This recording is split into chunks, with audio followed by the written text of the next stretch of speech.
Prologue. His life had never been easy, never his own. He was the boy who lived. That's all anyone ever saw, and he hated the nickname. He never asked for it or the reputation that came with it. Some called him a hero, others thought him worse than Voldemort himself. His entire time at Hogwarts was one challenge after another.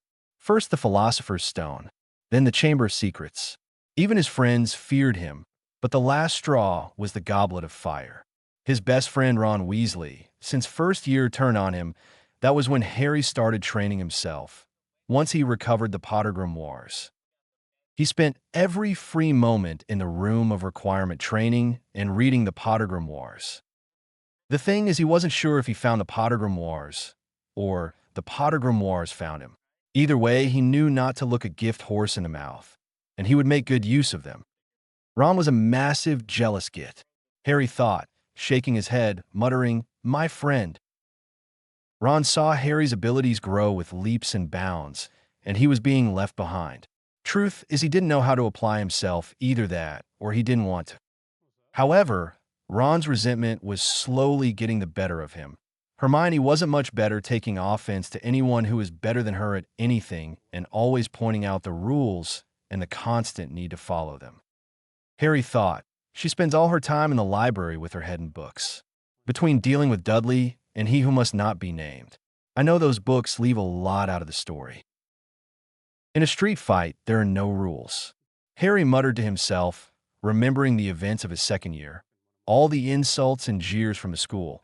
But the deepest cut of all was Ron Weasley and Hermione Granger's betrayal after that event. He had always had his doubts regarding their friendship, but this was the final nail in the coffin. "My friends," he thought as he ate his morning meat. Harry realized his magical intellect and powers of observation had doubled, and he had a near eidetic memory, as he learned occlumency at an alarming pace.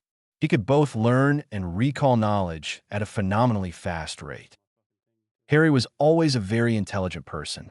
He had keen observation skills, and with his ability to soak up knowledge, and with all the training he was doing, he was becoming a force to be reckoned with. Either because of humility or just plain survival, he held himself back and dumbed himself down, trying not to attract attention to himself. Finishing his last class of the day, he would run out of the classroom and, using a combination of the cloak of invisibility and the Marauder's map, he found his way to the room of requirement. God bless Dobby, he had thought as he entered the room. It was 3 days after the champion selection that Harry had finally had enough. He needed a place to train. He needed somewhere that is private enough that he can relax a bit and sit down without staring and glaring. He had thought of the Chamber of Secrets, but he dismissed that idea very quickly. He cannot be seen by anyone entering the chambers. His name is being dragged through the mud as it is. He didn't want to give the others an incentive to come up with crazy theories. More than that, he didn't want to face Dumbledore again. If he ever came across the old man again, he would strangle him. For a supposed Merlin alternative in the wizarding world, he has put Harry through enough danger and on his own watch. His odd quirkiness was amusing for some time, but it starts grating your nerves eventually. For a headmaster, his interest in Harry was almost sky high. If he was a girl, and at least a century younger, he would have been flattered. But something told him after all this mess that the old man's interest in him is almost sardonic. Was it so difficult for him to save me from this mess? Maybe the tournament was bound, but he could have at least made an announcement regarding his illegal entry into this stupid tournament. Harry had occasionally wondered if the man wanted all these things happening to him. Anyway, he would keep the man at arm's length. He met Dobby when he had been to the kitchens for a midnight snack, and the little guy had been excited to meet the incredible and noble Harry Potter, sir. It was him that had shown him the room. Harry had never felt more thankful in his life. The possibilities of this room were endless. He would go on to spend nights together, poring over the Potter grimoires and practicing what he read within them. He barely slept. Harry was training like a man possessed.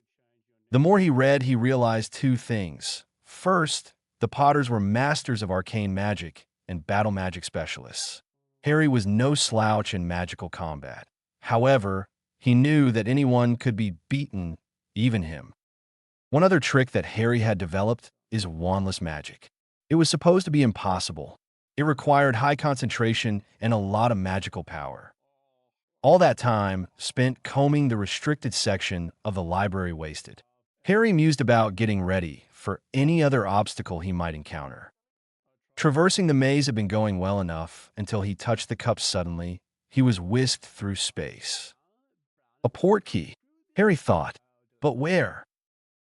By this point, he was used to unexpected events, taking him to who knows where, and took stock of his situation. A graveyard, Harry muttered to himself. When he saw the name Tom Riddle, he knew he was played. He saw a flash of red and darkness encroached on him. As he came to, he was tied up. He heard a voice and saw Peter Pettigrew performing a ritual. He was powerless to do anything, and he was berating himself for his slacking.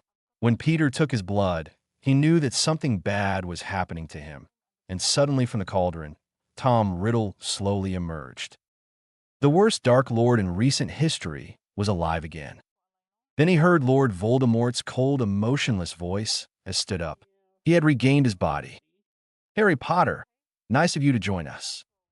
"Master," Peter whimpered. If Harry had strongly felt the urge to kill anyone in his life, these two were the ones. "Your arm, Wormtail," he had asked, and had then gone on to call his inner circle Death Eaters. He had to think fast while Voldemort's followers were focused on him while Harry was evaluating his condition. If Harry was going to die, he was going to go down fighting no guarantee that the other bootlickers of his will stand quiet and play fair. From his cover behind the tombstone, Harry recalled the moment Hermione Granger's jealousy reared its ugly head. "Honestly, Harry, I don't understand how you've gotten better." "Hard work," Harry offered. Hermione's brow rose to a high speculative arch. Harry didn't say a word, just sped up his stride as Hermione called, "Harry, Harry, wait." Stopping mid-stride, Hermione saw the cold look on Harry's face as he said, "Hermione, I don't want friends that don't trust me." Spinning on his heels, he left her there staring at him as he walked away. He shook his head. "No, you have nobody anymore," he assured himself. "Come out and fight like a true lion, Harry. It is no good to hide from me. Come out and face your death," taunted Voldemort gleefully. Harry had just scrambled behind the tombstone of the graveyard in Little Hangleton when the weight of his past came down on his shoulders. He could feel his heart start to race as the memory of the abuse at the hands of the Dursleys came to the forefront. "Calm, I need to calm my heart rate," was the only thought running through his head. Harry's response was to laugh. He didn't know why, but he laughed madly. The other Death Eaters were looking at him like he was crazy. Harry snickered. "They're not far off the mark. I might have gone crazy," he thought, as he stood pivoting on his right foot and hand. "Death, confident aren't we, Tom?" Harry replied aloud after he brought his laughter down. Voldemort hated that name with every fiber of his being, and Harry knew it. Voldemort saw red when he was addressed by his most hated name. He panicked a bit, thinking that his Death Eaters might have heard Harry say his name, but they hadn't, and Tom released a breath he didn't even know he was holding. "I see great potential in you, Harry. I will give you one last chance to join me. We are destined for great things, Harry." "Greatness?" "Oh yes," Harry said in a sarcastic undertone. "Going to take me under your wing, are you, Tom?" The Death Eaters were shocked. They couldn't believe that their lord was offering a chance to join him to a little boy, no matter a filthy half-blood of all things. They also couldn't believe he had the audacity to openly mock Lord Voldemort. One Death Eater, Lucius Malfoy from the likes of it, stepped forward. "My lord, forgive me for asking, but why are you offering any mercy at all to that filth? Draco, my son, will be a better fit." "Wow." Lucius was cut off as Tom roared in laughter. "Your son is a useless hippogriff shit, Lucius. His only grace is potions, and that's because of his godfather there. Harry, on the other hand, has shown people plenty less than he should about himself. A true Slytherin, I would say. What say you, Harry? Shall we put on a display then?" "Of course, Tom. Let's do that." But I assure you that you won't be laughing at the end, and stop recruiting me for Merlin's sake. It's embarrassing. Besides, the position of bootlicker is taken by Lucius Malfoy here," Harry said with a grin. Tom raised his wand and pointed towards Harry, stating, "Come now, Harry, the niceties must be observed." Harry could feel his wand arm being forcibly lowered to his side. As much as he tried to fight it, he couldn't. What will Dumbledore say if a student is obeying the rules? But Harry didn't budge. For a boy, he is stronger than I thought. "Very well then," said Tom. Imperio. A pressure was applied across Harry's mind, but it didn't even take a second for him to break it. "Bow, Harry." Voldemort spoke confidently. "You have to come up with something better than this, Tom." The faces of Tom and his merry band of servants was one that Harry would never forget. The Death Eaters stood in stunned silence. They couldn't believe that a mere boy could repel the Imperious curse. Tom was starting to feel a little uneasy. No one could have done that apart from Dumbledore. But he was supremely confident in his abilities. "Very good, Harry." Impressive, he clapped his hands. "But you have to do better," Voldemort said, taking the fight to Harry. Harry knew that he would not win. He was still a 14-year-old. Yes, he was very capable for his age. However, Harry knew he was still lacking in decades of experience.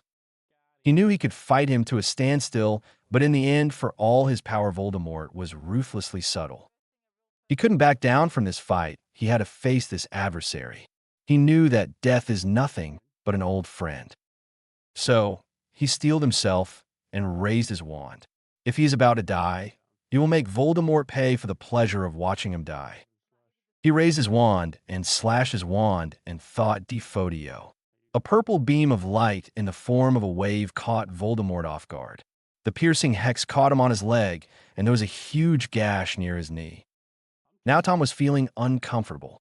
He didn't know that Harry's spells would cause physical damage to his ritualistic body, but boy was he wrong. The boy knew silent casting for Merlin's sake. Even he struggled with silent casting for offensive spells. Making of his Horcrux reduced his silent casting abilities. He had hell of a lot of power, but his nonverbal ability took a beating. The Death Eaters were staring wide-eyed and slack-jawed. They were shocked beyond words. "You're all talk, Tom. All you do is catch people by surprise. You and your followers use unforgivables and kill them from behind, overwhelming them. I don't deny that you and your followers are extremely powerful, but still you guys are cowards," Harry taunted him. "You dare call me a coward?" Voldemort asked, enraged. His eyes were filled with fury. "Oh, I'm not calling you a coward, Tom.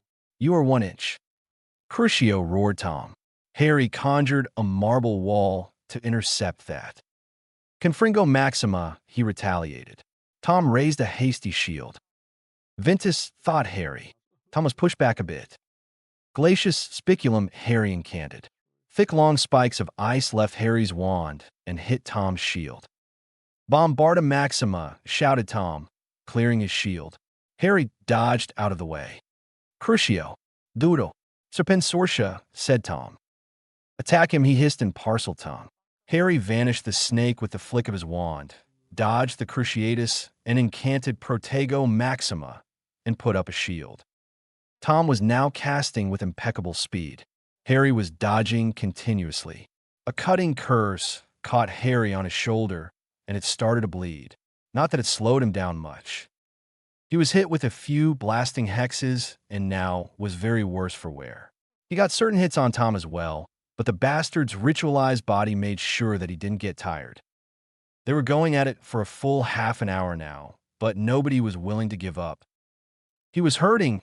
Harry knew that he had to get away, and fast. He knew he was surrounded, and even if he managed to knock out Voldemort, he knew that the other Death Eaters would not spare him. He thought of a plan, and was now waiting for an opening. Tempestatus, he incanted. It was a family spell. A huge hurricane was brought forth from his wand. The Death Eaters were now panicking. They had never seen anyone other than Dumbledore go toe-to-toe with their lord. But here was a boy who was holding his own against their lord. They were really awestruck by this duel. Ignis Clippius, Harry thought. The advantage of the Potter family spells was that they were battle spells and no other human being other than a Potter can cast them. It is immersed in the blood of a Potter and those who become a Potter. It had to be cast silently to work effectively, and that caused Harry to become very effective in nonverbal casting. Ignis Tormentis Evenet he casted. A fire cannonball erupted and struck Tom. He was thrown back with a massive force. He didn't know these spells. Family spells he mused internally. He was surprised and shocked, and was very angry. He had not expected this. The Brow was not only casting powerful spells, but also casting them non-verbally. He had drawn first blood too. He was really impressed, but he knew that he had to do something or he would lose the respect he has among his followers. Harry casted a silent Accio towards the Triwizard Trophy. Voldemort saw this and casted a killing curse in the direction of a trophy. The last thing Harry saw as he held the trophy was the telltale green flash of the killing curse. The last coherent thought Harry had was, "Why doesn't it hurt?" As Harry woke up, the first thing he felt was that the place was very beautiful. It felt so peaceful here. Harry knew that he was dead. In the short life he led, he knew that no place could be so beautiful, especially to him. Other than the fact that he felt a great weight lifted off his shoulders, he was feeling a bit wobbly.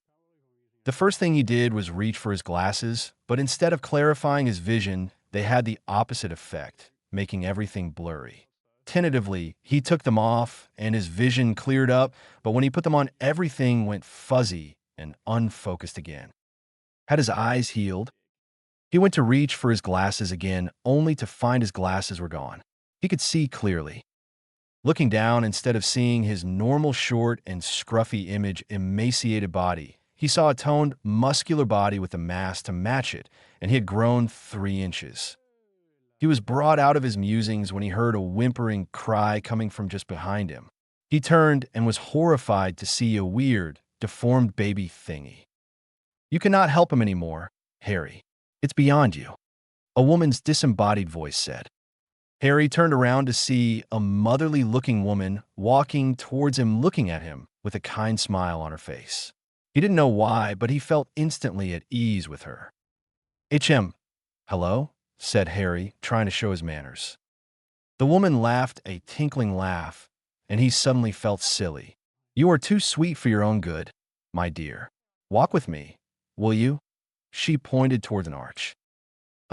Forgive me for asking, madam, but who are you?" questioned Harry, giving her a sideways glance. "Oh, I think you can identify me. I am an old friend of every living entity." Harry frowned thoughtfully, and realization dawned on him. "You are Death, aren't you?" Death smiled a beautiful smile and clapped happily. "Right in one. So it's finally over. I am dead," he said sadly. It was funny how people fear death, knowing that it will always get its due. Harry was not exempted from that feeling. When death is near, everybody gets melancholic. "Oh, you're not dead, Harry. Not yet. Far from it, actually," she said, smiling softly at him. Walking along with Harry, she continued. "You were supposed to live longer, Harry. A very happy and healthy life without any of these problems. But fate had other ideas. Now, you find yourself at a crossroads," she explained. Harry was listening intently. He also felt dread in his stomach. Something was happening, and he would be at the center of it. Again, he groaned softly in frustration. Death smiled. "You are not far from the mark, Harry," she said. Harry groaned again. "Of course she knows what I think." The two came up to a setting where there were 2 chairs and a table with a good spread laid across. Pouring herself some tea, sipped enjoying it before her eyes widened in realization. "Where are my manners? Would you like a cup of tea, Harry? It will help with what I am about to tell you." Harry couldn't refuse her. Then he asked the question that was eating him up. "But I am dead, aren't I?" he questioned. Death smiled and shook her head. "No, Harry, far from it," she said. Taking a sip, Death continued. "Do you know that baby thingy, as you called over there? That is a piece of Voldemort's soul. That thing, that abomination, is called a Horcrux." Death said seriously. "Horcrux?" questioned Harry. "Yes, Harry. Horcrux is the most vilest piece of magic. It is a process of splitting the soul of a person and storing it in a container of sorts to evade death. She said, cold-blooded murder and utmost hate is the main contributing factor for the creation of Horcrux. When a person is killed without any remorse and utmost hate, the soul of the caster becomes unstable. That is the moment when a person splits his soul and stores it in a container. This causes the person to have two separate containers for a single soul of his. Until the Horcrux is not destroyed, he won't be killed. She explained, and anger was visible in her voice. Harry stopped midway with his tea and the delicious scones that he was about to reach for. There goes my appetite, he grumbled, eliciting a giggle from Death. She suddenly became somber. That was not all. He created 6 of those abominations. She said, to the horror of Harry. And one of them was you, she said, pointing to his forehead. Now, Harry really lost it. He emptied his stomach. He looked up to Death a moment later, and his eyes were haunted and lifeless. I am one of them, he asked. His tone was defeated and disgusted. You were one, Harry, not anymore, she said, pointing to the whimpering figure on the ground far away. When he tried to kill you, he killed his own soul. That is what has kept you alive, she said. All those years back, when he tried to kill you, his killing curse was deflected back due to a powerful sacrificial magic that your dear mother performed. His unstable soul was split again and latched onto the only living thing that was stable enough to hold it. You, she said. Now it's been removed. You are free of him, but there are still 5 more to go, she said. Harry recovered enough to nod. Now, that is where you come in, Harry, she said. All those years back, your divination professor created a prophecy regarding you and Tom that tied the two of you together. The fool should have only ignored it to make it inactive. But in all his brilliance, he went ahead and activated it by marking you. She indicated his scar again. I give you a task, Harry. A daunting task, but not one that is not impossible, especially for someone like you, she said. Kill Tom. Kill Tom for me and give him to me, she said. He was about to reply when she continued. I have decided to give you an incentive, Harry. She smiled at him. I will be sending you back to where it all started. I will send you to a year before your great uncle was killed. It is up to you to save your family. Both your families, Potters and Blacks. It is entirely up to you to create your own future, she replied. The prophecy says that you will be marked as his equal, but you will have a power he has not, she said, to the confusion of Harry. Tell me, Harry, what do you know of the Peverils or the Deathly Hallows? She asked him. Harry frowned. Why did the name Peveril give him a tingle in his body? Why did Deathly Hallows make his blood race and heart beat in euphoria? What was happening? Death laughed a gentle laugh. You know about the Deathly Hallows from the tale of the 3 brothers, right? Harry nodded. A wand so powerful in existence that there is never a wand that can match it in power. A stone so rare and deadly that summons an essence of the departed. And a cloak of invisibility, so unique and powerful that it gives true invisibility. A cloak which might have made the impossible seem possible, she said, and Harry suddenly had a realization. Hermione and Ron had told him that his cloak was rare. Dumbledore had asked if he had used his cloak to enter the name. According to many, an invisibility cloak will last for a maximum of 10 years before losing its power. But his cloak was passed down from his father.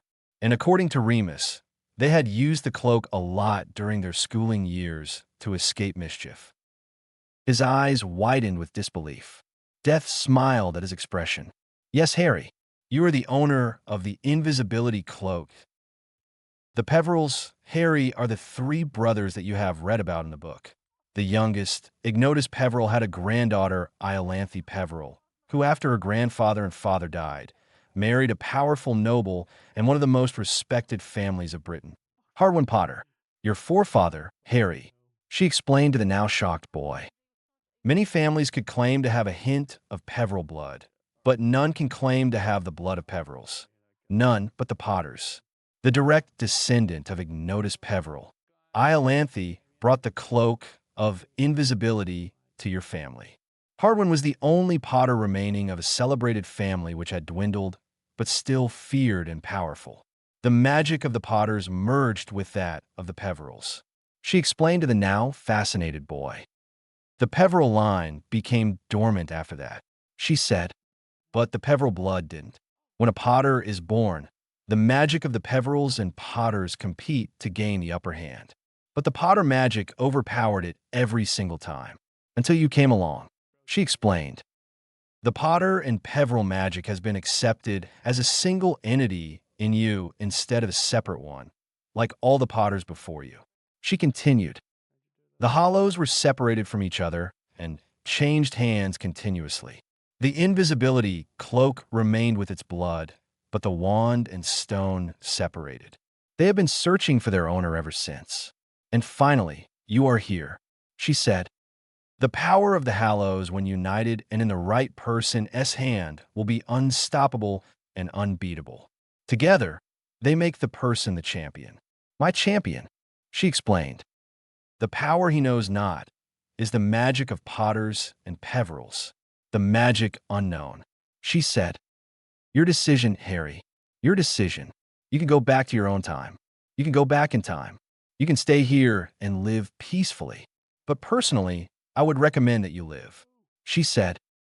Harry was thoughtful for a few minutes. I will live. I cannot die, knowing that he will continue all his atrocities. I cannot let my parents and many other good people's sacrifices go in the drain. He said fiercely, I request that you send me back in time, back to when it all began. I will not let him get away with this again. He promised. Death nodded approvingly. That is a wonderful choice, Harry. I am glad you decided to do so. She smiled brightly. It will be up to you to gather all the Horcrux and destroy them. And it is up to you to find the Elder Wand and the Resurrection Stone. Death replied. Harry nodded.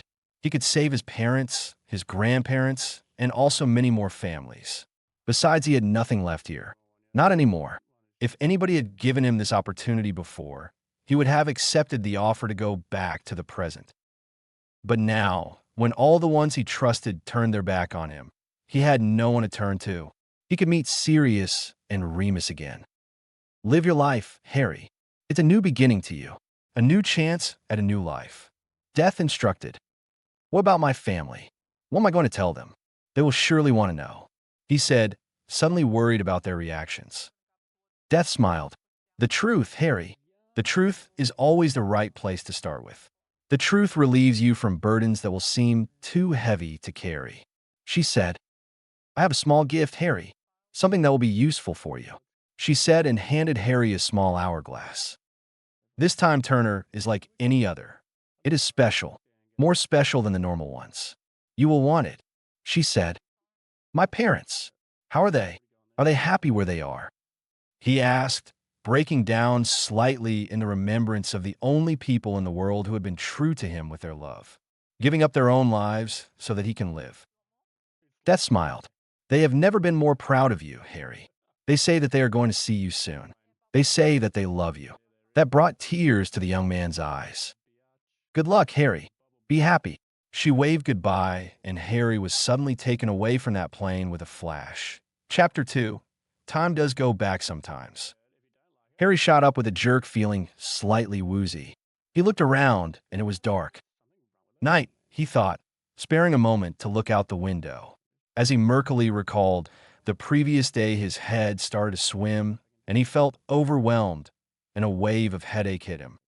He felt his stomach lurch, and he made a beeline for the toilet. UURRKKK. UURRKKK, he could taste the last thing he ate for the second time. Damn it, Harry thought. No toothbrush, no mouthwash. He pointed his finger at his mouth. Scourgify, he thought, and grimaced as the cleaning spell hit his mouth. Yep, he said as he rinsed his mouth with water again. I will never do that again, he grumbled. It was then that he looked around. Where the hell am I? He thought for himself. He would have gone ahead and looked around, but he felt extremely drowsy and tired. He thought about all that had happened. As he made his way back to bed, Harry's body felt heavy, and without any prompting, he fell asleep. Harry woke up the next morning, willing his body to move as he stretched, chasing away the heavy feeling he felt. He cast a wandless tempest charm. 9:23 a.m., May 25th, 1975, it displayed. "Gods, it wasn't a dream!" he exclaimed aloud, shaking out the cobwebs. His thoughts went back to the previous day's events. He looked around and was almost able to shake it off as a weird dream, but then he noticed that he wasn't wearing his glasses. He could see clearly. He looked at his body and felt the change from yesterday. His mind flitted back to the job he had to do. Another thought hit his head. His family was alive. Without an invitation, a smile made its way to his face. He got up to freshen himself. He had a few plans to make. As he stood under the shower, his thoughts returned to the conversation he had yesterday. "I need to find the Hallows, find the Horcruxes, and I don't even know where to start," he grumbled. As always, he had been given little information, but this time he would not complain. At least death had been outright honest with him. He walked out of the shower and looked into the closet. They were empty. It was then that Harry had a flash. This was a new place. He walked out of his room after transfiguring the blanket into something temporary. He was greeted with a grand staircase and spacious chambers. It was grand. That is what it can be called.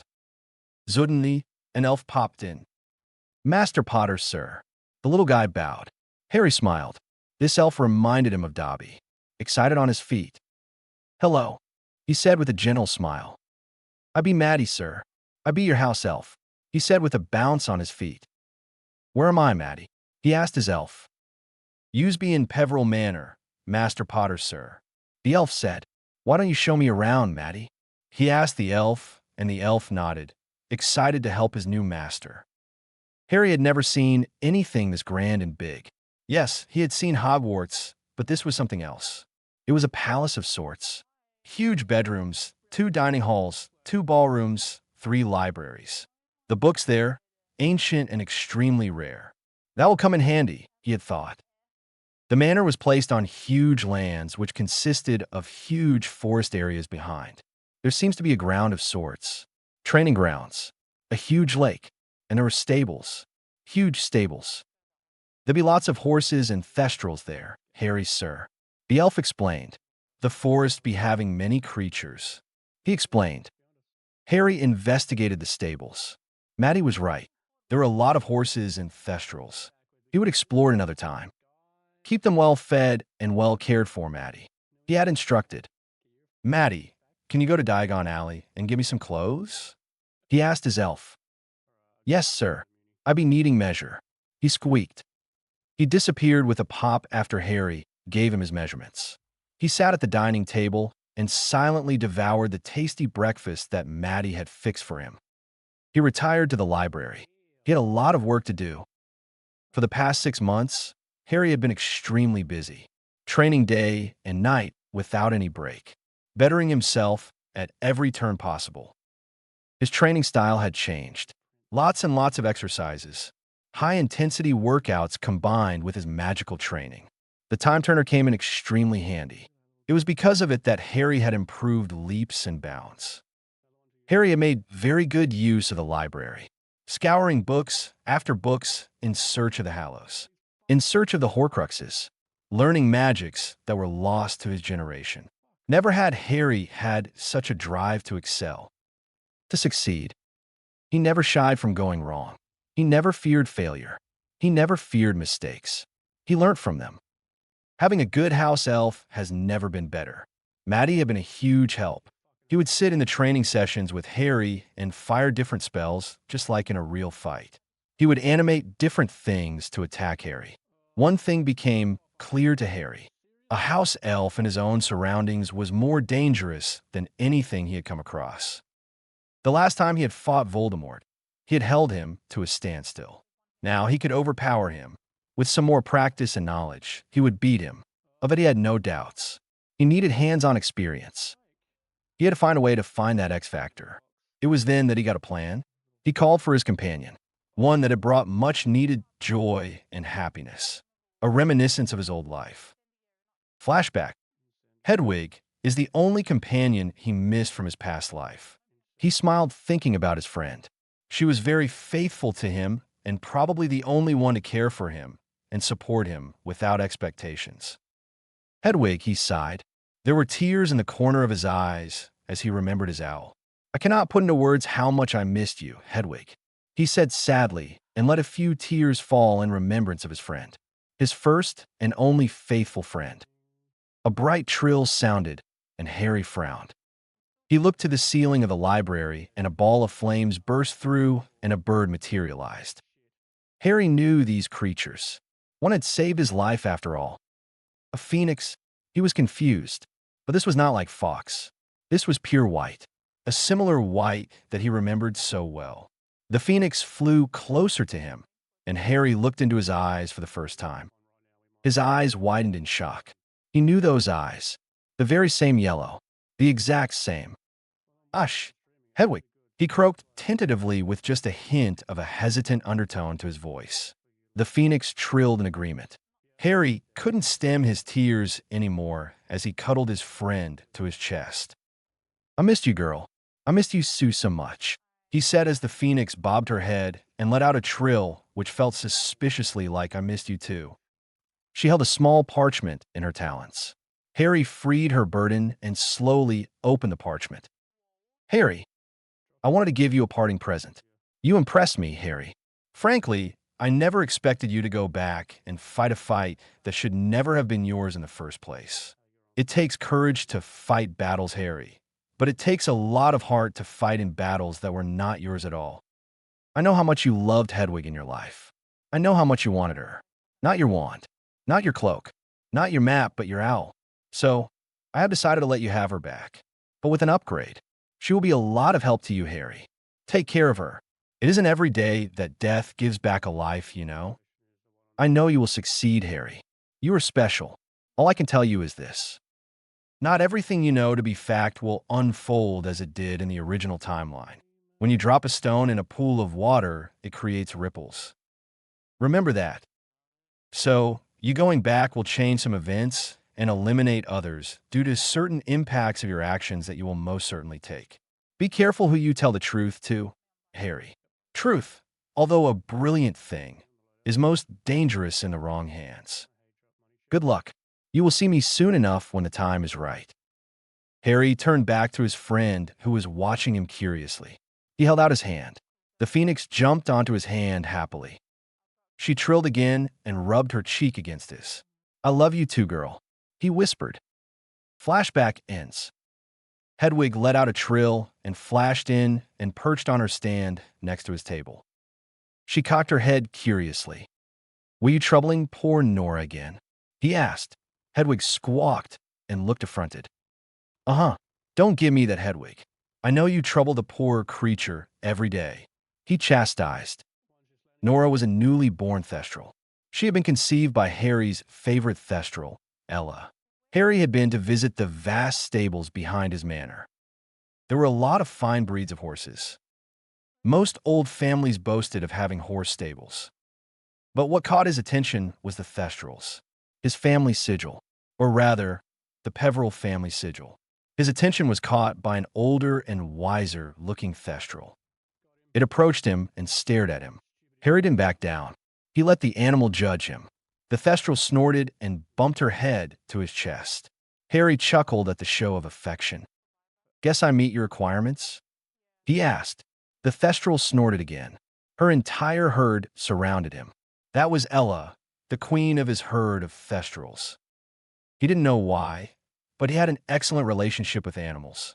Every time he interacted with them, they would like to speak with him and trust him.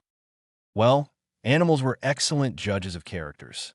This factor alone was a matter of pride to Harry. Well, I have come up with a plan, Hedwig. I don't know if he's going to agree, but I certainly hope he will. It would really help me, he said as he tied a small letter to Hedwig's claw. You know who to find. Go on, he said, and the phoenix flashed away. Yes or no? Either way, I will go on, he said as he moved back to his training room. Hedwig flashed into the chambers of this person. The man jumped a bit from his work. What does that stupid old coot want now? He grumbled. He froze when he saw a different phoenix. His wand slid into his hand within a millisecond. "Who are you?" he asked the Phoenix. "You're not Dumbledore's Phoenix, are you?" he asked. The Phoenix shook its head quickly. She then held her claw out. The man noticed a letter on her talon. "Who is this from?" He asked no one as he retrieved the letter. He ran his wand on it, searching for any harmful spells on it. His position in magical Britain, making him a huge target for the wrong reasons.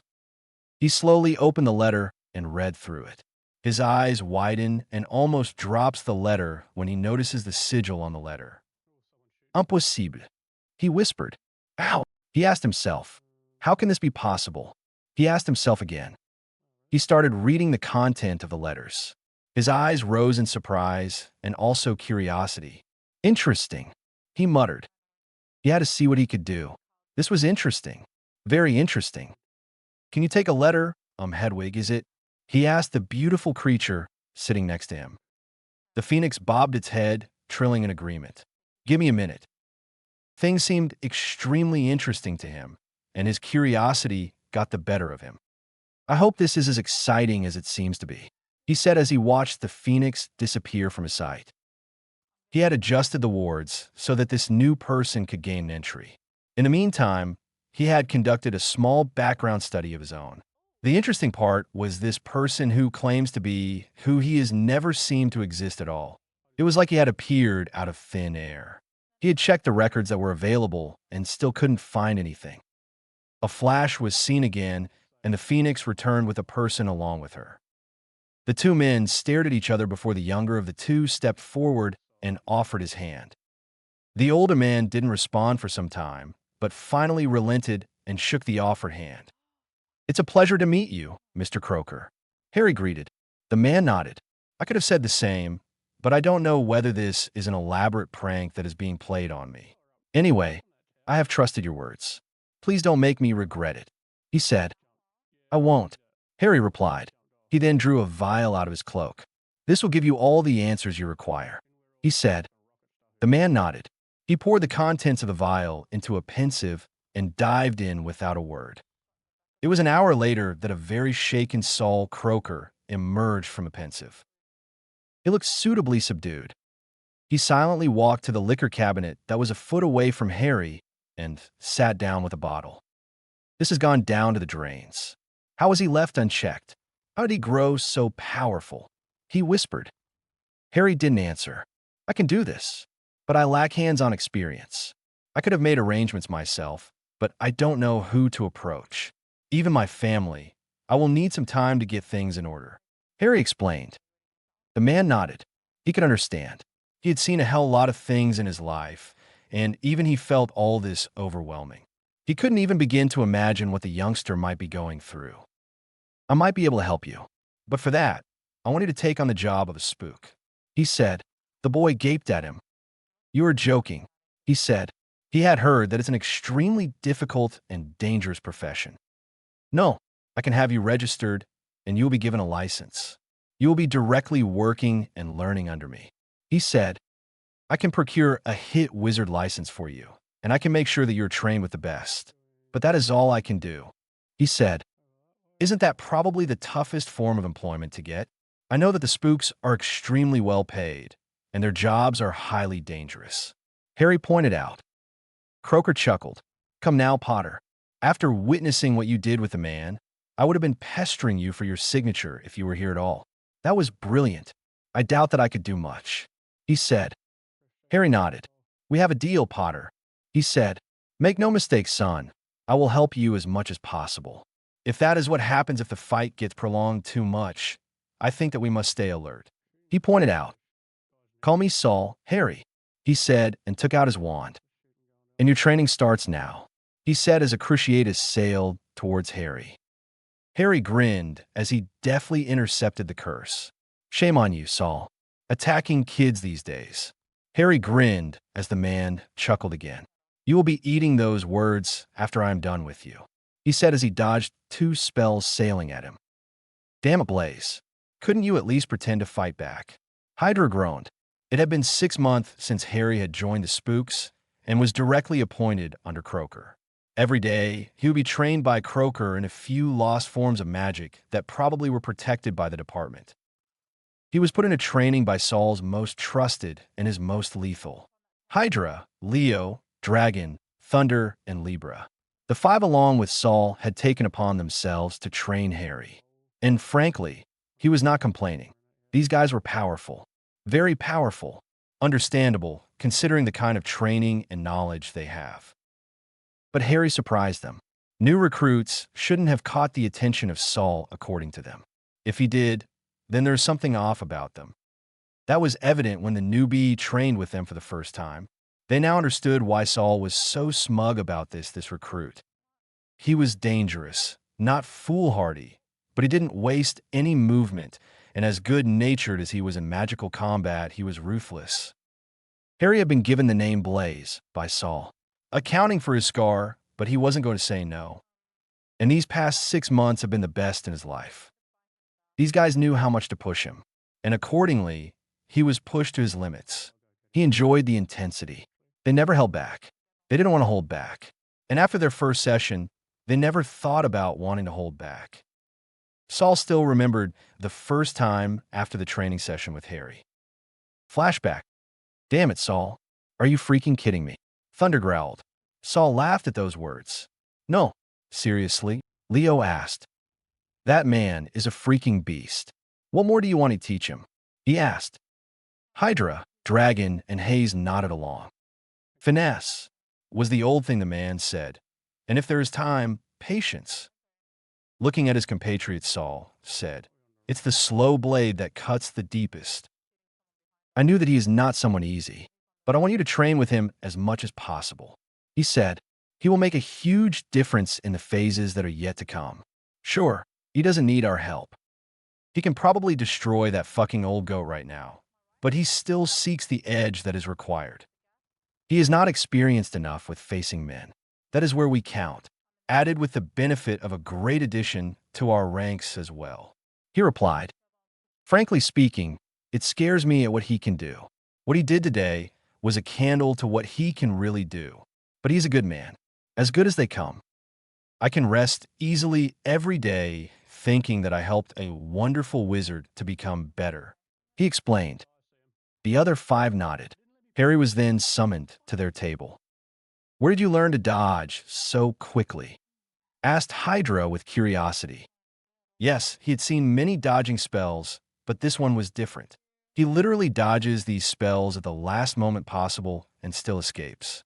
It seems that it is almost hitting him, but he just leans or turns away from the spells with a hair's breadth to spare. Harry grinned. When you have a good house elf, and in his bastion, you learn a lot of things that seem impossible. He chuckled. Your house elf?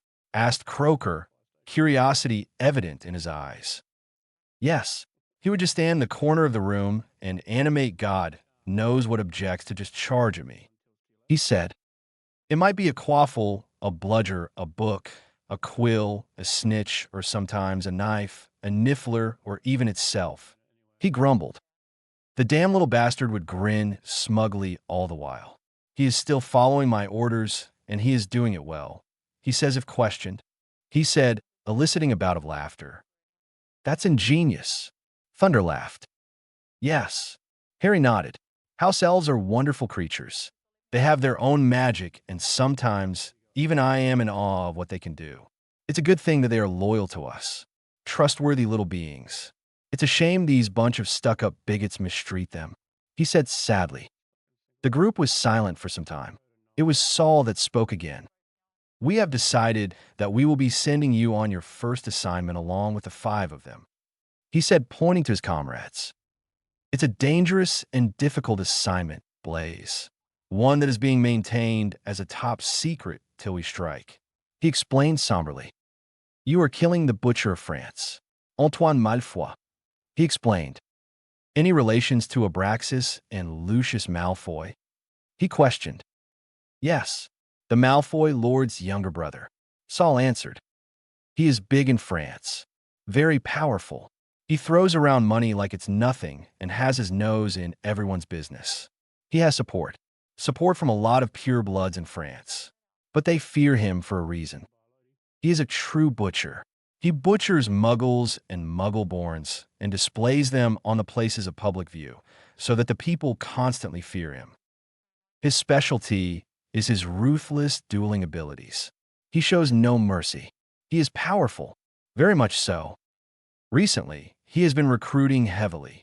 For reasons I really don't know, we have decided to do something about this.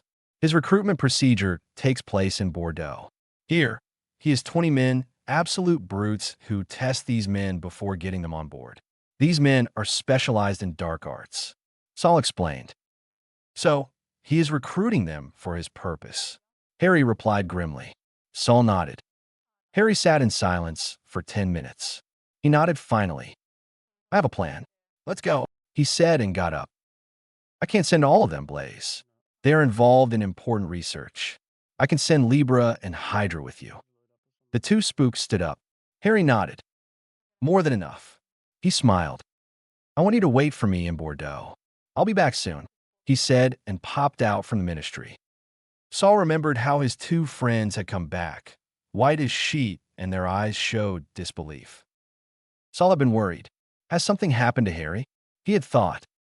Libra handed over a small vial and disappeared with Hydra following him. Saul frowned. Just what had happened? He emptied the vial into the pensieve and dived in. Memory sequence. Harry arrived at the desired destination and immediately saw the two people who would accompany him. Okay, what's the plan? He asked. Didn't you say that you have a plan? Hydra snorted. Harry hummed. I do, but it is only polite to ask, isn't it? Harry questioned. It's fine. Now, go ahead with this plan of yours. What are we doing? He asked. Harry observed the base from his position. We plan and execute a false ambush, he said. Saul tells me that you two are extremely good with wards and runes. The two men nodded. I want you to raise false wards over the wards that are already present. Make sure that the wards are overloaded so that the older ones break, but I want you to just fake the wards that you plan to put. He explained.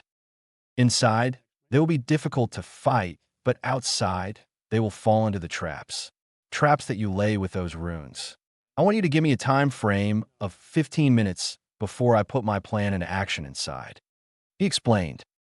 How many are in there? Harry asked. Around 70 of them. The remaining 200 have been sent back to Britain. Hydra explained. Okay, that gives us an advantage. I will make sure that his inner circle is left inside. He explained. You plan to take on those men all by yourself? Are you crazy, Blaze? Libra snorted incredulously. Nah, I am completely mental, he said and disappeared, leaving two completely bewildered men. The two waited for 10 minutes before they nodded at each other. Libra raised his wand into the air before muttering in Latin, waving his wand along the way. He turned back to Hydra to see how he was faring. The man had placed a few runes on the entrance across the base. After the given time period went off, Libra raised his wards. A ring was heard inside, and a commotion was heard. The door of the bases opened, and people in dark blue robes tumbled out of the place. They were clutching their throats and coughing violently. Hydra frowned in confusion. What happened inside? He slowly peered inside, and that was how he saw Harry standing in the center, twirling his wand, and there were 20 of them surrounding him. You have made a grave mistake by coming here. Antoine Malfoy spoke calmly. Harry shrugged. Maybe. Do you know who you were speaking to? He drawled. The Butcher of France, they say. What do you butch? Go heads. Harry asked casually. The man looked affronted at his words. You don't seem like you fear me.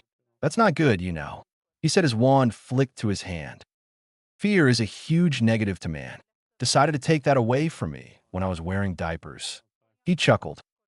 I stand here and within your fort, without any support for myself, and I am mocking you in front of your man. What does it say to you about me? Harry asked, eyeing the man. That you are a fool, Antoine said. His lackeys started laughing at that.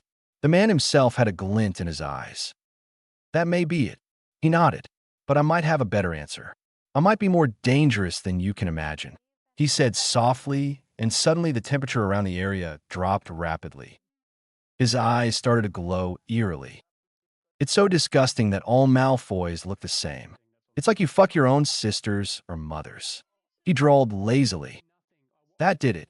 The wild Malfoy unleashed a barrage of spells that Harry danced through. Is that all? Harry taunted him. The man was further enraged, and he started throwing utter dark spells. If it was anyone else, they would have succumbed to the pressure. Not him. Shit, what is he made of?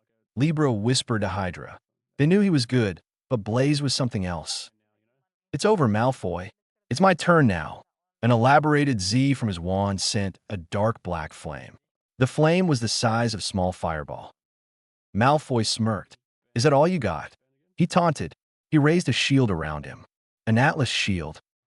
Everyone watched as the flame slammed against the shield. To the sheer shock of the viewers, the black flame increased in size and ate the shield slowly. It then completely overtook the shield, and Malfoy suddenly dropped his wand and screamed to the high skies. He started to claw his face and eyes and try to bite his own tongue. The flame collided against his body, and his body started to blacken considerably before it started to rot. His body started to rot very slowly, but steadily increasing his pain to levels that he never saw. Harry took the distraction to unleash his barrage. He started swinging spells left and right, cutting down his men instantly. Within half an hour, the Butcher of France had lost his entire circle of men, and he himself was writhing in pain. Harry surveyed the scene and walked up to the fallen man. Poetic justice. You sent many of them, tortured like this. The least I can do is make sure that you suffer. Ah, how wonderful suffering is. You play with innocents, I play with bastards like you, he said as he casually walked around him. The man continued to scream. I'll stop it. It becomes irritating after some point, he said, silencing the man with a wave of his wand. His eyes fell upon a butcher's knife that lay next to the man. He picked it up. You keep a real butcher's knife. I need a souvenir, he said, picking up the knife. He started to shake in anger. This man was beyond what he could comprehend. I might have killed you immediately, but no. I will let you be like this. I will hang you out on the streets of Paris. I will make sure everybody sees you. You will die. Extremely painful and gruesome. Nobody can stop it. Nobody can counter it. You will suffer every day for all your atrocities. You will wish that you weren't born. You will wish that you didn't have a name, Malfoy, Harry said, and with a wave of his wand, he disappeared from view. The two hidden unspeakables were feeling overwhelmed. This was not what they were expecting. Libra proceeded to empty the contents they had eaten. Oh, Merlin, Libra whispered. Thank Merlin, he is on our side. He whispered again. In memory. Saul returned from the memory, losing all the color from his face. This was something else. Just how good was the boy? He couldn't even begin to think about what would happen to the Dark Lord. The next morning, he choked on his coffee as he read the headlines. Butcher of France crucified alive. Antoine Malfoy tortured to insanity. The Blaze's fury says the writing on the wall. Below, in the content, he could see Harry standing in front of the man, staring at him. Apparently, many had tried to remove the fatal curse that he has suffered and have been unsuccessful. It seems to be futile, but he is losing it every second. The curse has been tried to remove by some of the best curse breakers, but there was no clue to what happened. Furthermore, they had summoned a number of mind magic specialists to try and find the identity of the person responsible for this, but it wasn't supposed to be. Flashback ends. Harry knocked on the door that Saul occupied. Come in. He heard a voice. You asked for me, Saul? Harry asked as he sat down opposite the man. The man scrutinized Harry and smiled. Your time is coming to an end here, Harry, he replied. Harry nodded. Can I not persuade you into continuing here, Harry? He asked. Harry shook his head. I have other things to do, Saul. You know it. I have a lot of tasks to complete. Harry explained softly. Very well. You will be keeping that badge, Harry. You are allowed in here for the rest of your life. Any doubts you have and any questions that need our attention, I only ask you to reach out, he said. I've got your hit wizard license renewed to permanent. You will be exempt from trials of any person you kill as long as the person is causing danger to the wizarding world. Know that you will always be welcome with us, Blaze. I will come back to you after you get your newts. He promised. You have been a massive help here, Harry. I am glad to have been of assistance to you. Don't forget to call us when you need to. We will be there, he said. Harry nodded and stood up. Thank you for everything, Saul. It's been a pleasure, he said as he shook his hand. And Harry, I have a small present for you. Here, he placed an old book in front of him. Harry smiled as he saw the title of the book, Guide to Ancient Wizarding Families. Harry had been looking for this book for a long time. He had even written to his account manager to get this book at any cost. He had come up short till date. There was one present in the archives in the department. I knew that you wanted one, so I have brought you one. He smiled. Thank you, Saul. I will never forget your help. He replied. I'll see you around, Saul. Thanks again. For everything. Harry nodded and disappeared from the department. Harry walked down the deserted road of Little Hangleton towards his destination. His memory of this place was not pleasant.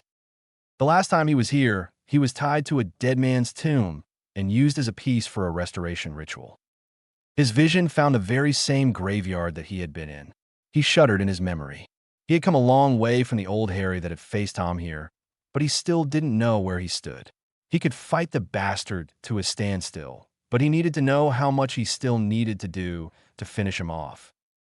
He closed his eyes and felt for any residual magic that was saturated in the nearby area. He felt the familiar presence of Tom nearby.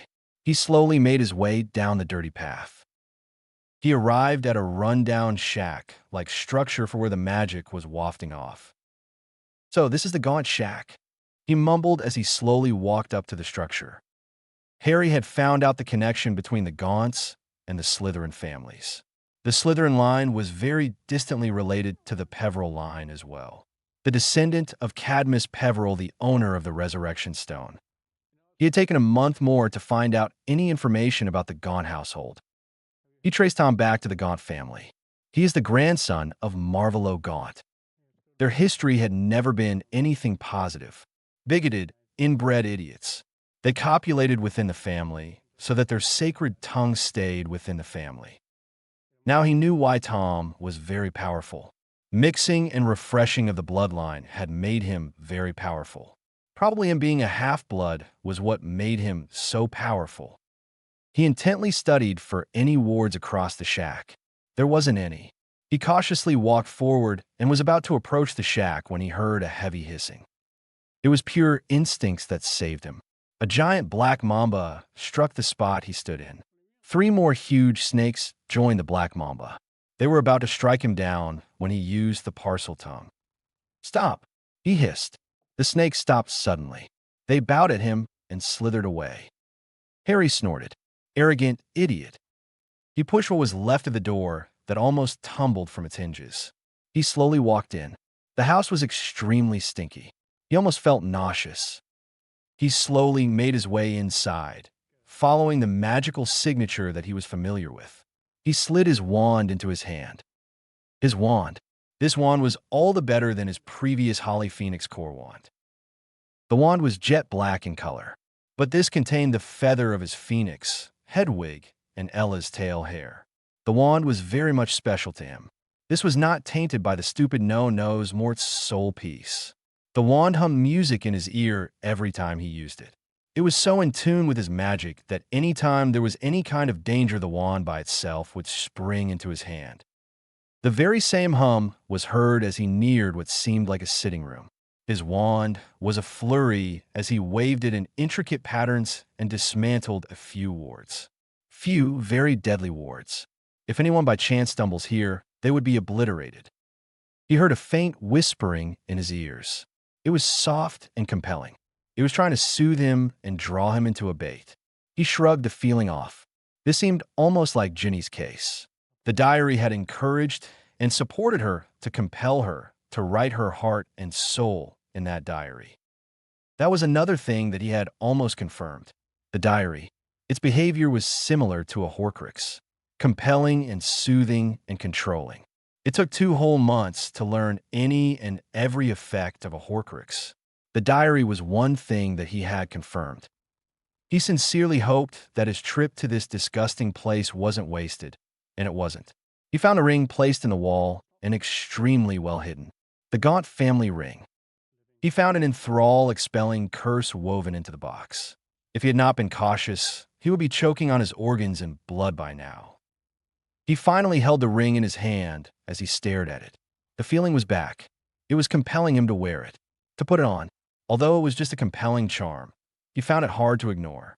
He doubted that even Tom himself could have ignored it. There was something more compelling. He threw the ring on the ground. Avada Kedavra. He spoke, and the ring was hit with a bright green beam. An ear-splitting scream was heard as a black soul emerged from the ring and blasted into nothingness. Harry heaved a sigh of relief. One down. He took the ring from the floor and was about to pocket it when another voice was heard. But this time, it was a faint whisper. This was not dangerous. At least not for him. He squinted his eyes as he took in the charred ring closely. The whispering grew closer. "Take me, Harry. Put me to use." It whispered. "You need me, Harry. Take me." It continued. Harry observed a dark stone sitting in the ring. He slowly extracted the ring, and his eyes bulged as he witnessed the mark. A triangle enclosed within a circle and a long straight line passing through the center of the circle. The symbol of the Deathly Hallows. His fingers shook as he picked up the stone. The stone vibrated in his hand as it recognized its owner. The Peveril blood. He tightened his fist which contained the stone, and his vision went black. When Harry came to, he found himself in a familiar place that he had visited the year before. Death's Lyre. His eyes fell upon the Lady Death that was smiling down at him. "Hello, Harry. It seems that you have found one of my enchanted items," she said, her eyes falling on his hand that held the stone. "Good work. You have certainly been very busy," she replied. "You were wondering why I brought you here?" she asked, noticing his confusion. Harry nodded. "I simply wanted to give advice," she replied. "I hope you retrieve the ring from your vault, Harry," she asked. Harry willed the Lord Peveril ring to appear. The ring materialized in his left hand. Harry had surprised the goblins by his appearance. The surprise had only increased with the information about the Peveril rise. They had literally bent over their backs to help him. It was understandable. He was one of the oldest clients of Gringotts. His vault was big, the riches sufficient for several generations to come. His eyes were only on the Lord ring and the family grimoire. The Lord ring had a central piece missing. Harry had understood what had been missing from the ring. "Place the stone on the ring, Harry," Death instructed. Harry did as he had asked. The ring vibrated for a few seconds before a new wave of magic enclosed him. His vision blurred, and a cold wave of magic rushed through his blood. Finally, he heard a voice, and his vision returned. "Did you feel something?" He nodded. "Well, you will reap the benefits of it in the future, and you will slowly learn how it works," she said. She motioned him to sit down at a chair nearby. "You have done well, Harry," she praised. "I do have a few questions. Can you give me some answers?" Harry nodded. She would know them anyhow. Why delay answers? "What made you choose Saul Croker?" she asked curiously. "Well, out of everyone I could have approached, he is the one who works with such things and might not dismiss my idea as some elaborate prank," he explained. "Fair enough." She shrugged. "Why didn't you continue?" she asked. "I want to go to Hogwarts. I have a few years of my school life left. Frankly, I miss Hogwarts. A lot," he answered. "That is the sincerest choice you have made," she replied. "It doesn't do well to dwell in the past and forget to live in the present, Harry. I want you to live a life. A happy life," she replied sincerely. "Will you meet your family?" she asked. Harry nodded without hesitation. "I lost a lot to that fucker. This time I won't. I will save my family if it's the last thing I do," he answered. "What about your future?" she asked. "Finish him. Save as many as possible," he answered. Death shook her head. "I meant your future life, Harry. After you finish him," she continued. Harry frowned thoughtfully. "Yes, Croker had given him a job already. But what other than that? I guess I will have to wait and see. He answered. She then stood up from her seat. Remember, Harry, your presence alone has changed a lot from what happened before, and certain actions of yours will have an impact. Whether good or bad, I don't know. But I urge you to keep an open mind. She spoke with a smile. Oh, another thing before I forget. She stopped and turned back. You have destroyed one, haven't you? He hummed in agreement. I can give you a hint. Remember what your headmaster spoke to you in your second year about you and Tom? She asked. Harry frowned thoughtfully, trying to remember that conversation. The one about us not being much different from each other? He questioned. Death nodded. Exactly. She nodded. Just give a thought. You might find your answers. She replied, and Harry lost consciousness. Chapter 3.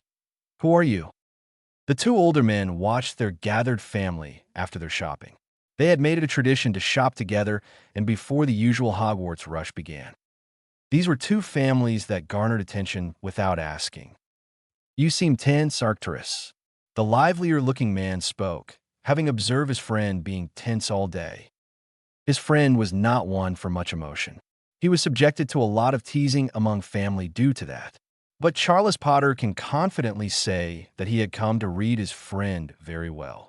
The two had been inseparable from the moment they fought back-to-back against Grindelwald. It was a shock. A huge shock to see the alliance between the Potter and Black houses. They always seemed to be two opposites. Blacks were feared all over the world for their cunning. They were quintessential Slytherins through and through. The Potters were ruthless warriors. They were world-renowned for their abilities with a wand. The most shocking news was when the Potters and Blacks had announced the marriage of Charles Potter and Doria Black. Many traditional dark families were affronted. Doria Black was one of the most beautiful women in Britain, one who every house was trying to bring in to strengthen their alliance with the Blacks. Imagine their surprise when Charles Potter and Doria Black announced their engagement. There were disagreements voiced, but no one dared to oppose the Potter Lord.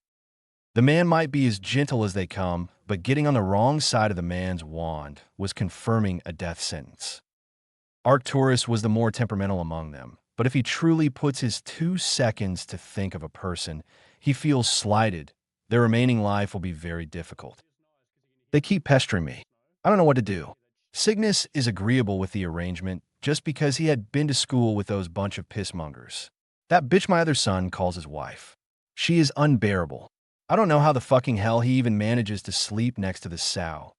Her and her big mouth. He spat. The moment Sirius walked out of that house, it came tumbling down. He grumbled. They are planning ahead. They have already sniffed out the vulnerability we are facing. That's why they are trying so hard. He grumbled. What do the 3 say? He asked, nodding towards the 3 young women who were speaking quietly to themselves. They haven't outright said anything, but they certainly don't like it. He said, I can see it in their eyes, Charles. I am holding out as much as possible. The moment I fall, the vultures will swoop down. He sighed softly. Well, we won't let it come to that. Charles reassured him. They were about to call their family when they felt wards go up. Arcturus and Charles stiffened. Trapped, he said, and Arcturus nodded. Get them to the center. I'll see if I can find any cracks. Charles spoke as he flicked his wand to his wrist. Bellatrix was not having a good day. Her grandfather had once again rejected the marriage contract that Lestrange and his ilk were demanding. Malfoy, Lestrange, and Yaxley families were pestering her grandfather to sign a marriage contract between her sisters. Her grandfather had seen through their attempts to control this family. He had rebuked their every effort. Bellatrix shuddered, and she felt her skin crawl listening to the conversation. She would never even think of letting those kids touch her or her sisters. But even she felt worried. They might be idiots, but they're dangerous idiots. She worried for her sisters. Narcissa and Andromeda could handle themselves with a wand, but when overwhelmed, they would not be able to defend themselves. Her eyes suddenly fell on her grandfather, who was hurrying towards them. He seemed worried. Hurry up. We are being attacked, he announced. The group was now surprised and worried. Get to the center. Stay in the group. He instructed as he motioned them to move. Charles studied the wards, put up. They were strong. He could, of course, break them, but it will almost empty his reserves. He watched as her wife and son hurried towards him. Charles, she called out. Is there no way out? She asked. Charles shook his head. We are trapped, he said, his eyes flitting everywhere possible. What do we do, Dad? James Potter asked his father. Nothing much, nephew. Arcturus cut in. We fight. We have no other choice. The younger man nodded warily at his uncle's words. James stood next to Bellatrix and Sirius as they waited for the fight to begin. James, the girl called out. Whatever happens, see that my sisters remain safe. Would you? She asked. James shook his head. Nothing is going to happen, Bellatrix. We will fight our way out of this. He spoke firmly. A bang was heard, and a group of at least 6 men surrounded the entrance of the alley. Their paths were blocked. James sensed something that made his blood run cold. Werewolves, he muttered. Sirius Black nodded. Not much. 12 of them. He spoke. The group was now cornered. Black, a disembodied voice spoke. You should have agreed to our conditions. Malfoy, spat Arcturus. Still the same coward, I see. He smirked. A cold laughter escaped the man. Still the very same sharp tongue. Put it to better use, he said, and without a warning, the overwhelmed group fired spells at the same time. Doria and Melania Black stood around the youngsters, shielding from stray spells. James, Sirius, and Bellatrix took shots of their own. What the rest of them failed to notice was the 6 werewolves that surrounded the 2 youngest. Narcissa and Andromeda were left at the back, and the rest were concentrated on the men surrounding them, but paid no mind to the werewolf threat. The Potter and Black Patriarch had got the upper hand for the moment. They were considered the most dangerous men of their generation for a reason, a very good reason. There were around 30 men around them. They were good with a wand, yes, but these 2 had faced a much worse during the previous war. The factor that held them down here was that their family was present here, and if they failed, their family would be destroyed. So, they decided to take a more conservative approach. They didn't outright charge and use their battle spells. They used complicated spell chains for this and felled 10 of them quickly. They were now ready for a full-on assault when a scream was heard. The fighting stopped suddenly. Arcturus and Charles had their hearts sinking when they saw that the werewolves were surrounding Narcissa and Andromeda. The 2 girls fired spells, whatever they knew at the beasts, but to no avail. Charles was about to cast when a low growl was heard all around. The night was filled with silence once again. The fighting had ceased. This was more dangerous. The sound was extremely feral, and a chill went through their bones. Greyback, Arcturus whispered. Charles had his heart sinking. Greyback was the worst of the beasts. There was nobody as vicious or dangerous as Fenrir Greyback. We have to do something. He trailed off as he saw the sight in front of him. Narcissa Black was a very dangerous girl. She, much like Arcturus, she could, when the need arose, think and act strategically. Yes, she was not like her older sister Bellatrix. She didn't give much preference to dueling, though she was no slouch. She relied on her sheer brilliance to solve a problem without any fights. She loved politics. She loved to play those who slighted her, and boy would she enjoy the look on their faces when she gets one over them. Her Slytherin brains were one she was very proud of along with her beauty. She was a girl that would turn heads with just her appearance. But this was different. Nothing had prepared her for this situation. Werewolves were not in her league. She didn't give up, though. Her sister Andromeda was a powerful witch. She was with her throwing spells at the beasts, but that was to no avail. This action only enraged the beasts, egging them on. She lost all hope of surviving, and for the first time in her life, she felt scared. Scared of her life. She lost her footing and tumbled to the ground. 2 werewolves advanced upon her, baring their teeth. She closed her eyes and prayed with all her heart to save her this once. She felt a snarl and a little squeak suddenly. A dissembled roar was heard, and her eyes snapped open. She looked into the eyes of a predator, an Asiatic lion, staring at her. In all its majesty, those green eyes radiated power.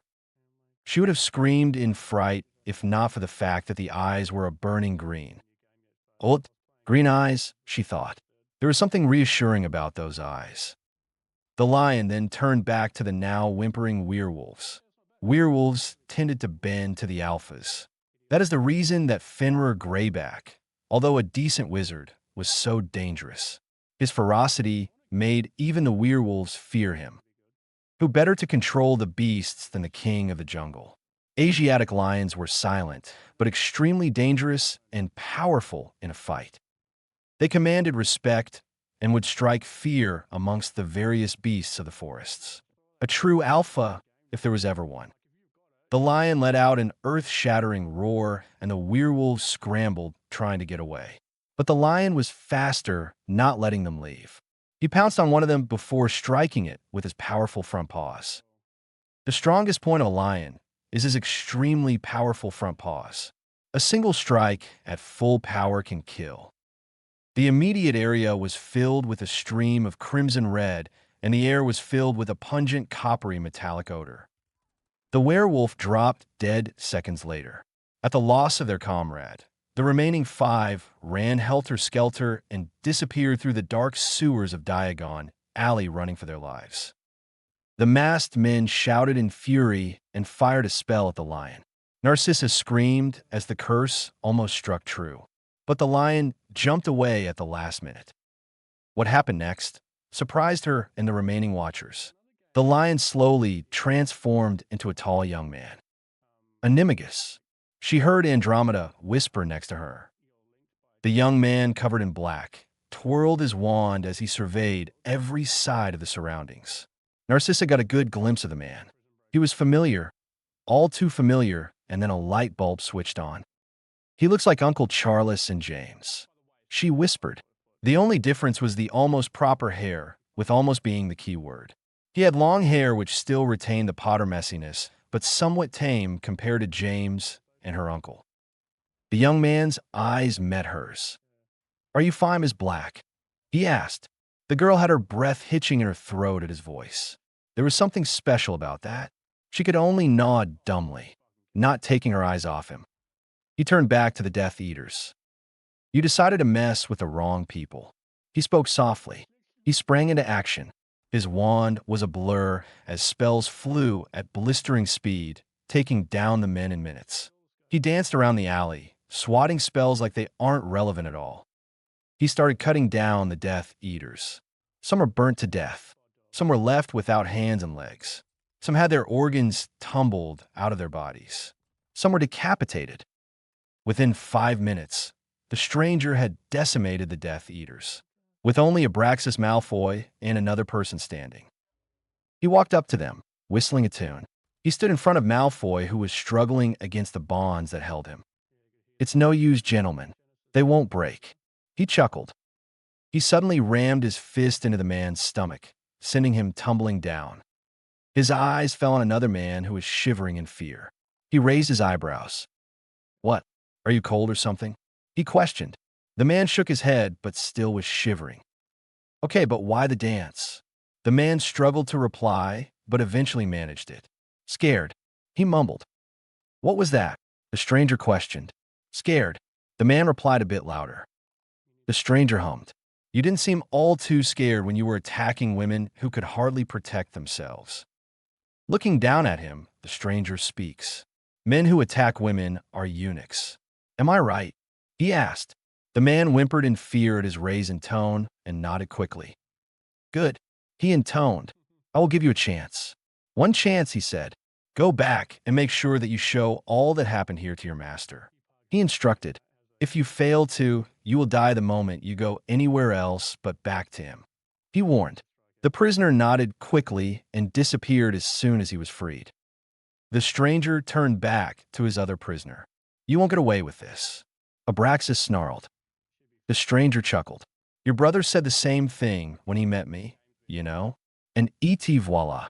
I am here, and your brother, TCH. Poor Antoine. He mocked. Abraxas became deathly pale. Blaze? He asked. The man nodded. Right in one. He bowed. Keep that name to yourself, would you? It won't do good to blow my identity so quickly. He winked at the man. I have a present for you, by the way. He took out what looked like a butcher's knife out of his cloak, but grandly decorated. Abraxas stared at the knife. His face paled further, if that was possible. Scum like you and your brother don't deserve to live, let alone bread. You kill and torture people for what? Taking a knee, Harry said, listening to a madman who is fucking deranged and power-hungry, just to prove a fucking point that you are better. He snarled. You won't be able to stop us. You won't be able to fight this. The Dark Lord will kill you. Abraxas laughed. The stranger nodded. We will see, we will see. Say hi to your brother. I will make sure that the rest of them are sent to you directly, he said, and with the very same knife, he separated his head from his body. He dropped the knife on the dead man's body and slowly turned back to us. Who are you? Uncle Charles was the first to consider. Why do you look like us? He asked. The stranger chuckled. Good question, but not here. Not now. That conversation is not meant for delicate stomachs. Not to mention prying eyes or ears. He said. Hedwig. Narcissa watched in shock as a pure white phoenix materialized out of thin air. When they are ready, he said and disappeared silently. The group was flashed in front of a grand manor by Hedwig. Impressive, Arcturus muttered. Indeed, Doria said as she walked up the path. The doors of the manor opened. An elf greeted the group. Welcome to Peveril Manor, he said. That came as an explosion. The group froze in surprise. Sheer surprise. WH. What? Charles choked. Peveril Manor? He asked again. The little elf nodded, flapping his ears along. Yes, sir. Master Potter is waiting in the sitting room. He be wounded. Please excuse me. He popped away. Potter, Doria choked. She looked at Charles. Her eyes started to tear up. Charles, please don't. Please don't tell me that he is yours. She pleaded. Charles frowned in confusion. When he understood what Doria was about to say, his eyes bulged. Merlino, what's wrong with you, Dor? He questioned as he gathered his wife in his arms. Never in my life do I want anyone else. You know that. He is not mine. I would never do that to you. He soothed his wife, who just nodded as he held her hand. Let's go in. We will get our answers soon enough, he told his wife gently. The entire group walked into the manor, admiring the elegance of the huge place. So, this is where my ancestors lived. It is wonderful, he said. They entered a large room that was ornately furnished. The young man sat on the chair, stripped from the waist up. Please excuse the mess. He looked up from the bloody clothes to the arrivals. And, welcome. I will be with you shortly. Take a seat. He gestured. He then silently went about cleaning the blood from his body. Doria noticed this, and she couldn't help her maternal instincts flaring. She rushed forward. Here, let me help you. She spoke quietly. Harry didn't say a word. He sat as still as a rock as the woman cleaned his wound. Do you have a healing salve? She asked. Harry shrugged. Do we have some, Maddie? He asked his elf. We don't, Master Harry. You'd be in trouble too much. The elf chastised. Harry chuckled. It's fine. Make sure some are prepared for emergencies. He calmed his elf. Give me a moment, he said, and with a wave of his hand, the deep cuts started knitting itself together. The one thing Doria noticed was he gave no indication of pain. This charm was very painful, and she knew it, and Saul had been adamant that he learn this. Of course, knitting your wound without sedation is very painful. What is wrong with you? Are you crazy? His grandmother snapped. Of course, you are an idiot. All you Potters are. She grumbled as she watched in hesitation, his body stitching itself. Harry chuckled. True, he answered. Is that a tattoo? Melania Black asked in disapproval. Harry gazed at the marking of his animagus form on his chest, right above his heart. No, it's a magical pact. It's my animagus form, he said. He then turned to James and Sirius. Aren't the two of you animagus as well? He asked. The two boys froze in place. Their eyes went wide. You haven't informed them, have you? He asked, shaking his head. Doria narrowed her eyes in anger. What is this? She asked. James gulped. His mother was not one to annoy. She would make him regret it. You know Remus, right? He asked. The werewolf. The woman nodded. Well, his transformation will be less lonely with the company. So, we came up with an idea to become animagus to help him. James replied. That is a very noble reason, of course. Harry smiled. The two boys grinned uncertainly. Doria nodded, seemingly agreeing with the answer. Harry gestured for Maddie to bring tea. Okay, I guess you have questions, he said. Who are you? Charles asked. There are none of us left. We three are the last of our line, he said. Harry agreed. Okay, first things first. 1. I never lie. I don't care if it's a small or big thing. I don't lie. 2. If I am holding back anything or any matter, it's for the best, and you must never ask about it again. He told them, there are some things I can tell you, and some things I can't. Moving to a writing desk, Harry scribbled out a note saying, if you need more, contact him. Tell him Blade said hi. Taking out his wand, Harry said, to your benefit, I, Harry James Potter, swear on my life and magic that I am and only telling the truth and will answer any question asked by the Potters and the Blacks of my choice. So mote it be. He swore, and his oath was sealed with a golden glow. As I said, my name is Harry James Potter, he said. But there is nobody by that name. The family tapestry doesn't show. James spoke. Yes, you would have been shown on the black tapestry if that was the case. Sirius frowned. That is because I'm not from around here. Not yet anyway, he said.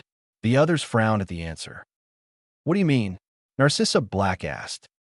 He probably means that he is from another country, Bellatrix replied, eyeing the young man with interest. No, I am Harry James Potter, but not from here. I was born on the 31st of July, 1980, he answered. His answer was met with silence and confusion. It's still 1976, Sirius pointed out. He then smirked. You are pulling one over us, aren't you? He asked. Harry chuckled. I wish I could, but no, I was born 4 years from now, he said. His face hardened and Harry said, I may joke about many things, this is not one of them. You are a time traveler, Bellatrix whispered in realization, but everyone heard her. Come on, I don't think so. It's said to be impossible. Sirius ground out, but his jaw dropped when Harry said otherwise. Silence had occupied the room before. Nobody said a thing. They were all digesting this new fact. It was Doria who broke the silence. So are you? He nodded. Your grandson? He answered. She gaped and her eyes widened again. He observed his father and could see horror and realization on his face. Oh, Merlin, he groaned. I'm a father of 15. Unbelievable. And surprised, my son is as old as me. He groaned. He then glared at Harry. You are not trying something, are you? Harry shook his head. But what about the other us? Doria asked. Aren't they worried? Aren't they looking for you? She asked. Harry chuckled, though this time his laughter was emotionless. I am an orphan. All of you are dead. He pointed towards the older couple. His eyes then fell on James. You as well, he said. James blanched at the answer. His grandparents lost all color from their faces. Ow, Charles asked. It was then that he began his tale, his entire life story. The group were horrified, humbled, and angered before their expression rested on one of pity. Pity for the life one of their own had suffered. Pity for the poor boy who had lost everything. Pity for the life he had led. Pity for all the choices that had been taken away from him. Doria couldn't take it any longer. Her grandson, her blood, had his life taken away from him. The hollowness in his eyes, as he finished his explanation, broke her heart. She slowly gathered the boy in her arms. He flinched at the contact. Doria cursed those nasty muggles for their treatment of her blood. She was about to pull away when the boy slowly hugged her back. He then pulled back. "Thank you," he said with a smile on his face. The smile made his face look a lot younger. The older woman smiled gently. "What are you going to do?" Charles asked. "Finish him. That is my task. After that, I don't know. I haven't thought about life after that at all," he explained. "You could come to Hogwarts." Narcissa replied, too eagerly for her liking. Harry smiled a little. "I was thinking of it, yes. I still need my newts. Matter of fact, I need my OWLs as well," he said. "I just needed closure. Now that the old timeline has been erased, my name would have surely come up on the tapestry in some time," he explained. "Whatever happened last time, I won't let it repeat," he said defiantly. He then frowned. "Why was Malfoy attacking you? I thought that you two would be betrothed." He pointed to Narcissa. She frowned distastefully. "I hate him," she said. "They were trying to lock us in a contract, but grandfather didn't allow it," she explained. He then locked eyes with Bellatrix. "What about you?" "Lestrange." She flinched. "He is a pig." She spat. Harry snorted. "That probably is one thing I will never disagree with." The group fell into silence. "So, shall we get back to Potter Manor?" Charles asked. Harry frowned. "I have a place to stay," he pointed out. The elder Potter shook his head. "You won't live here. I don't think Doria will allow it," he pointed out. Harry frowned. "For an excellent fighter, you are stupid," Doria pointed out with a smirk. "What Aunt Doria means is that you are coming to stay with us," Sirius pointed out excitedly. Harry could only look on dumbly. But he was interrupted. "My family won't stay away from me. Not when I am alive. This place is good, but that will be after I see a nice young lady for you to settle down with." Doria smirked. "La, lady," he squeaked out. "She's joking, right?" he asked his father. "Nah, Mom doesn't joke. She will set you up with a girl.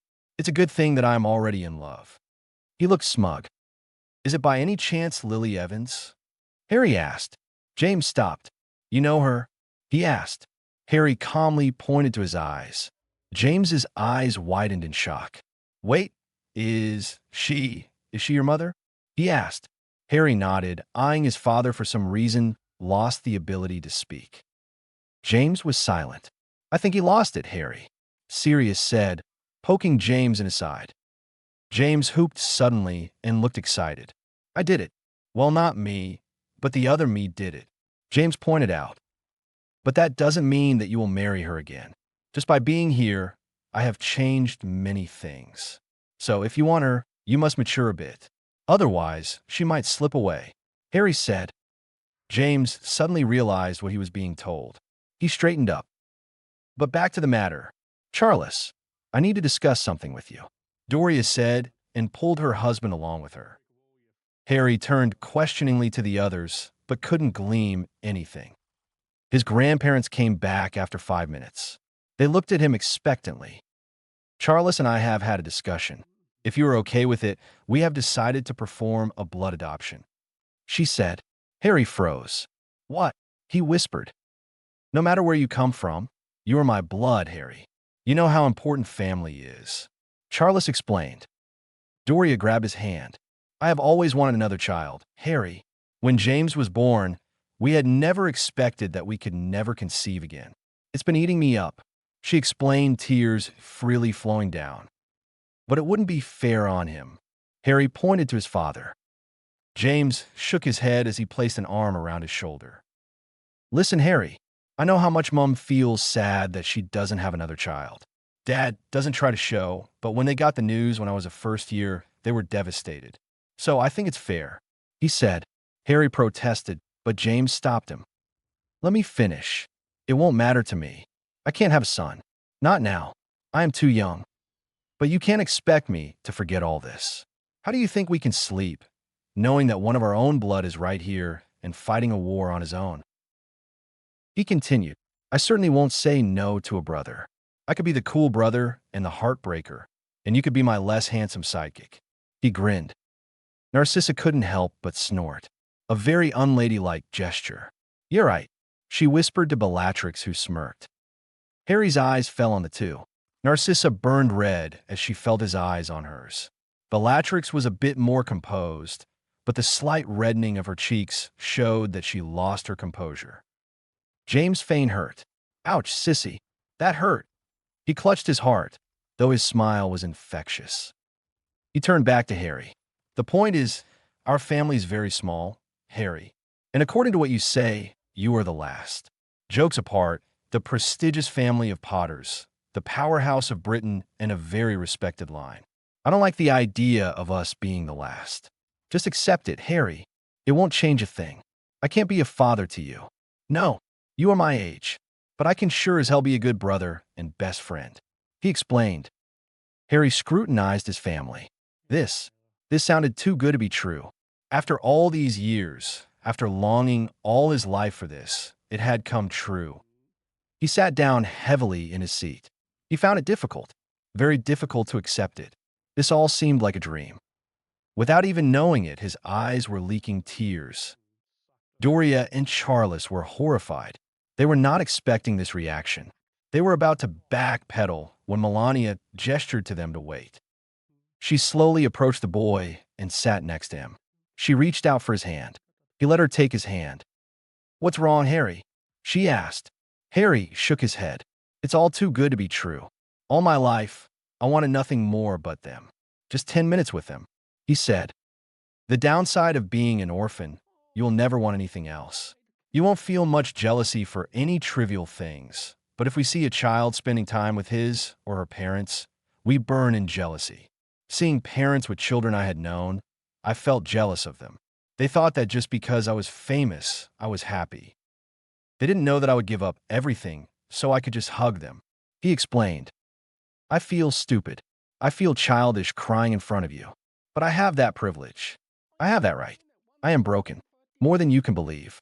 I have seen and done things that would disgust most of them.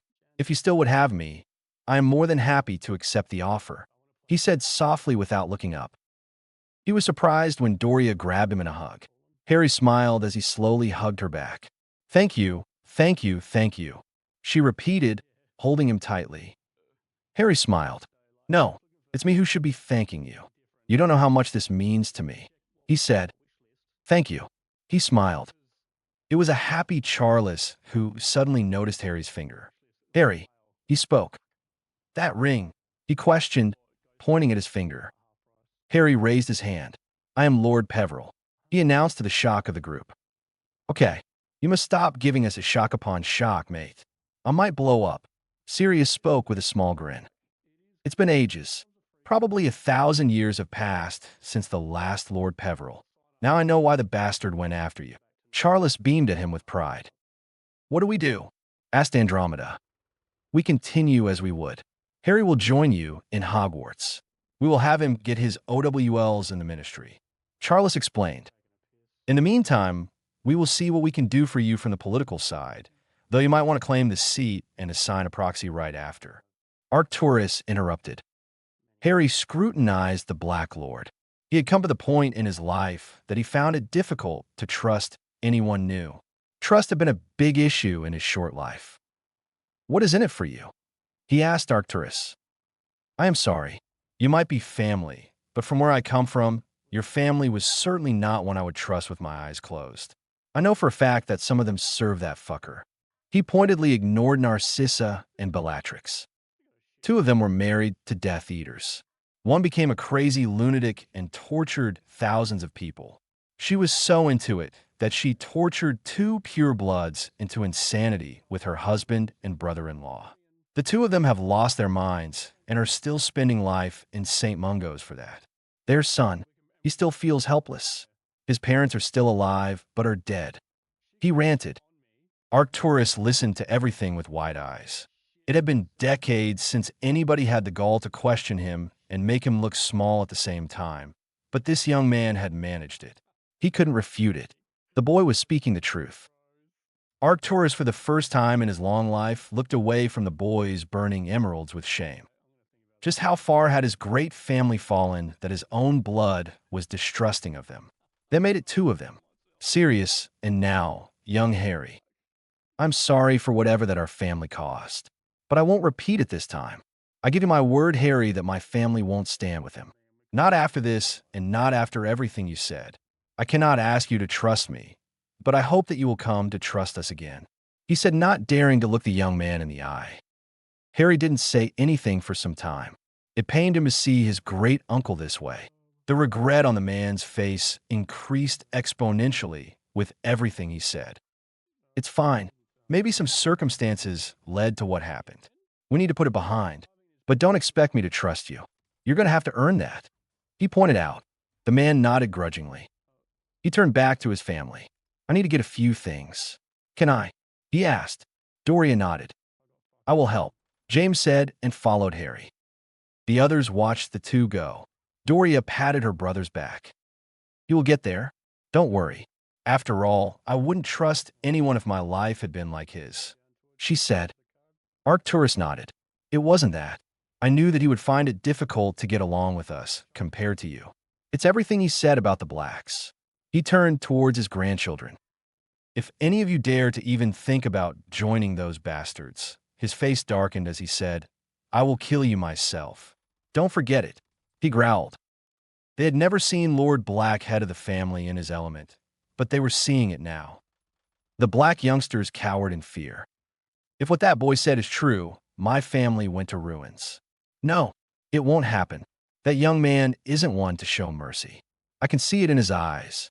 You might be family, but if you cross him, you will die. Of that I have no doubts. And if what he did today was any indication, I won't be able to do anything," he explained. The four younger blacks were scared as they nodded. Arcturus was no one you ever wanted to stand opposite from, but what he just admitted to.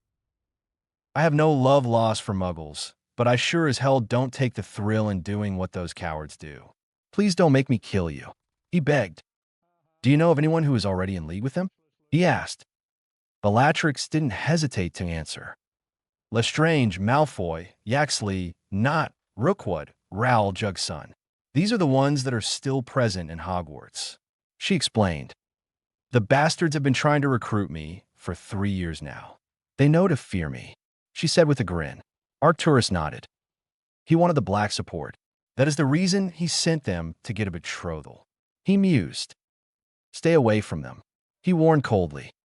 "Don't forget to show them what I have taught you. Don't forget to write to me if there are any developments.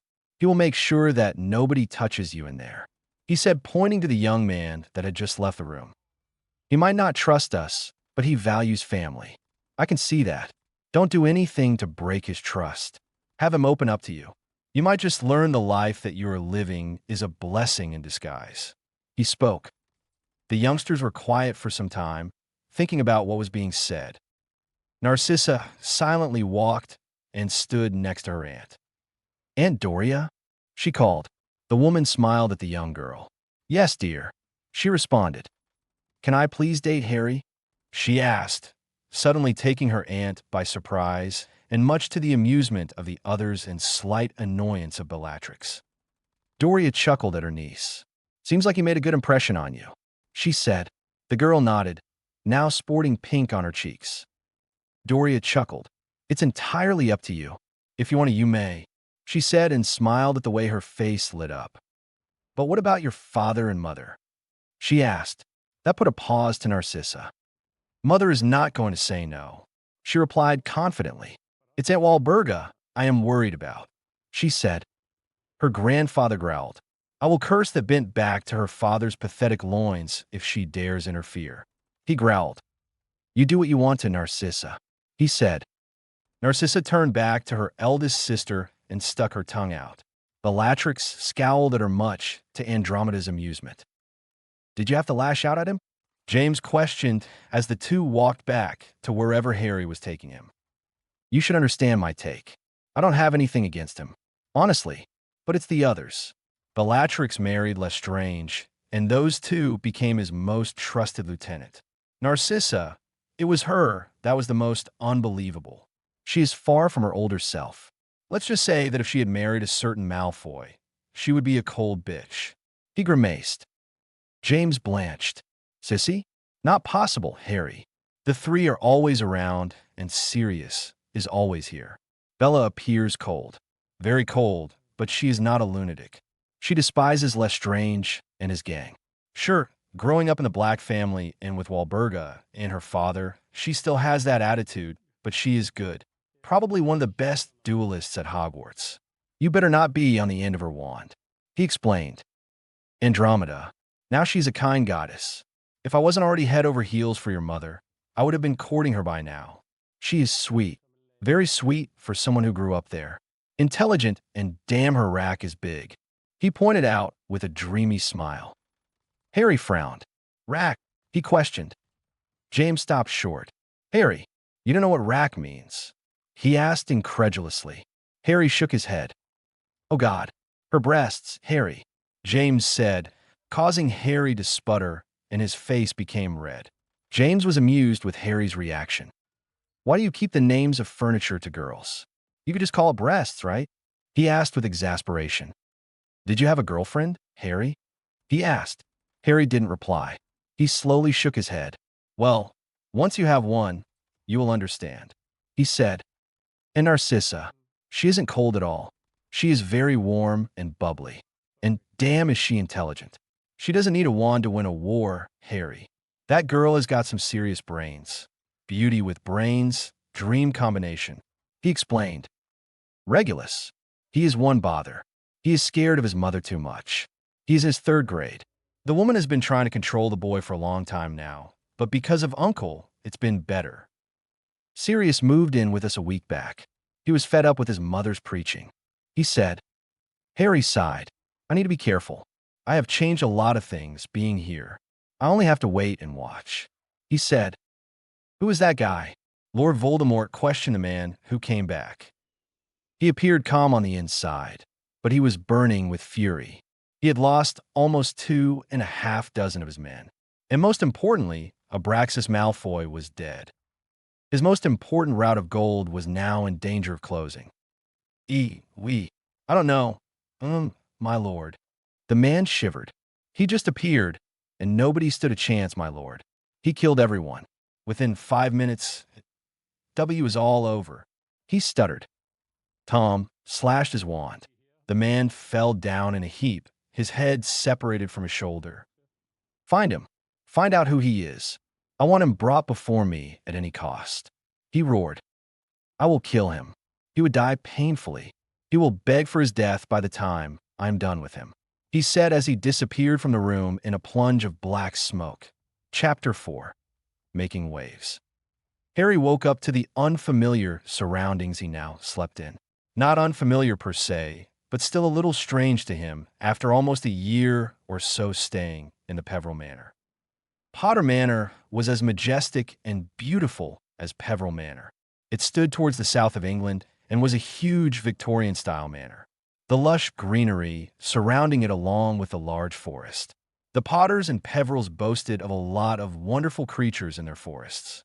He chalked it up to something that they had been blessed through the bloodline. It's been 14 days since he arrived back here with his family. Although it was a bit hard to adjust to having parents now. Even though they are his grandparents in reality, he had come to accept it. They were his blood. They might not have been his birth parents, but since he didn't know them at all, he was not complaining. He still remembered the day he performed the adoption ritual. He was frankly surprised and internally pleased that they would take such a decision.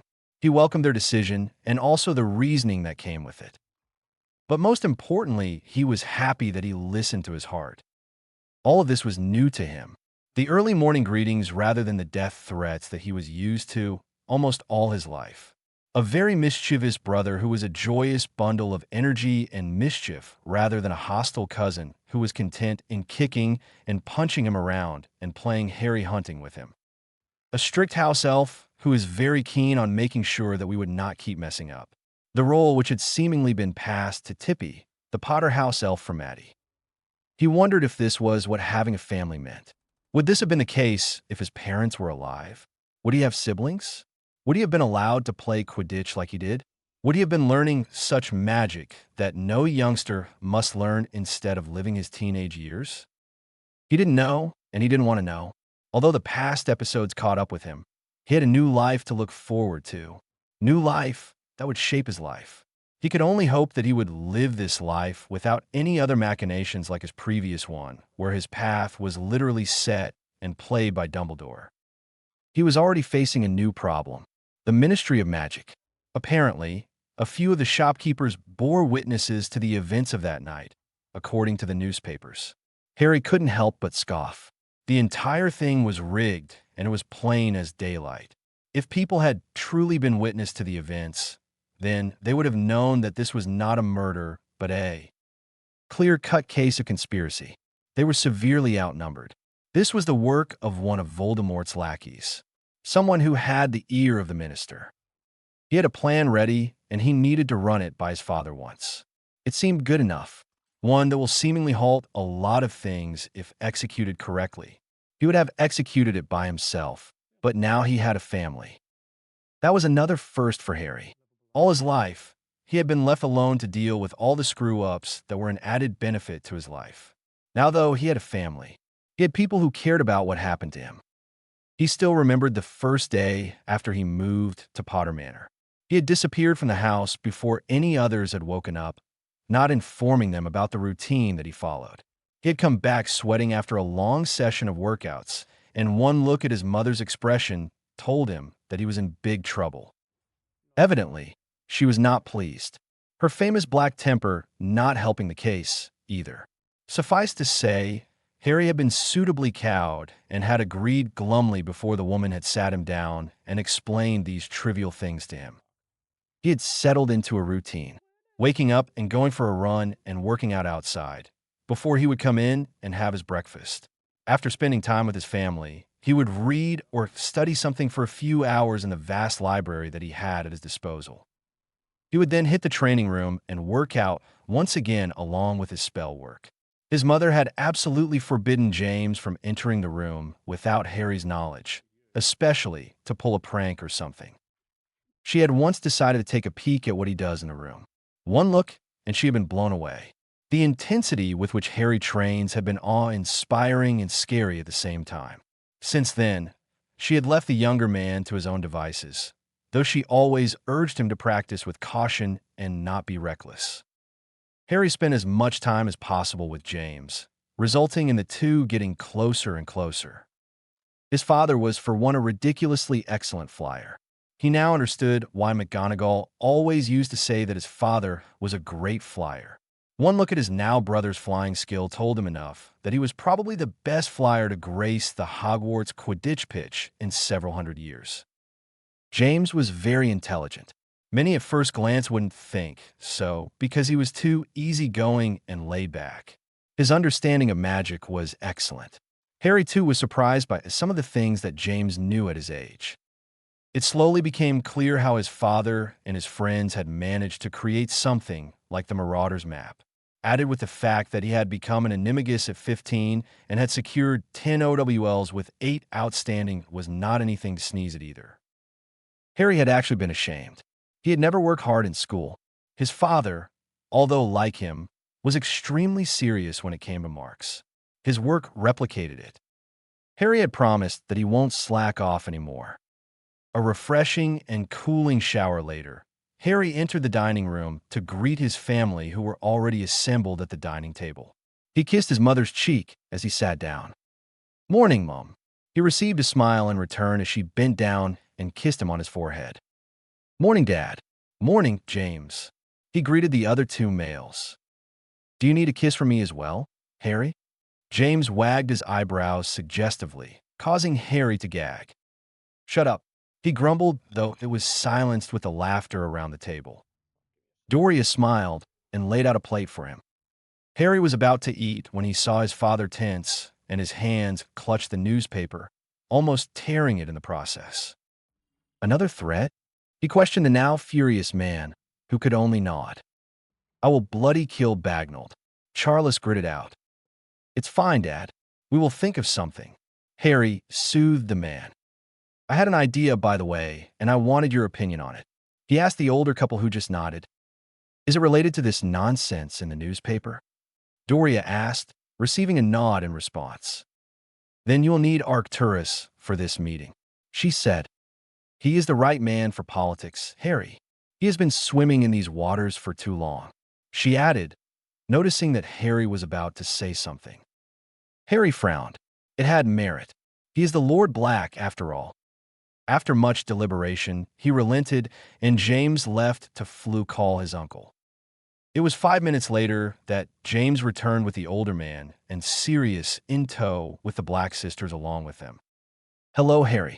Narcissa greeted him enthusiastically with a smile. Harry smiled back at the girl. He had come to like this version of Narcissa. She was way better than the older version of herself. That woman was cold and aloof, who always looked like she smelled dragon dung. This Narcissa was energetic, talkative, and bright, a far cry from the older woman. He never came across the other two Black sisters, so had no idea how they were in his timeline. Bellatrix, he had an idea. He had seen the memory of the trail of the older woman she had become. The woman had been pushed to insanity, and her eyes had lost the brightness that it contained. He could say that she had become a shadow of her former self. Her entire demeanor was different from the one he was seeing now. She had become extremely fanatical, or rather obsessed with Tom. Lord Black. Harry greeted the older man, who nodded at Harry as he took a seat next to his sister. Charles then went about, explaining to Arcturus about the plans they were about to make for the Wizengamot. "Harry, if you will." Charles gestured to the young man. "Okay, the Ministry won't stop pestering us till we cave in. Let's just do that," he explained. "We will attend the Wizengamot meeting in 2 days. I will surely be apprehended by the Aurors," he explained. "Good thing is that the moment those men resorted to unforgivables, I won this argument or trial or whatever the hell this farce is called." The two older men nodded. It was true. When a person is using the unforgivables, the other person has the right to respond in kind to protect himself. It could be to the extent of killing, if need be. Harry was silent for some time before a mischievous grin made its way on his face. Doria caught on to the look very quickly. "Harry," she said warningly at the boy. Harry smiled at his mother and turned to his father and Arcturus. "Tell me, what is the state of the Wizengamot?" he questioned curiously. "Light, dark, and neutral. 3 factions. The most powerful of them, neutral. Why, they have a fixed voting block, but they get the other odd votes when the bills matter. The leader, Lord Stephen Greengrass," Arcturus explained. "The dark faction, powerful, but the light does not allow them to have their way.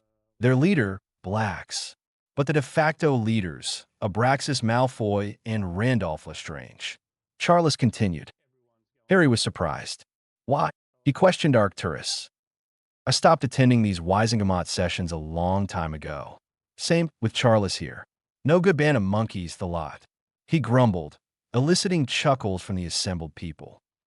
"The light, too narrow-minded and sees everything Slytherin as dark, the fools. Majority of them, at least." Harry nodded. He knew better than anyone about it, Ron Weasley being the perfect example for it. They trumped the dark side in voting every single time. They would let the neutrals get away with many bills, but never the dark side. Charles explained. "I am the leader for this, but the houses loyal to Dumbledore have the final say. The reason, Arcturus just told you why." Charles reminded, and Harry grimaced at the mention of the old headmaster. He then looked brightly at the two of them. "How about we add some flair to that boring place?" he asked the two men. What do you propose we do that?" Charles questioned curiously. "Let's just change the power base from Lord Greengrass to us 3. He pointed out. "Are you suggesting what I think you were suggesting?" Charles asked, catching on to what he was saying. Arcturus had a glint in his eyes. Harry knew that it wouldn't be long before the two got where he was going. They had been swimming in these waters even before he or his father were born. "Yes, let's change a few seats." Harry grinned, and the older man couldn't stop grinning. "You just might be right about one thing, Doria." Arcturus spoke after some time. "These Potters are trouble. Big trouble," he said, and chuckled at the Potter men's indignation. As planned, Harry, along with Arcturus and Charles, walked into the Ministry, only to be stopped by a few men in red robes. "Not that I don't mind such a grand welcome, but what is the reason for this warm welcome?" Harry questioned with a smile. One man in aura robes stepped up. "You are under arrest for the murder of Lord Abraxas Malfoy," he said, and gestured for Harry to follow him. Harry looked back at the older men he had come in with. "You two go ahead and take your seats," he whispered. Charles nodded and left with Arcturus. Lestrange should have done a better job. Too slack, Harry joked, causing the one who addressed him to stiffen ever so slightly. "Why are you so sure that it was me that killed Abraxas Malfoy?" Harry questioned the surrounding men curiously. He wanted to know the reasoning these men would come up with. "We have our ways, boy." The man spat without turning back. That particular word angered Harry. He had never liked anyone addressing him like that. "Do you even know who I am?" Harry questioned. "I don't care. Several witnesses have observed that you were in company of the Potter and Black Lord that night. We also had a vague description of your physique and your magical signature collected by the Aurors." The man answered without even bothering to turn back. "We had the flume modified to recognize the magical signature, and we were alerted immediately," the Auror explained. Harry cursed himself for his slack. Of course, they had identified his magical signature. It was a difficult piece of magic, but not one that was impossible to do. Many could perform it, and he didn't doubt the Ministry Aurors could perform it. Harry was led into the Wisengamot in the 10th level of the Ministry. The doors opened, and all the jabbering stopped. Harry observed the reaction of the assembled members. He identified a few of them. That, though, was only because he had been in school with their grandchildren and they had certain similarities. Harry was led into the center, and he was instructed to sit on the chair placed in between the room. He did so without complaining.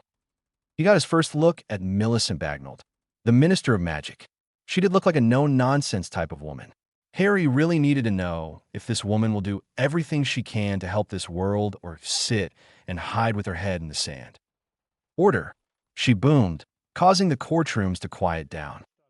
"The following hearing pertains to the murder of Lord Abraxas Malfoy of the ancient house of Malfoy," she announced.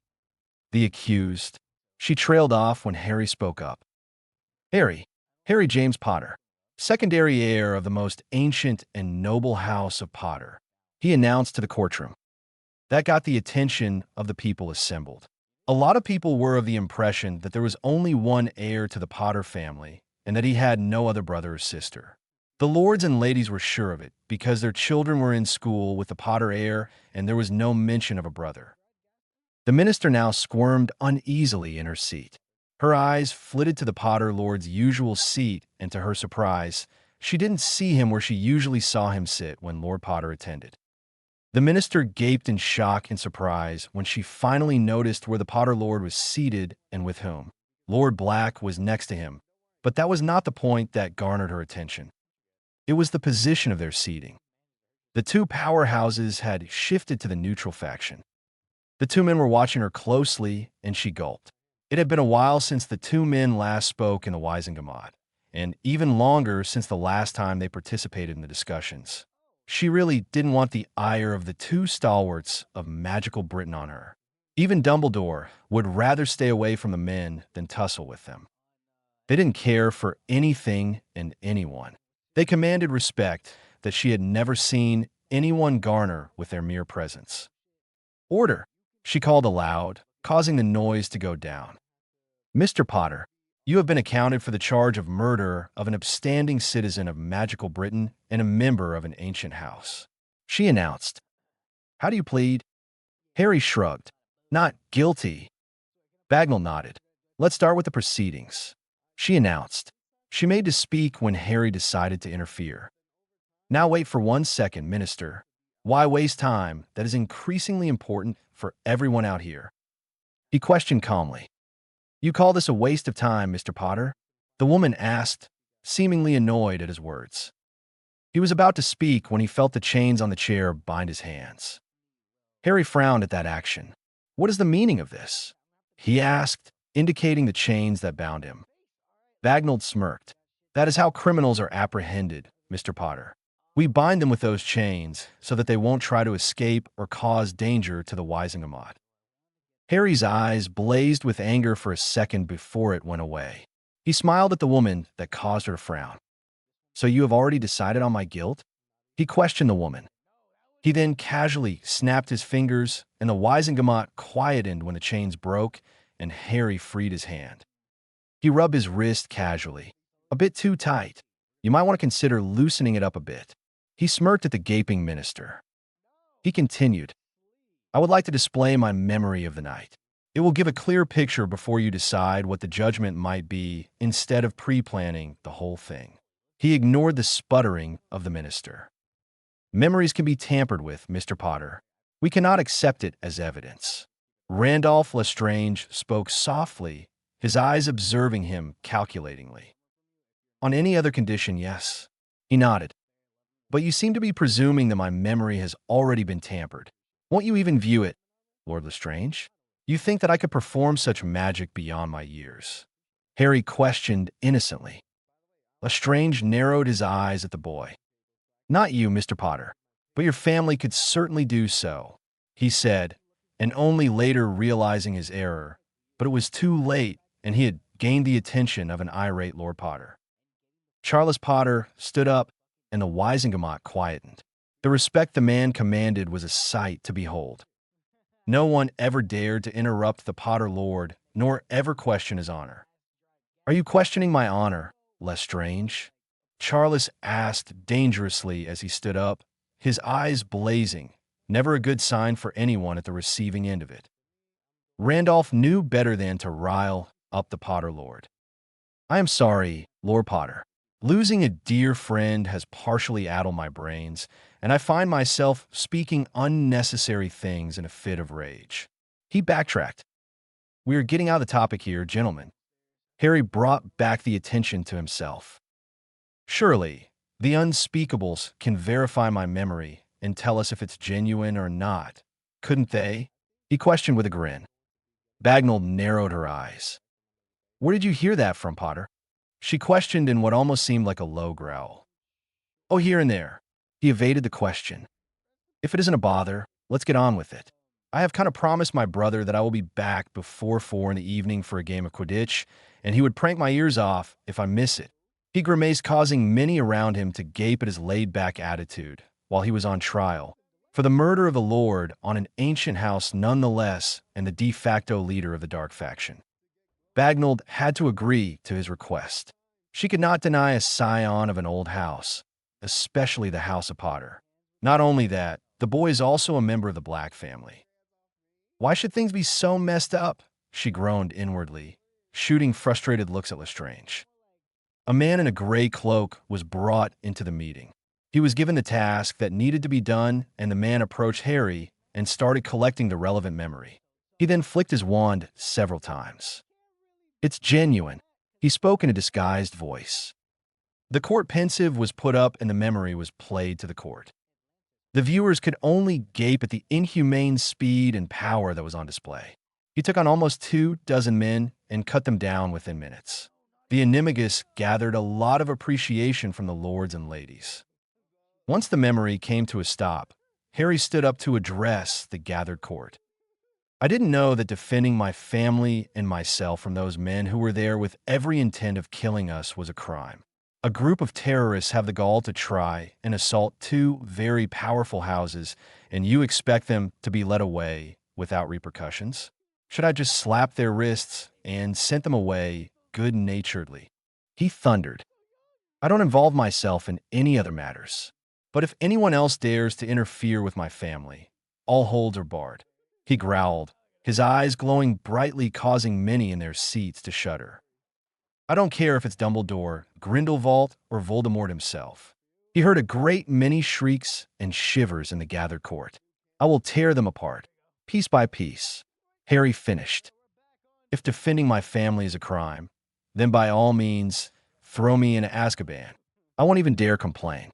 I willingly will walk with you to that place. Without protest, he said. But don't count on me staying there for long, he added softly, that went unheard by everyone present. He held up his hands to indicate that he was ready to be arrested. Bagnall couldn't help but be awed by the way he spoke. He handled himself almost as well as seasoned politicians. His words were spoken with such passion that she had no choice but to agree with every single word. All who consider Mr. Potter guilty of murdering Lord Malfoy. She questioned, and none of the wands went up. Not a single one. All who consider Mr. Potter innocent of the above-mentioned crimes. Almost 90% of the wands were lit and raised. Harry made note of the ones who abstained from voting. He had a vague idea of who he should keep an eye on. Innocent, she announced, and Harry stood up. You may leave, Mr. Potter, she said as she went back to the papers in front of her. No, I think I will stay. He started to walk towards the neutral faction and towards his father. Mr. Potter, it is time for the Wisingamot meeting. You're not a member of this body. You should leave. Bagnold spoke with a raised voice. Who the hell told you that I am not a member of the Wisingamot? He questioned. Mr. Potter, please don't waste our time, she requested. Harry turned back to the woman. He smirked. Then it's a good thing that I'm not playing around. He stood in the empty seat in between his father and Lord Black, and he placed his hand on the seat. A golden glow emanated from the seat, and the empty seat thrummed before a crest was displayed on the top of the seat. A thestral. The thestral.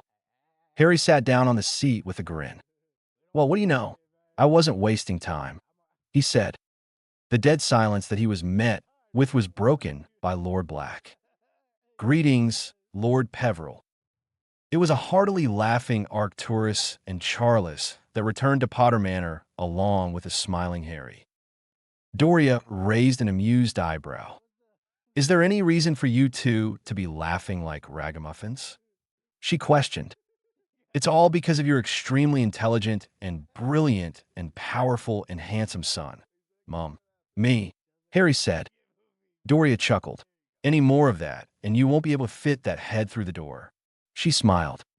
Shall I assume that everything went about without a hitch? Harry nodded. No problems, he said. You should have seen their faces, Dor. He wiped the smirks right off their faces. Charles laughed. You should have seen Greengrass's expression. The man was absolutely terrified when he saw the two of us sitting next to him. Poor guy. Arcturus snorted. Well, we know what the headlines would be for tomorrow.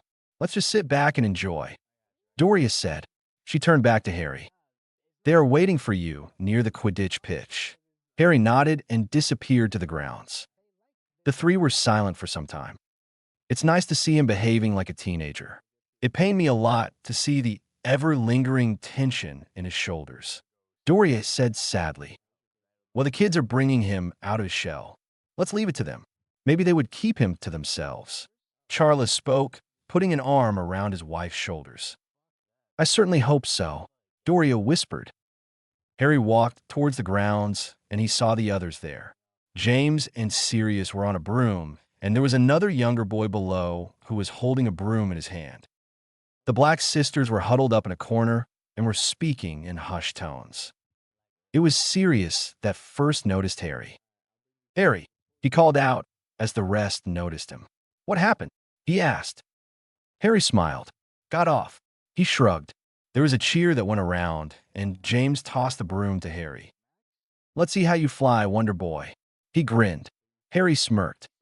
He kicked the ground and launched into the air. He suddenly felt happy. This was his territory.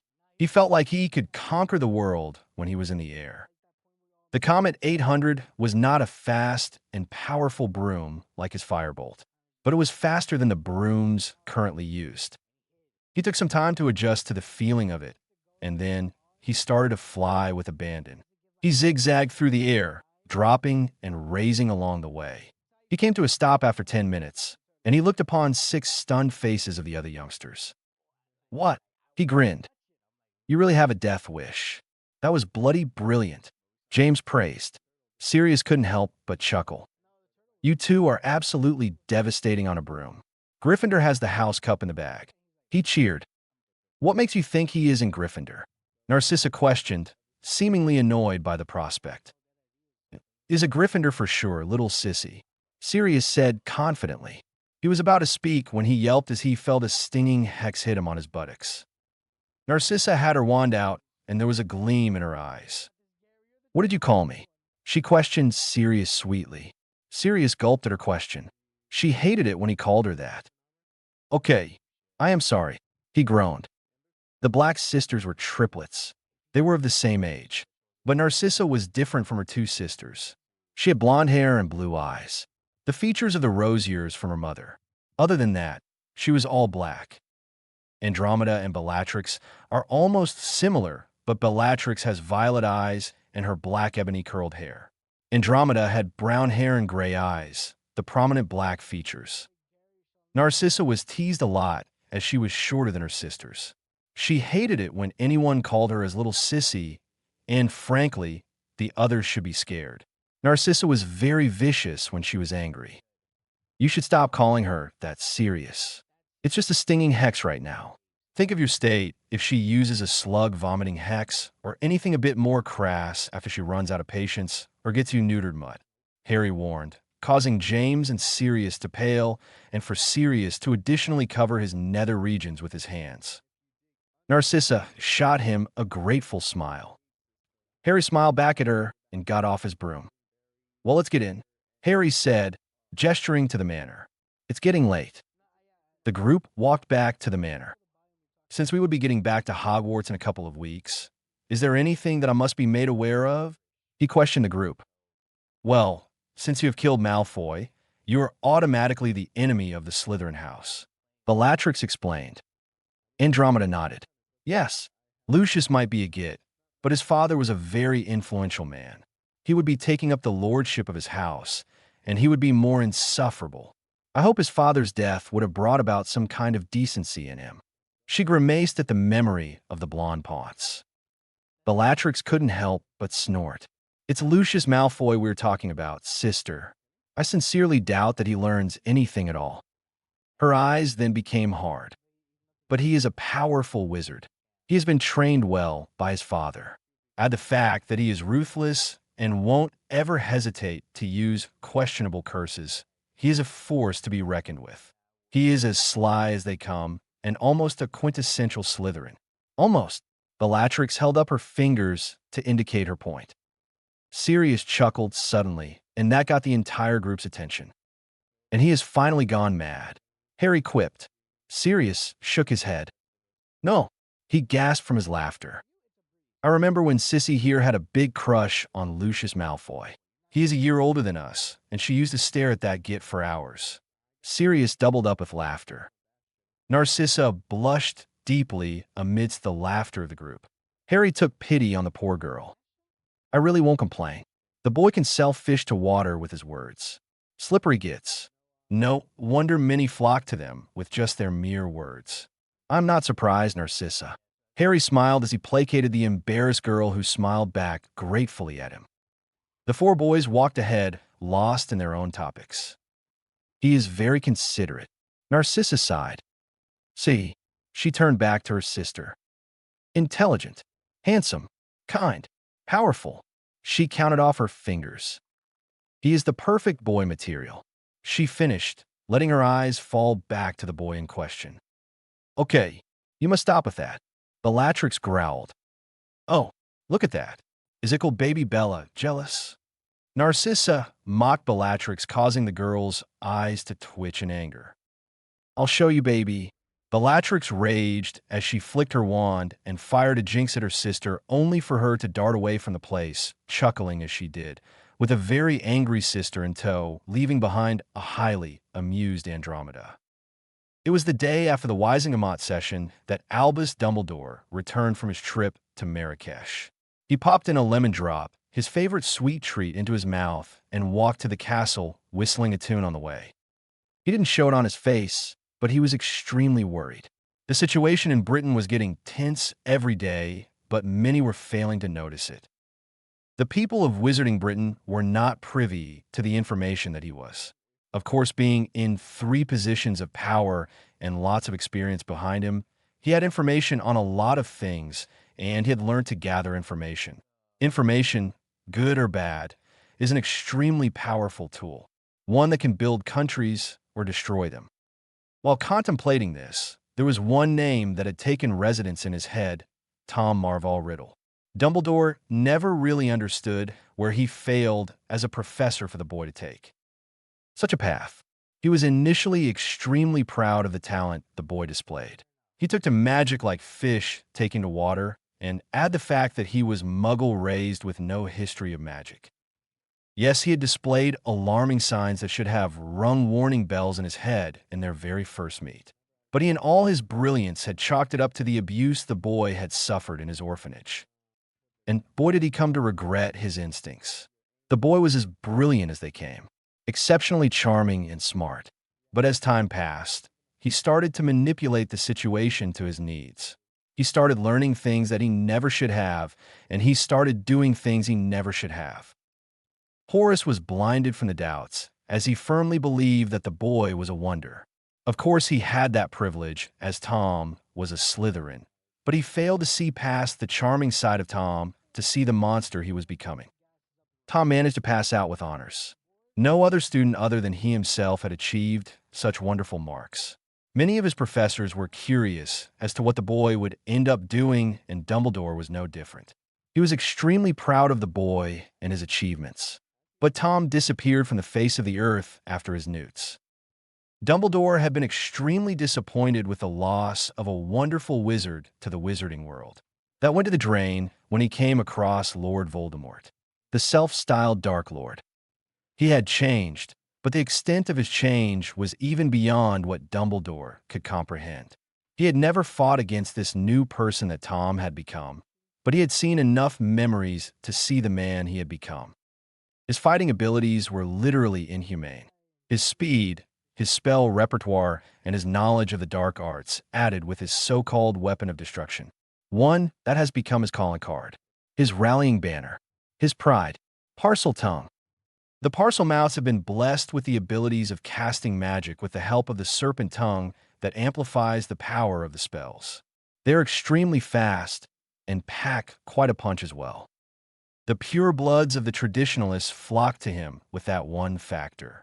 The heir of Salazar, Slytherin himself, he calls.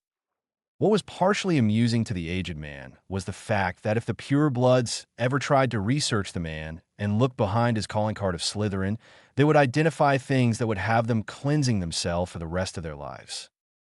He entered his office and sat on his chair with a sigh. He was about to call for his deputy when he stumbled upon the table, which had the headlines of the day. Return of the Peverils. Yes, dear readers, you read right. Who doesn't know about the Peverils? One of the oldest families the wizarding world had ever seen. The line was said to have gone extinct, but surprise, surprise, we were all wrong.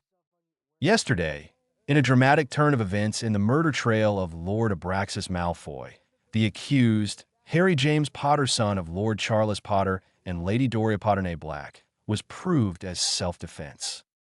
The young man demanded that he be heard and his memories of the night be shown in front of the Wisengamot. The memory was displayed after much consideration and verification of its contents. The memory displayed how Lord Potter and Lord Black, along with his families, were attacked by a masked group of terrorists, also known nowadays as Death Eaters. That was not all.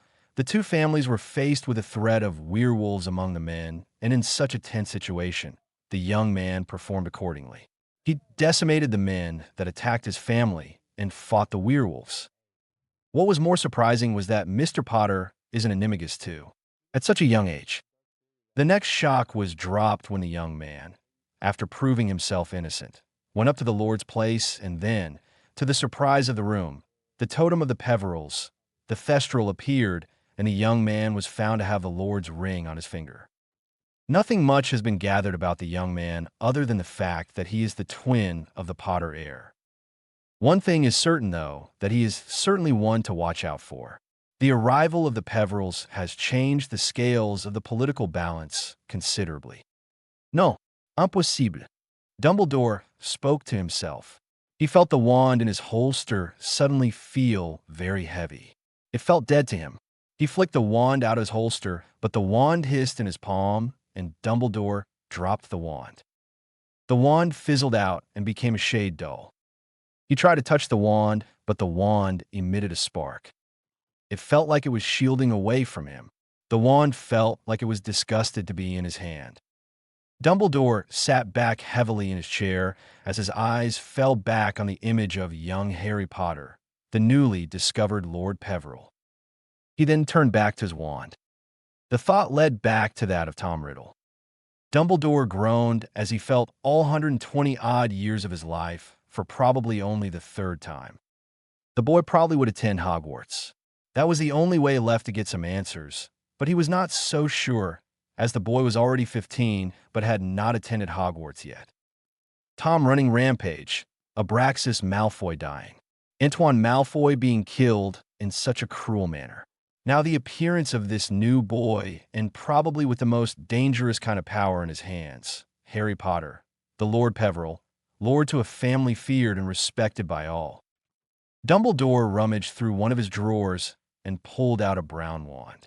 His loyal ebony with dragon heartstring. The wand hummed in tune with his magic. Harry Potter, he intoned softly as he closed his eyes, contemplating his next move. Things were getting heated, and this new player was in the middle of it all. TBC. Hello, people. I hope all are doing well. Please stay safe and healthy. I have a next chapter ready for you. Harry is put on trial for the killing of Malfoy. As you can see, he gets out, and in his wake, leaves many raised eyebrows and a political imbalance. And Narcissa is totally smitten with our hero in that, for some reason, is annoying Bellatrix. Harry is adjusting in his life with his new family and the family dynamics. The next chapter, he goes to Hogwarts. And we know that Hogwarts is a hub for trouble, especially with Harry out there. Add to the fact that Dumbledore is interested in Harry, his life will surely turn extremely interesting. Chapter 5, Hogwarts Bound. Please don't cry, Mom. Harry tried to placate his mother as he was about to board the Hogwarts Express. We will be home before you even know it. Christmas is just 2 months away. Harry trying to calm a very upset Doria. Come now, Dor. Harry is right. We won't even notice them gone. They will be back before you know it. Charles explained as he placed an arm around his wife. Doria nodded. She knew that this would happen. They had to go to school. I want the two of you to write to me every week. She demanded. Harry, no skipping meals and drowning yourself in your practice. She warned, and Harry could only nod quickly. James, serious. I warn the two of you. Please don't waste your time playing those pranks. I am fed up with Minerva writing to me complaining about all your shenanigans. She narrowed her eyes as the boys grinned back at her cheekily. I don't even know why I bother. She sighed as the two boys grinned victoriously. James, she snapped, and James held his hands up in surrender. Okay, fine. I'll try my best to not try and prank a lot of them. James immediately backtracked. He didn't want to anger his mother. It certainly won't be good for him. She smiled at the three of them. I want you to enjoy yourself and study well. Take care. She kissed the three of them on her forehead. Charles then addressed the three of them with a very serious expression on his face. I know that you two are furious about the matter of Peter Pettigrew. He calmly pointed out and was not surprised when James snarled in anger. Learning of the supposed betrayal of their friend from Harry had been a bitter pill to swallow. They were devastated at first and found it difficult to digest, but that didn't last long as it turned to fury. It had required a considerable effort from both the elder Potters to prevent James from running to the boy and killing him himself. James, calm down, Charles warned with a no-nonsense tone. I know that it won't be easy, but the boy is not the same man he would become. Not yet, to be precise. Charles continued. So, I won't have the two of you running through the train and cursing him within an inch of his life, Charles warned. I won't tolerate it either. Now, I want you to give the boy a chance. He raised his hand to quell the protest. Believe me, I want to kill the boy for that myself, but he is not the same person. He explained. Give the boy a chance. Observe him. Something happened that caused the boy to tread that path. You had repeatedly told me that he was a bit weaker than the rest of you, that he was a bit of a scare boy. I'm almost certain that something happened that caused him to become what he did become. Charles explained calmly. But if his intention was always betrayal, if he is playing around with you, if he is planning behind your backs, then he is fair game. I want you to be ruthless in dealing with him. Show no mercy. He bit back, fire burning in his brown eyes. The two boys nodded. Charles then addressed Harry. I know that it will be difficult to hold back, Harry, but I want you to remain calm. Never give an inch to those people. And don't let that mad old bastard interfere a lot with you, he said, and Harry nodded. It had come as a huge relief to know that his father was at arm's length with Dumbledore. It would not have done well with him capturing the interest of the old man and having him interfere in everything that he had to do. A lot of them would be interested in you, Harry. I know that you will be very alert, but still, I want you to keep an eye on the others. Keep them safe while you are there. Charles instructed. In the meantime, I and Arcturus would start working our way in the political arena. He promised. Take care, son. He smiled at the young man and patted his back. Harry, James, and Sirius turned and walked back to the train. Let's get going then, shall we? Charles and Doria turned around and came face to face with Arcturus and Melania. The Potter couple nodded. Let's go, Doria replied and started to move towards the apparition point. Harry turned the noise out. His compartment was surely very noisy. Sirius and James, for purebloods, could be extremely boisterous when they want. Remus Lupin and Peter Pettigrew were sitting with them. Remus had been polite from the moment that Harry introduced himself. Not surprising. He was always very polite. Even in the future, Remus was very soft-spoken. It pained Harry a lot to see that such a good man suffered from such a terrible fate. He could not even imagine the pain and sadness that he undergoes when he is transforming. If there is one thing that makes Sirius and his brother wonderful men, is their determination to help their friends in any way they can. Coming from such prestigious families and a long list of purebloods, they didn't have the obligation to befriend a werewolf who is an outcast in the wizarding world. Not only did they welcome the boy with open arms, but stood by his side and brought him out of his shell and turned him into a confident young man. On top of that, they managed to become animagus at the tender age of 15, something that many have never heard of and without anybody guiding them along the way. The animagus transformation is probably the most difficult and dangerous form of magic that a wizard or witch can achieve. Horrible things happen to those that attempt it without proper understanding and concentration. The risk they undertook so that a friend of theirs isn't lonely warmed his heart. Then there was Peter. Harry at first glance couldn't even believe that this boy was responsible for his life going downhill. He was a handsome boy, not tall nor short, and Harry could sense that he was a reasonably intelligent boy. His power levels were good too. The boy had managed to achieve the animagus transformation after all. Harry peeked into the boy's mind with a subtle legilimency probe, but was surprised to see that the boy was genuinely pleased and equally excited to meet him. What the hell happened to him? He thought internally. Anyways, he would keep an eye on the boy. If he is genuinely a good person, then he will help him out. He was broken from his train of thought when he felt someone shake his shoulder. Harry shook his head as he was back in the land of the living. What is it? He questioned. They mentioned that you took your OWLs recently. How did you fare? Peter questioned curiously. Harry smiled. O's and 7 of them, to be precise. Took 9, got 7. He replied, his voice filled with pride. What about you, Peter? Harry questioned genuinely. The boy grinned. 7 OWLs. I was worried that I might not do well, but James helped a lot. Peter replied. Remus? Harry questioned, turning to the other boy in the compartment. Well, I managed to do well in every subject. 10 OWLs. Outstanding in all of them, he said. Harry was surprised. He knew that Remus was brilliant, but this was something else. That's fantastic, Remus. I knew you were the level-headed one in this group, but I didn't know that you were the intelligent one as well. Glad to see one with more brains and less talk compared to these two brats. He teased James and Sirius. Oi! Sirius snapped, seemingly annoyed at Harry's words. I will have you know that I am very intelligent too, Sirius said, causing James and Peter to snort. Sirius shot the 2 glares and sat down. Thank you, Remus said, rubbing the back of his head in embarrassment. Don't thank me, Remus. It's your effort and hard work. You should be proud. Harry encouraged the boy. The boy nodded, and the compartment fell into a comfortable silence. Harry didn't know when, but he had fallen asleep. It was after some time that Harry finally woke up. "We have reached, Harry," James called out, opening the door of the compartment. Harry nodded.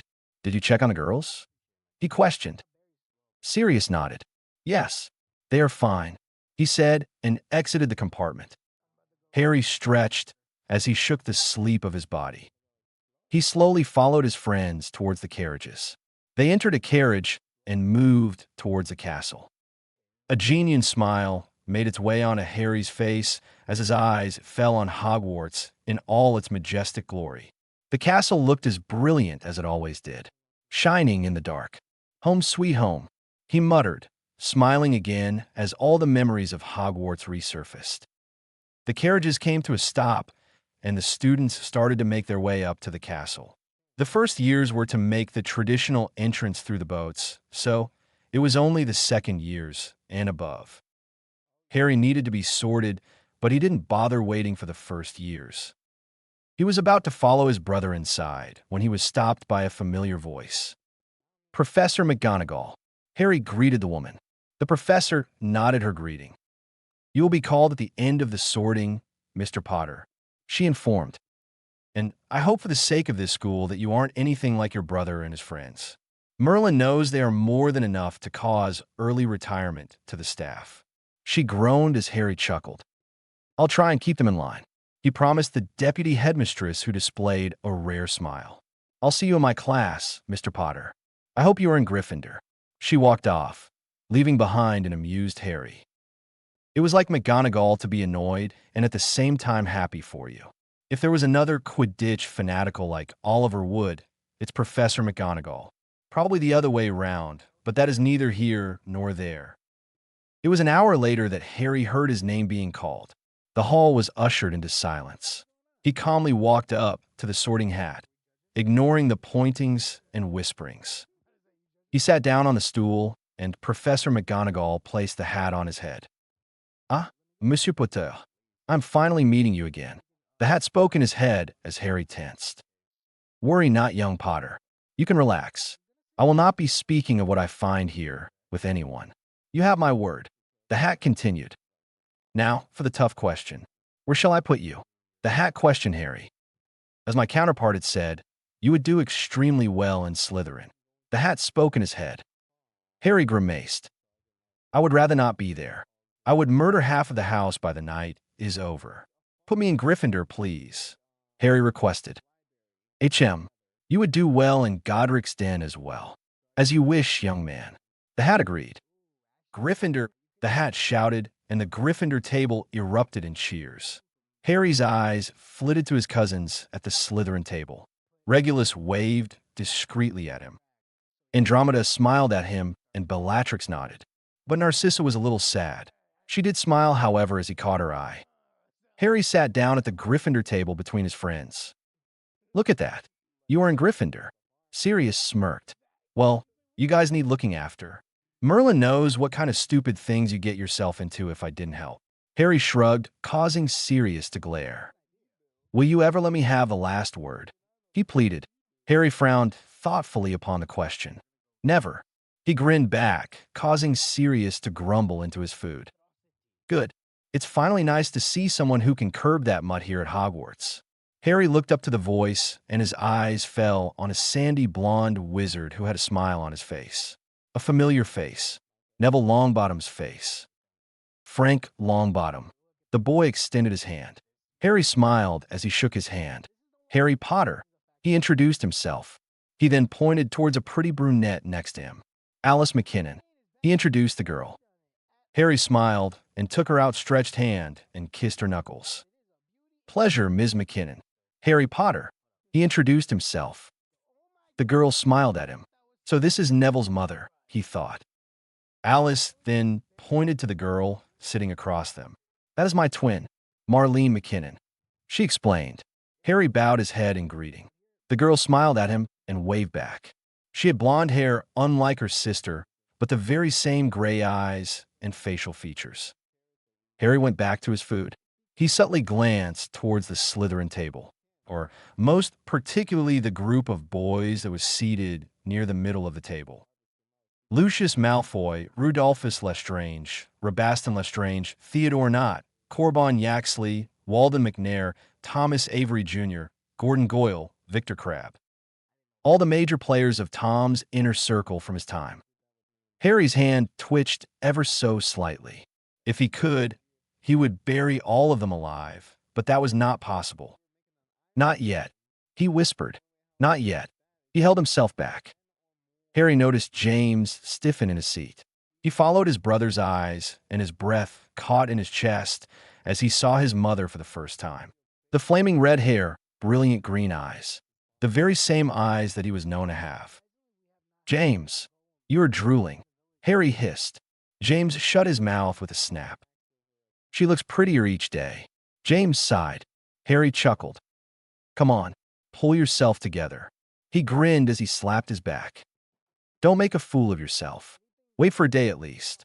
Just don't go and bombard her with the stupid scoring techniques that you call your charming side." Harry indicated with air quotes. The plates were cleared and the students were well fed. Sirius nudged Harry as he pointed to the staff table. "I hope you all enjoyed the hearty meal, courtesy of the wonderful house elves of Hogwarts." It was Dumbledore. He stood near his seat with his purple starry robes, pointed hat, and that damn twinkle in his blue eyes. "I know that you are all tired, courtesy of a very long journey, so I won't take much of your time." Dumbledore continued, noticing the grumblings of the older years and the yawns of the younger ones. "The prefects will lead you to your respective common rooms. You will be shown into your dorms as well. Any problems, you are free to approach your head of the house for help." He pointed towards his staff. "Classes will begin tomorrow, and I hope that all of you do well in your classes." He smiled. "Now off to bed. It's late." He clapped as the students and professors stood up and gradually left the Great Hall. Harry walked out of the hall, but bumped into someone in his ignorance. He apologized and continued walking when he felt a wand pressed into his stomach. Harry stopped, as did the noise around him. He observed James and Sirius flick their wands into their hands. Many students stopped to watch what was happening. "Watch where you are going, blood traitor." Harry looked up into the face of Lucius Malfoy. His eyes were red with anger, and his brow twitched ever so slightly, so did his wand. He was itching to curse Harry. Lucius was joined by all the other junior Death Eaters he had counted on earlier. Harry was about to raise his hand when the wand was pressed harder into his sternum. "Don't even think about it," the newly ascended Malfoy Lord growled. The other lackeys of Malfoy raised their wands as well. "You will pay for what you did to my father, blood traitor. You will count your days. I will make you suffer," he growled. "Okay, this is getting annoying," Harry chimed suddenly, taking many by surprise. He started to laugh. "Come on, really?" He laughed again, causing Lucius to frown. "What is so funny?" he demanded. Harry didn't reply, still laughing. He then waved his hand. Okay, I'll stop," he snorted again. "Your father said the same thing, Malfoy," Harry said calmly. "Your father made the same mistake of taking on the wrong set of people. He paid for it." Harry shrugged. "Now you're doing the same thing. Are you sure that your family doesn't have a death wish?" He chuckled, causing the Malfoy Lord to become red in his face. "Let me tell you once again, Lucius Malfoy, this is a very bad idea," Harry murmured, though it was heard by most of the others. Lucius smirked. "And what will you do?" he questioned. "I have my friends around me. They have their wands drawn, while you have a bit of a problem here," he drawled. Harry chuckled. "Silly ickle baby Malfoy." Harry mocked. "Let me tell you something, Malfoy. Take it as you want. No problem." Harry shrugged. "A wand isn't a solution to every single problem," he said, and before the blonde could speak another word, Harry had grabbed the boy's wrist before turning him around. A small kick behind his knee, and he dropped to the floor. Harry grabbed his twisted wrist and held Malfoy's wand under his chin. Dead silence was met with his actions. The Slytherin boys reeled back in shock and surprise. "Go on," Lord Malfoy. Harry mocked as he examined his fingers casually with the struggling man near his feet. I thought that you wanted to say something. Harry prodded further. Lucius screeched in pain as his hand was twisted obscenely. The bigoted purebloods were so up their arse in their superiority and brandishing a wand that they forget to work on the physical condition of their body. They have zero workability and zero pain tolerance. I don't give a shit about you or your family, Lucius. And that applies to every single one of you. Harry spoke up loudly. You mind your business. I mind mine. But if you ever dare lift a wand against my family, I will curse you shits back at your father's pathetic loins that you were spawned from. Harry growled. Harry pushed the blonde down. He stepped back and turned and walked away in the direction of the Gryffindor common room. You did well, James said as he came to stop next to him. Harry snorted. I tried extremely hard to hold myself back. Fucking scumbag. He growled. James placed a hand on his shoulder. Let it go, Harry, he whispered. The boy finally calmed himself. Now, let's go and get some rest, James said and led Harry to the common room. Harry observed the entire room. Guess some things never change. He ground out. James gestured for him to follow. They made their way up the very familiar stairs and entered their assigned dorm. Harry quickly changed and was on his bed as soon as possible. He let out a tired yawn. Night, brother, Harry whispered. James smiled. Night, Harry. He whispered back, but he knew that he was out like a log. Harry joined the other boys for breakfast the next morning after his workout. Good morning, boys. He greeted and received similar greetings in return. He piled up his plate with food and started eating, his eyes roaming over the place, searching for something or anything off for that matter. Those foolish boys won't stop until they get back at him. They were humiliated yesterday, or more like Lucius was humiliated and he would certainly try to get back at him. Professor McGonagall went about distributing the schedules to the students. Okay, charms with the puffs. Let's go. Remus stood up followed by the other boys, and they started walking to the classroom. It seems like the Gits aren't happy with you, Harry, Peter whispered, nodding towards the boys at the Slytherin table glaring furiously at him. That may be the understatement of the century, Wormtail. James snickered. Hello, Harry. Harry smiled as Narcissa waved at him. Hello, Narcissa. Harry wished her back but frowned as the girl pouted.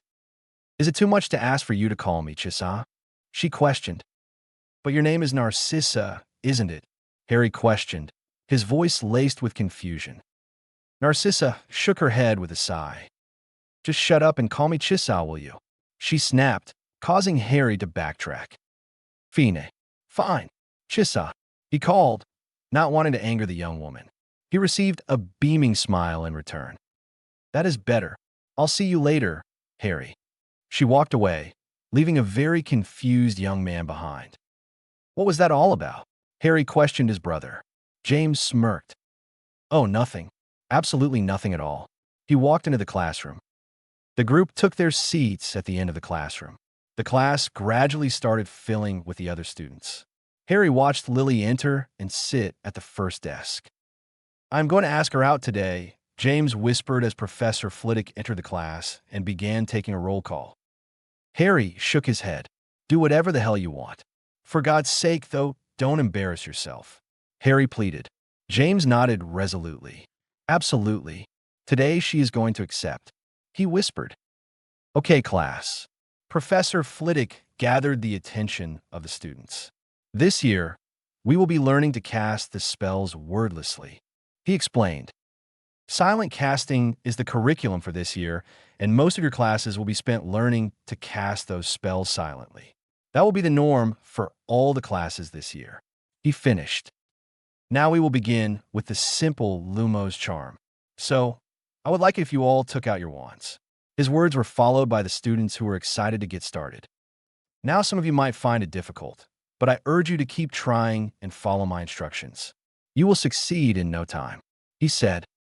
The first step in the process of casting without verbalizing is concentration. The more you concentrate, the better and quicker your results will be. He explained. You know the result of the Lumos charm, don't you? He received nods in return.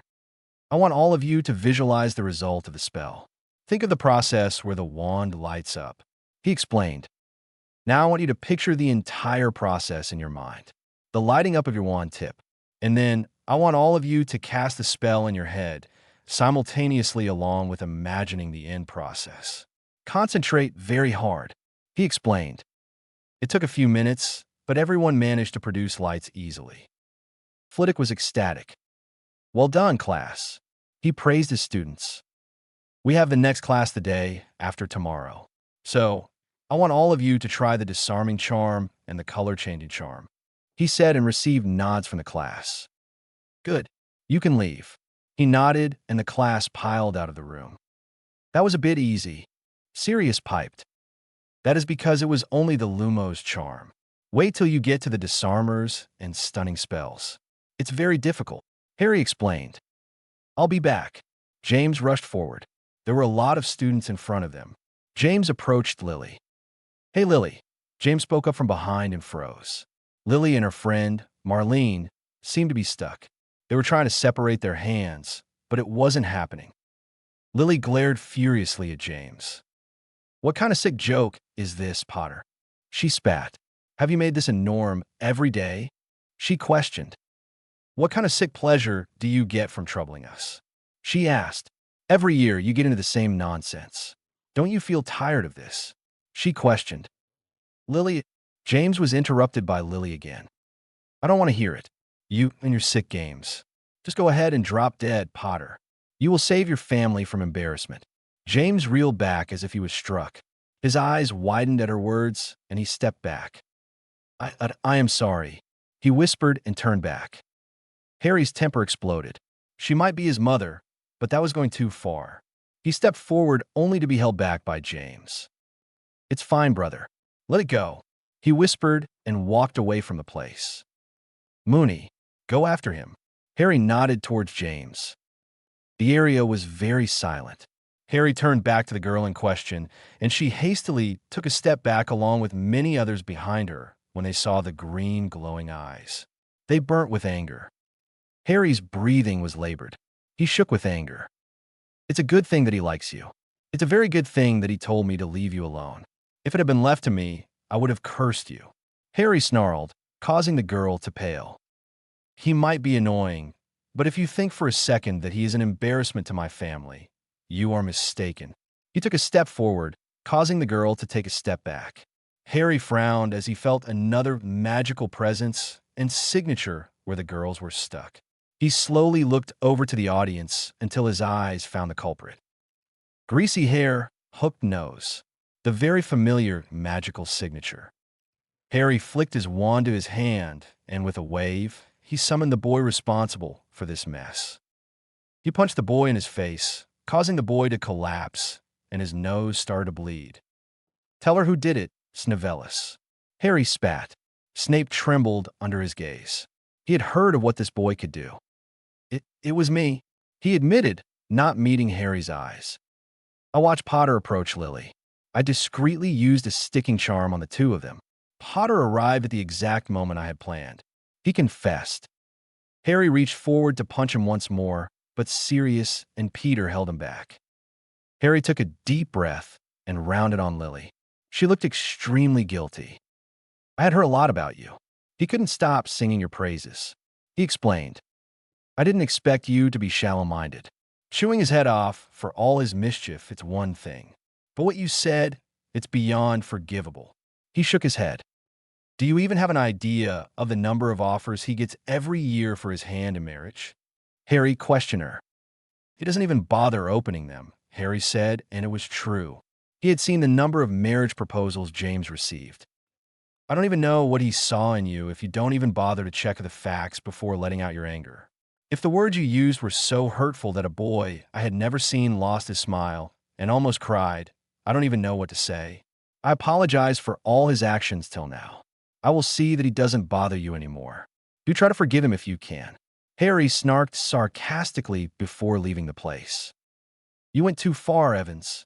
Sirius shook his head. It was a good thing that Harry never crosses James's words. It would have been very bad for you. He shuddered. Just leave him alone, Evans. You pushed too far.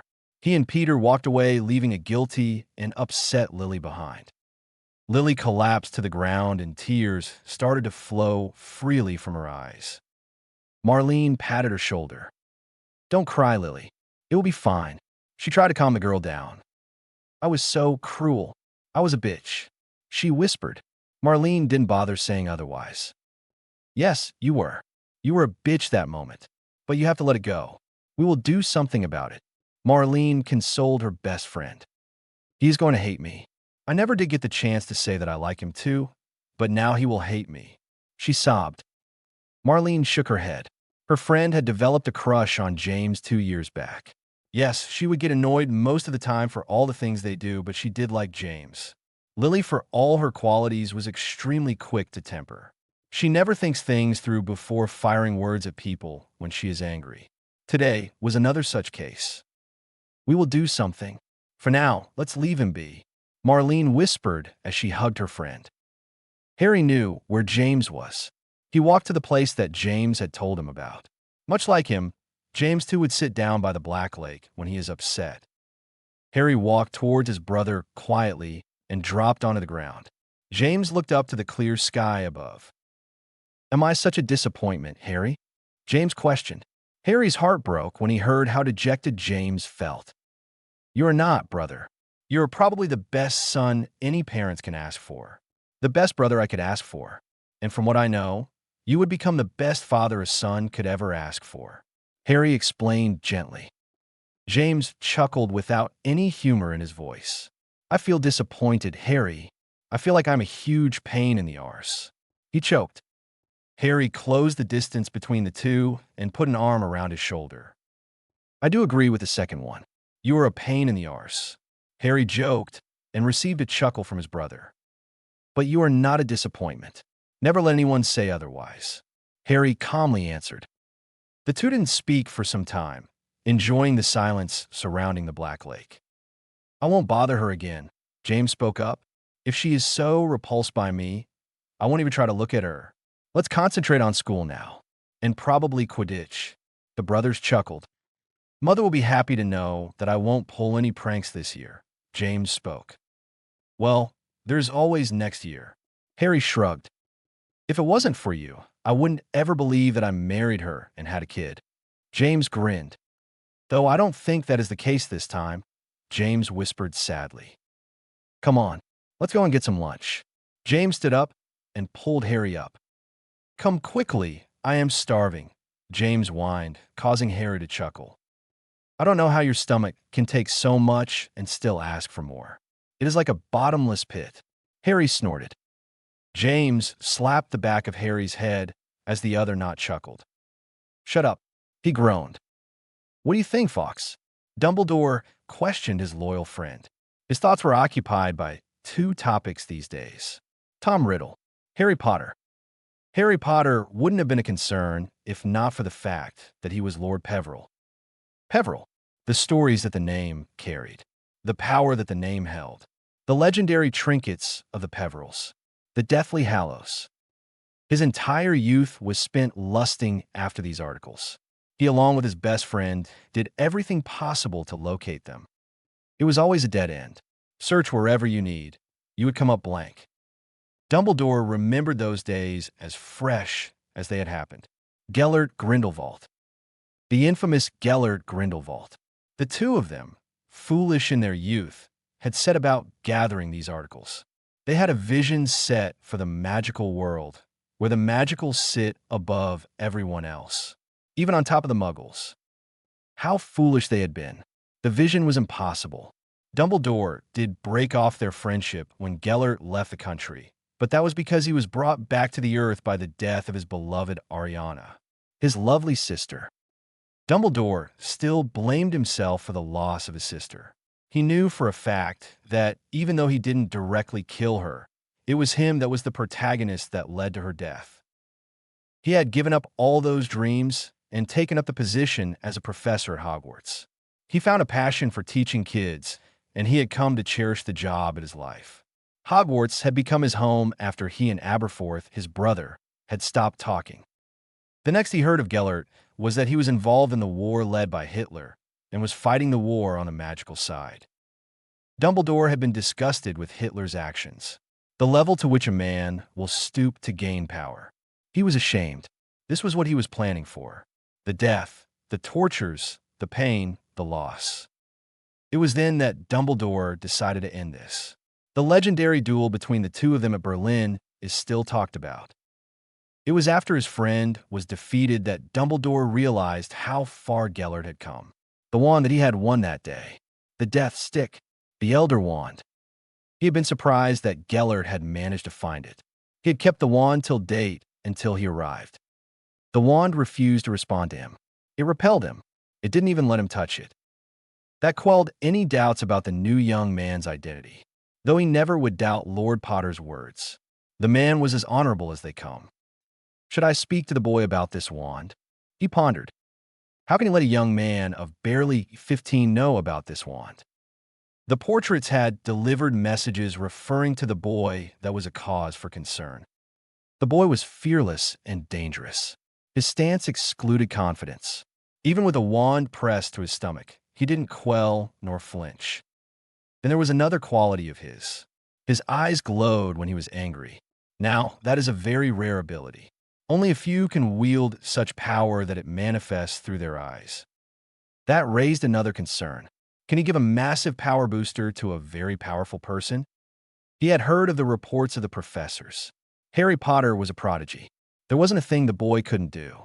The teachers had only praises to sing. I will wait. I'd like to watch him a bit more. I need to decide if I'm doing the right thing by handing this over to the boy. Dumbledore thought. I need to see if he truly is capable of wielding this wand. He ran his hand through his beard, thinking of the many possibilities that were now available to him. No, Lucius. This madness has gone long enough. Rudolphus shook his head. We have seen what he can do, Lucius. We're no match for him. Don't forget that his status is much higher than we can ever hope to be. He is untouchable, Avery said, causing the others to nod. Lucius frowned. He had only been making plans to oust the new Potter, but it was only that. Plans. For all the anger and rage that was flowing through his body, he had seen enough to know that it would be better if that boy was left alone. But that didn't mean that he would get away with it. It was during this process that his eyes fell on the three black sisters, or more particularly the blonde girl. He had set his eyes on the girl. She was very beautiful. He had asked his father to approach the girl for a contract. Lord Black had put a stop to his plans, and now his father was dead. He suddenly got an idea that would give him what he wants: revenge and desire. I think I have the perfect plan, he whispered as the others leaned forward. Them, he pointed. Are you crazy, Lucius? Avery yelped. Do you think we would get away with what you have planned? Your lust for that girl is blinding you, Lucius. You want to throw away your life. Avery hissed. The blacks will destroy us, Lucius. Do you remember that you are the last of your line? McNair smirked. You can go on all you want. I will have a taste of her. Lucius licked his lips. Are you guys in? He asked them. What do we get? McNair questioned curiously. Lucius smirked. You can have her after I am done with her. He smirked as they lit up at that. He knew that was where McNair and the rest of the boys were going. He didn't need to think twice. He would have married the girl, but if the bitch doesn't want him, he would make sure to spoil her for every other man. Let me think of a plan. We will pounce when we are ready. He whispered, his eyes falling on his prey that was oblivious to all his schemes. Chapter 6, Making Friends. Halloween, the Day of the Dead, people say, in a very normal household, involves getting dressed up, running around the streets shouting, trick or treat, and collecting a hoard of candy. Sounds simple enough, but simple isn't a word that one can ever associate with Harry Potter. When Harry Potter is in the middle of things, it always ends up upside down. That was exactly what Harry was thinking as he tapped his quill on the desk. Troll in the first year, Chamber Mess in the second, Sirius in the third, Goblet in the fourth, and of course, the Halloween where it all started. Suffice to say, if Harry had to pick a holiday where everything goes to shit, it was Halloween. McGonagall was going on about silent conjuration, art that he was well versed with. Not only him, but James was also excellent at it too. Not surprisingly, as James was probably one of the best in Transfiguration. With years, he would go up to the level of McGonagall and Dumbledore. Sirius was an excellent duelist. He could be an excellent dada teacher. Remus, the boy, was a genius. There was nothing he couldn't do. Harry had sworn to himself that he wouldn't let Remus suffer. He knew that the jobs would be difficult for him to get. He would take care of it. Peter was different. He was a prodigy in potions. Harry learned a lot from Peter in 2 months than from Snape in 4 years. He had kept an eye on Peter. So far, he had not raised any concerns. Harry, too, was getting along well with the boy. Something big must have happened for him to change. Harry, James shook him awake from his wondering. The class is over. Let's go. Harry nodded and left the classroom with his 4 friends. Harry felt that something was wrong. Something was very wrong. What he heard next was something that he had never expected to ever hear. Rip, kill, tear. Harry froze. Oh crap, he whispered. He didn't bother answering Sirius's question. He darted away from the corridor towards the location that he knew held the answer. That's when he came upon the sight that he would say was almost reminiscent of the last time. The Chamber of Secrets has been opened again. Enemies of the air, beware. Oh crap, that was all Harry could say. The entire school was in an uproar. There were a lot of discussions regarding who the heir was. But there were 2 of them who knew the answer to that question. One, Albus Dumbledore, and Harry Potter. But the thought process of the men was entirely different. Dumbledore was more along with the likes of how did Tom get into the castle without him knowing. Harry's thought process was different. Harry knew exactly what had taken place here. Someone had the diary in the castle. The very same diary that had ensnared Ginny Weasley. Another Horcrux was within his reach. Another step closer to ending Riddle. But the question was, how could he find out where it is? Who has it? He had to think of a plan. He had to get this obstacle out. Dumbledore stood up and the Great Hall went quiet. I know that all of you have a lot of questions running through your mind. He spoke softly. But rest assured, you have nothing to fear. I fear that this might be an elaborate prank to scare you. He explained with his typical grandfatherly smile. The eyes of the students automatically fell on their group. Every eye was on them, and there was anger in those eyes for causing worry. Harry had avoided any and every contact with the old man till this moment, but now he pushed too far. Are you fucking senile? Harry growled, taking the entire hall by surprise. Dumbledore balked at the blatant disrespect the young man displayed. Are you fucking insinuating that we are responsible for this stupid mess? Harry questioned. His eyes now began to burn with anger and hatred against the man. Are you planning on turning the entire school against us? He continued. Dumbledore didn't respond. Harry was now apocalyptic. The air around him went thick and the goblets and plates exploded in his vicinity. Mr. Potter, that is no way to speak to the headmaster. McGonagall chastised him. Harry didn't pay any attention to her. You as well as I know who is responsible for this fucking mess, old man. Harry hissed. I don't know what your intentions are, but I will find out. I will find out why you pin this blame on us. When I do, you better hope that I am in a forgiving mood, Dumbledore. You think that just because you're in a position of power, you can hide the truth from students and the public. You are gravely mistaken. If there was a less than noble intention, believe me, I will strip you of every single power that you hold. I will make sure that you are left to the streets without a single damn penny on you other than those ridiculously stupid robes. You better pray that I don't find that out. He warned, stepping away from the table. It's your ignorance that led to the loss of so many lives with Grindelwald. It was due to your fucking ignorance that Ms. Warren lost her life just for being in the wrong place at the wrong time. It's because of you that Tom Riddle has become who he is. Never forget that. He spat, secretly enjoying the way the old man's face paled. He walked out of the Great Hall, leaving it silent and stunned. Harry. He watched Narcissa call him, and he turned back to her. Chissa. He smiled. Narcissa beamed at him. Good. You remembered. She pointed out happily. I have learnt not to disobey your words, Chissa. He snorted, causing the girl to blush slightly. So, what was that all about? She questioned him. Nothing. He tried to pin the blame on us to cover his slacking. Harry growled. He purposefully pitted the school against James and the boys with that excuse. They would have been slandered every day. It was not a small matter. Harry answered. Narcissa nodded.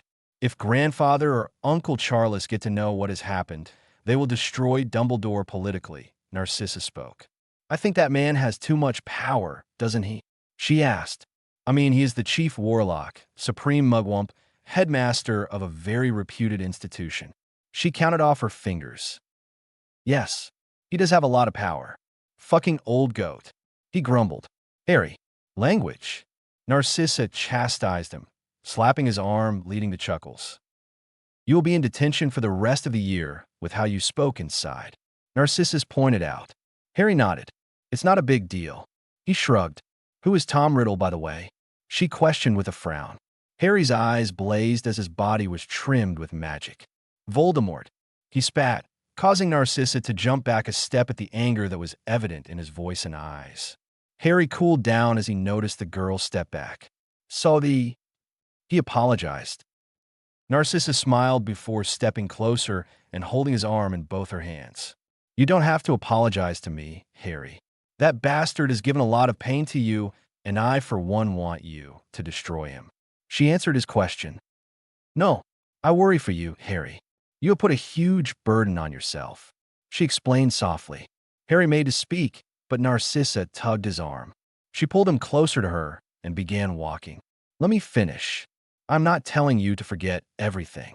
Just avoid the ever-lingering tension that you carry all the time. She pulled him a bit closer and stood on her tiptoe before kissing him on his cheek. Harry froze in shock and surprise. You should smile a lot often, Harry. It suits you. She whispered. Good night.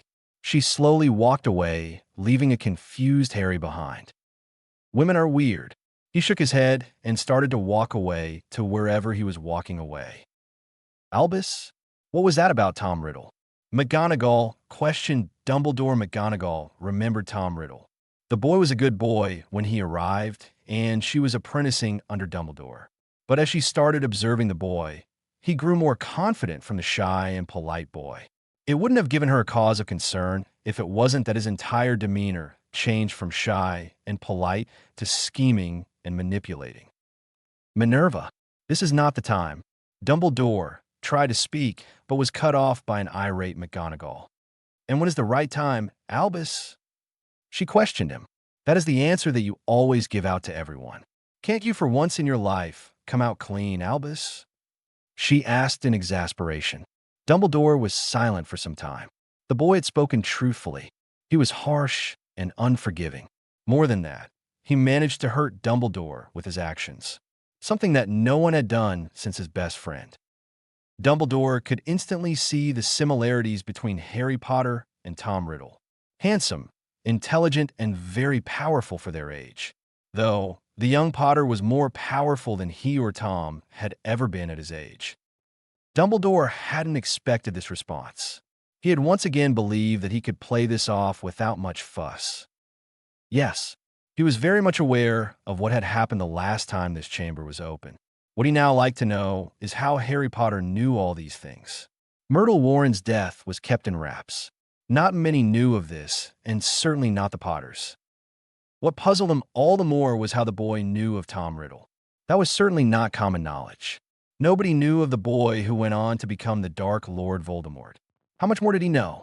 How much information did the boy have? By blaming the four boys, he had thought that the school would laugh at the prank and get back to the way it was. What he didn't expect was how seriously the boys took it. He miscalculated the situation. The threat that Harry Potter gave out was a tad bit frightening for him. He didn't expect the boy to openly oppose him.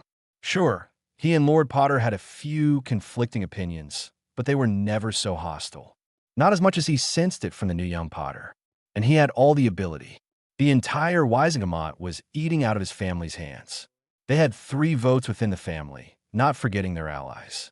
Dumbledore rubbed the sides of his forehead tiredly. This was not what he had in mind. Now, he had alienated himself from the Potters. He only hoped that the boys would forgive him.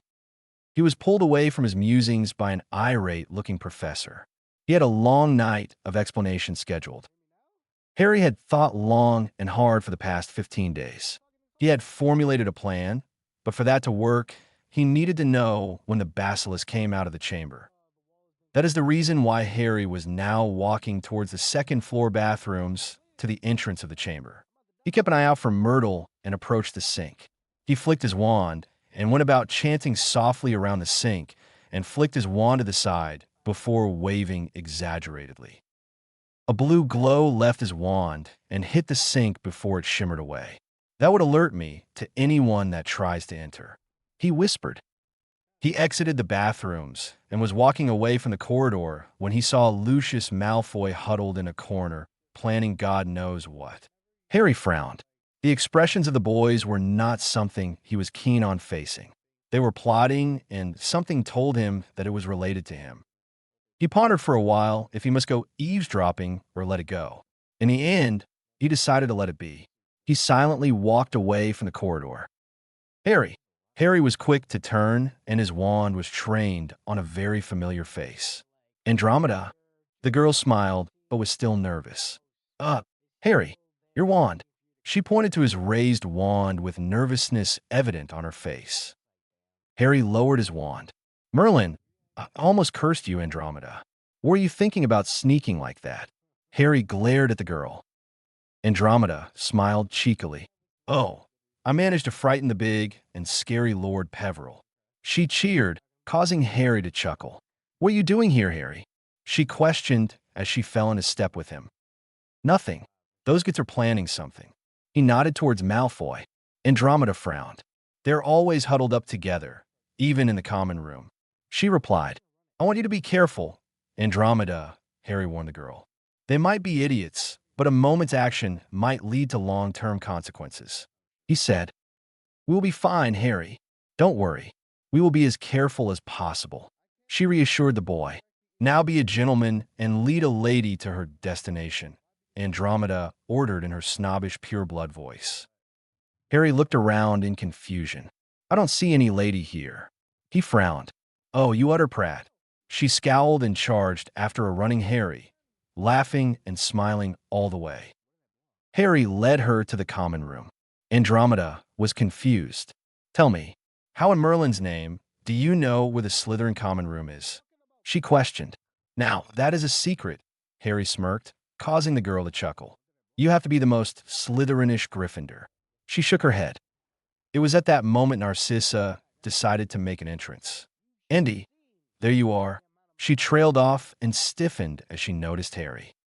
Andromeda smirked at her younger sister. She stood on her toes and pecked Harry on his cheek, lingering a little longer than necessary. Thank you, Harry. She smiled at the boy, smirking inwardly as she observed her sister fuming. What the hell are you doing, Andromeda Black? Narcissa glared at her sister. She grabbed her sister and pulled her away from Harry. See you later, Harry. I need to have a word with my sister. Narcissa waved, dragging her giggling sister along. Harry watched the two walk away with confusion. Girls are really weird. He shrugged and left the dungeon entrance. Why can't you play Seeker, Harry? James groaned as he sat up slowly, grimacing from the various injuries that he had received. I won't tell this again, James. Just stop it, Harry grumbled, not bothering to look up from the book. But why? Sirius whined. We will win very easily, he said, and James nodded his agreement. For the last time, he stopped abruptly when he realized that his wards were activated. Harry jumped to his feet. James, where's the map? He asked quickly. James nodded towards Peter, who immediately placed the map in Harry's hand. Harry opened the map, and his eyes immediately fell on the second-floor bathrooms. Amelia Bones, the map read. Harry was running to the exit very quickly.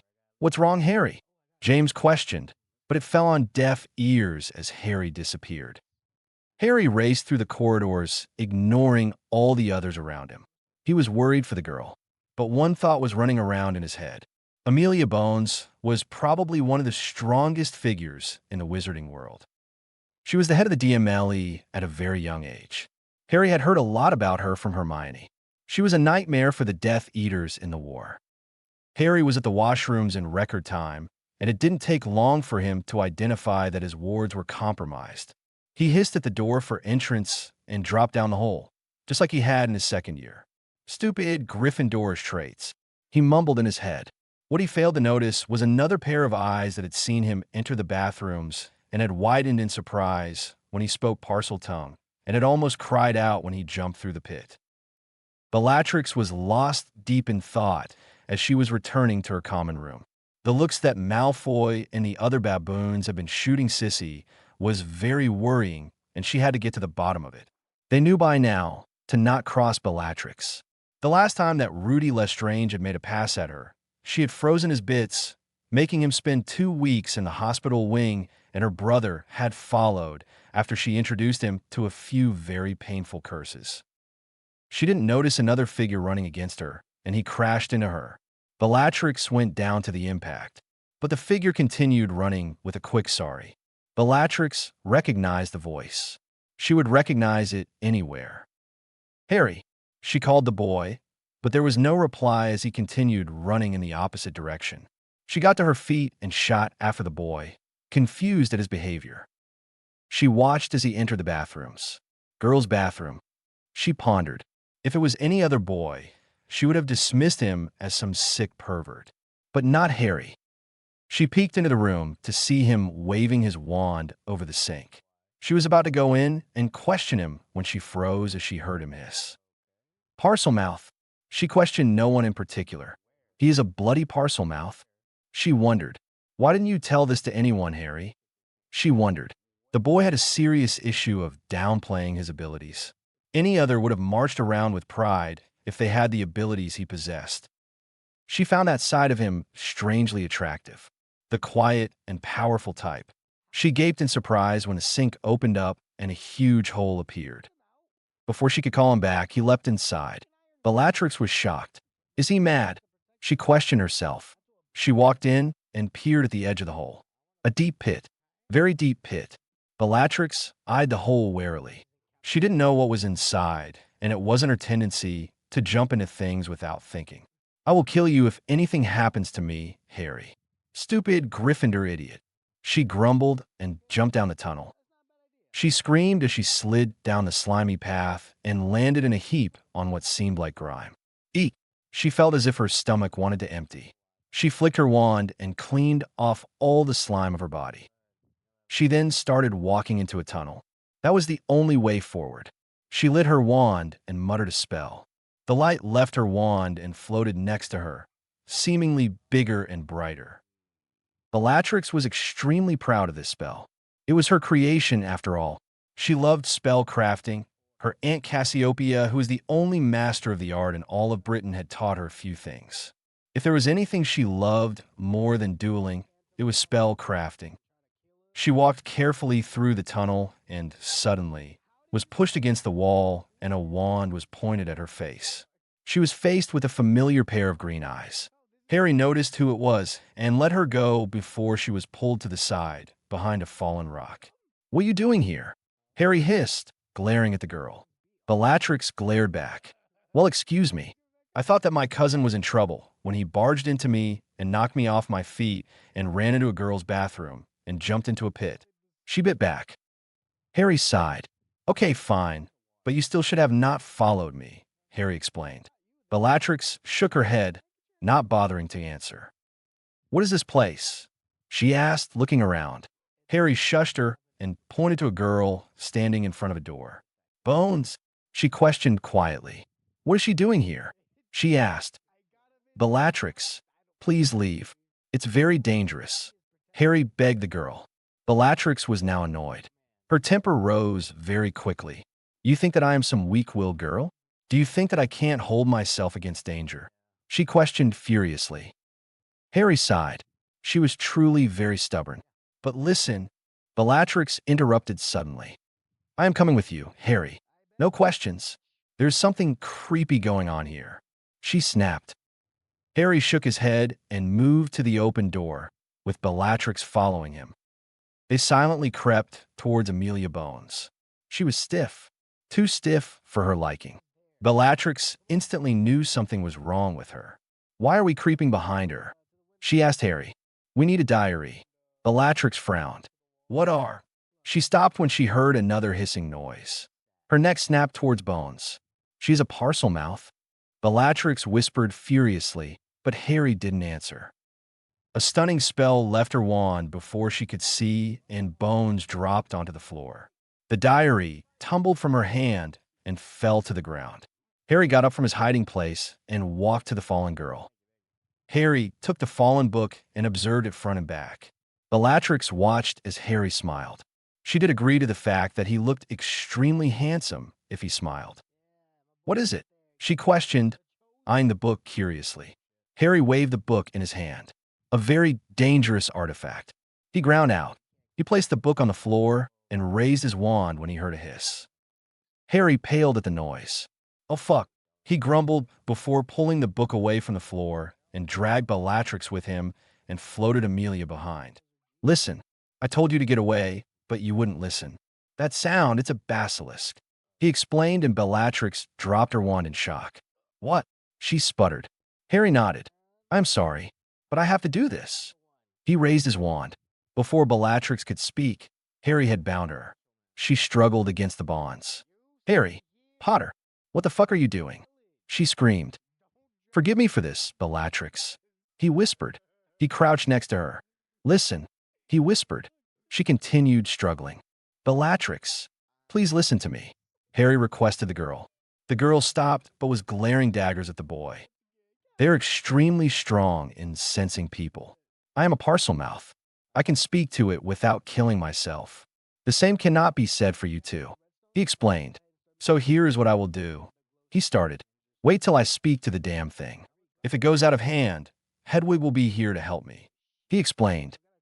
"Wait for me to take its eyes out. If I do, I will free you of the body bind. Until then, you will be like this and will be silenced," he muttered. His eyes flitted to the mouth of the huge face of Salazar Slytherin. It was for the first time that Bellatrix noticed that. "We are in the Chamber of Secrets, aren't we?" she asked. Harry nodded. "How did you even know it exists?" Harry questioned. Bellatrix shook her head. "It's a legendary story in the Slytherin house that tells you that there is this place in Hogwarts." The Parseltongue and Basilisk made sense. It was easy to put two and two together. She answered. Harry got up. "Be careful," she whispered as he flicked his wand and started to silence the girl.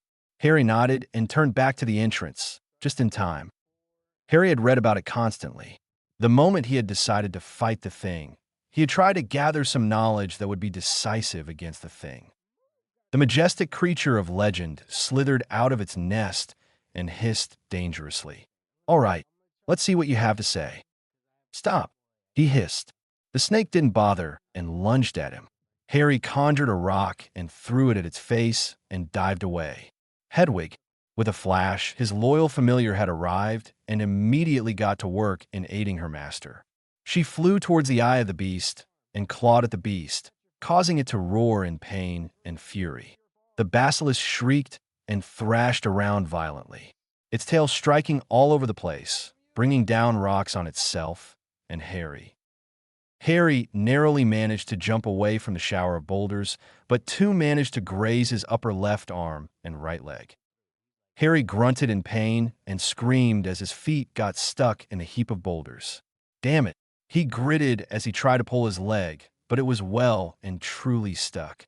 His upper leg was probably fractured, and now on his feet was stuck. Harry would have tried to use a healing spell, but they need extreme concentration. A healing spell used wrong will permanently damage the affected area. He watched as Hedwig tore its eye apart. The eyes of the basilisk closed, and it started bleeding. Harry took this as a chance. He blasted a few rocks near him and banished a few of them to the basilisk. He started to attack the beast.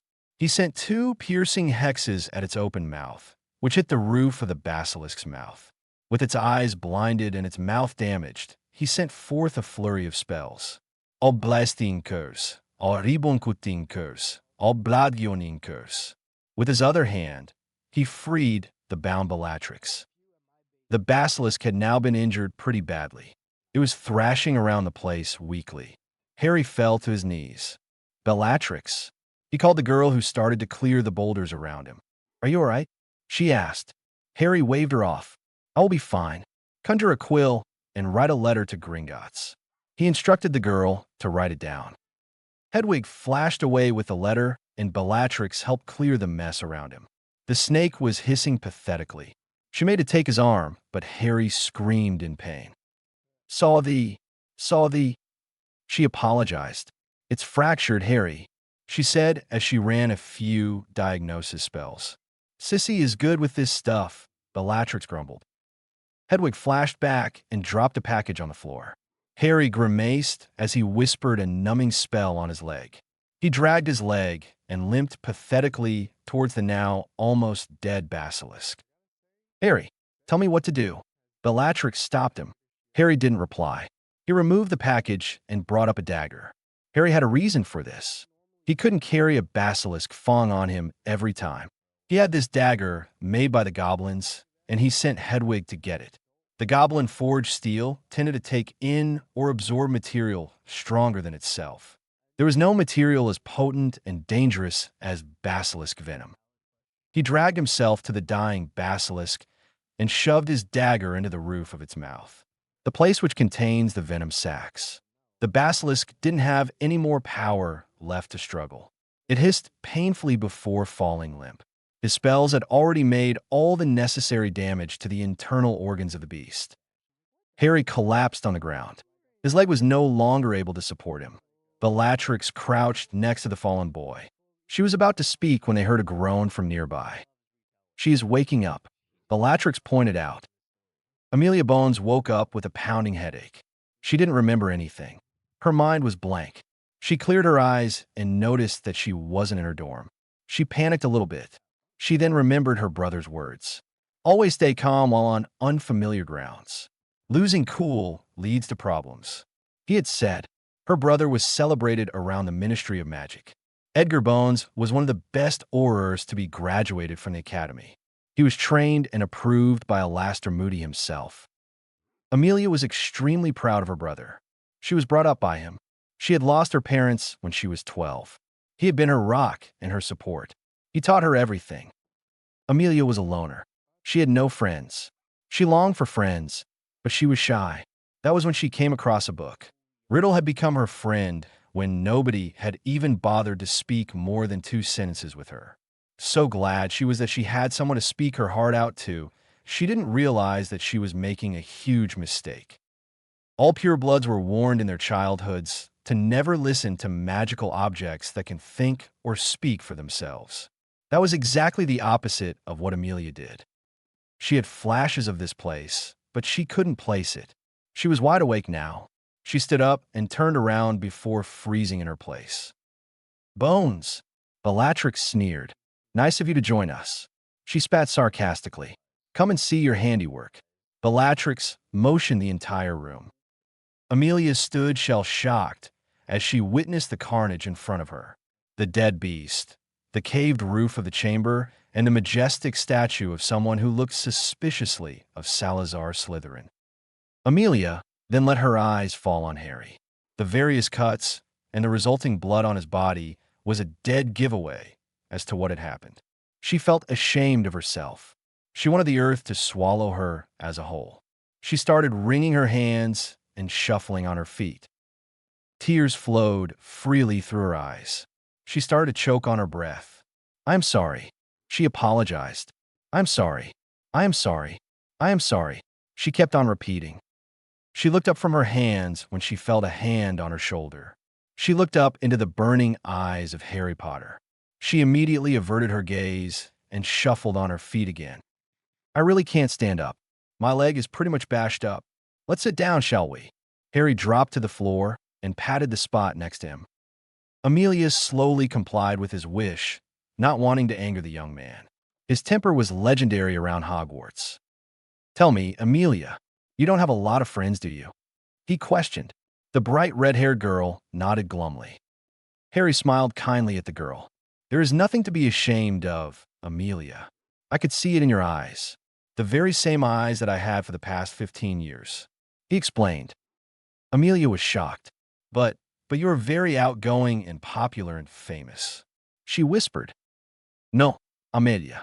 I was privately tutored for many years, and I was taken away when I was 1. I grew up alone and without anybody to rely on. I was a loner. I had no one to speak to, play with, or even laugh with.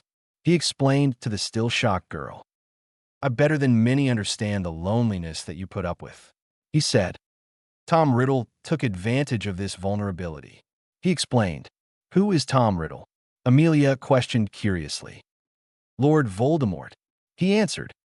Amelia, to his pleasant surprise, didn't flinch. You aren't afraid of his name? She nodded. Edgar has taught me to never fear a name, Amelia explained. And Edgar is? Amelia smiled. My brother, she replied with pride. She then frowned. After everything I put you through, why are you even speaking to me? She questioned, and Harry didn't miss the underlying prayer in her voice. Harry smiled at the girl. I won't abandon a friend just because she made a mistake, he answered, and Harry almost chuckled at her wide eyes and hopeful expression. What? She muttered. I won't abandon a friend just because a mistake happened, Amelia. We correct each other's mistakes and move on, Harry said. Amelia had never been happier in her life. She finally had a friend. Harry pointed to the diary that lay abandoned on the floor. He handed Amelia the dagger. Destroy it, he instructed. That will help you fight your demons. Just go ahead and stab it, he instructed. Amelia took the dagger from Harry. She slowly kneeled in front of the diary.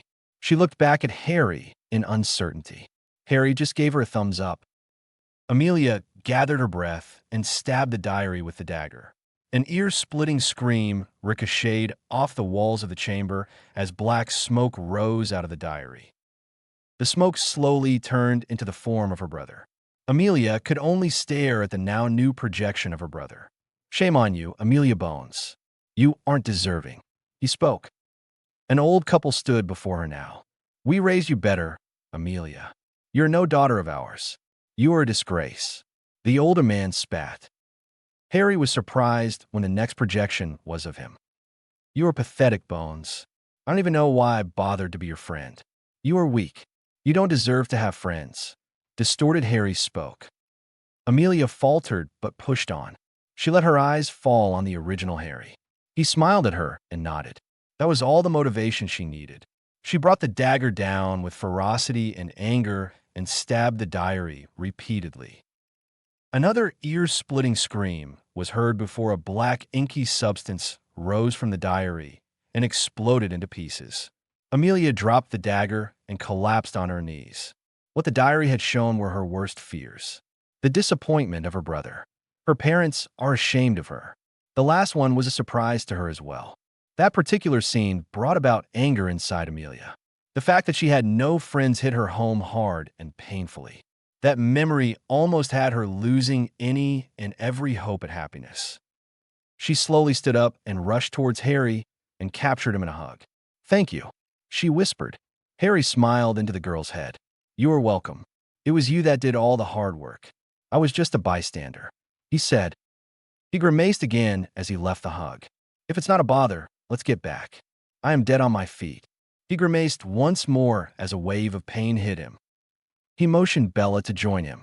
Harry summoned Hedwig, and the three were taken away from the chamber in a flash. The three flashed into the second-floor bathroom and froze. Harry was standing face-to-face with an irate-looking Doria. That's not all. An annoyed Charles Potter and worried James and Sirius. One look at his mother's eyes, and Harry didn't look up. He just stood, awaiting her words. Doria noticed the state of Harry. Her brain was screaming to slap some sense into the boy, but her maternal instincts won out. Hospital wing. Now, she ordered. Harry wanted to say something, but his mother's glare silenced him. Not a single word, Harry Potter.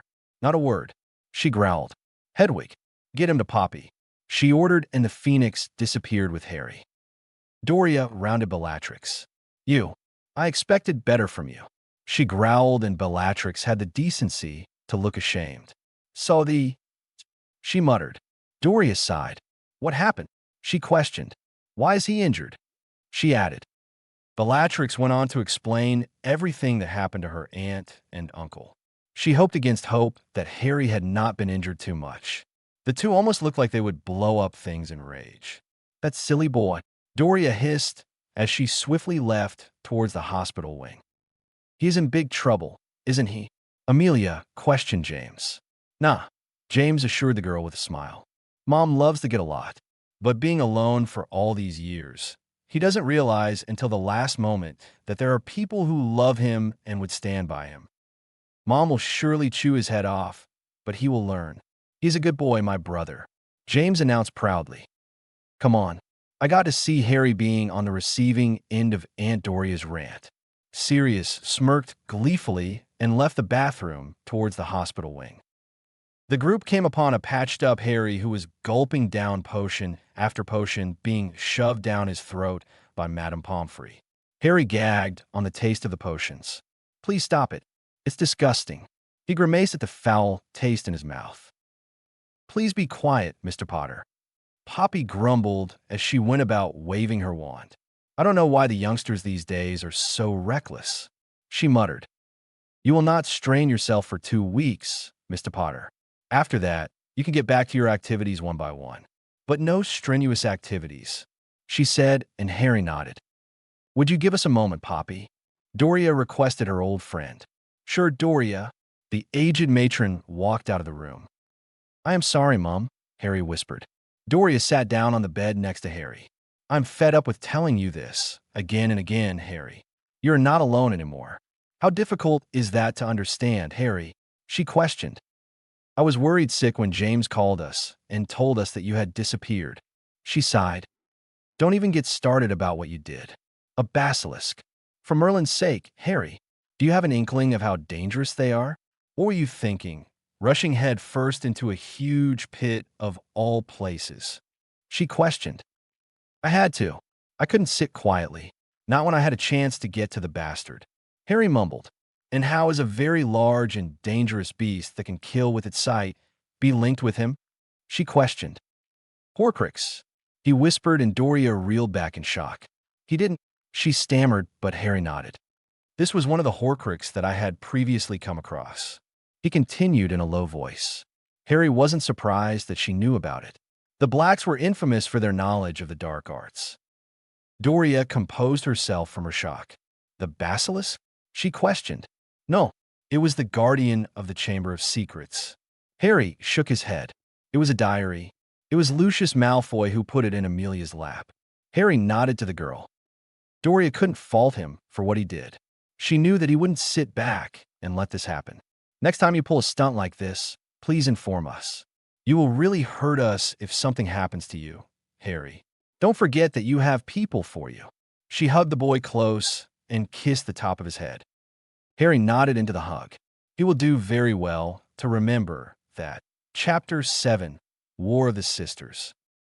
And just wait for the spell. Don't make haste. If you want to redirect your spell, you should wait until the last moment. Harry explained. Make sure you create a box around you. The moment the spell enters your imagined boundary, make sure to imagine that you are swatting a ball away. Harry explained. The difficult part is to amass the power and concentration needed. He continued. But more than the power, you need to have utmost concentration. A single moment of lapse will lead to being hit. He explained. It's sort of a banishing charm.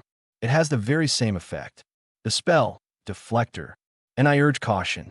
If you practice a lot, you'll be able to manage second-level spells. He said, by practice, you'll be able to move on a higher-level spells. He replied, and Bellatrix nodded. It was a very weird request, one he certainly didn't expect from the girl in question. Bellatrix had all but demanded that he teach her. She had been an excellent student, an extremely good fighter.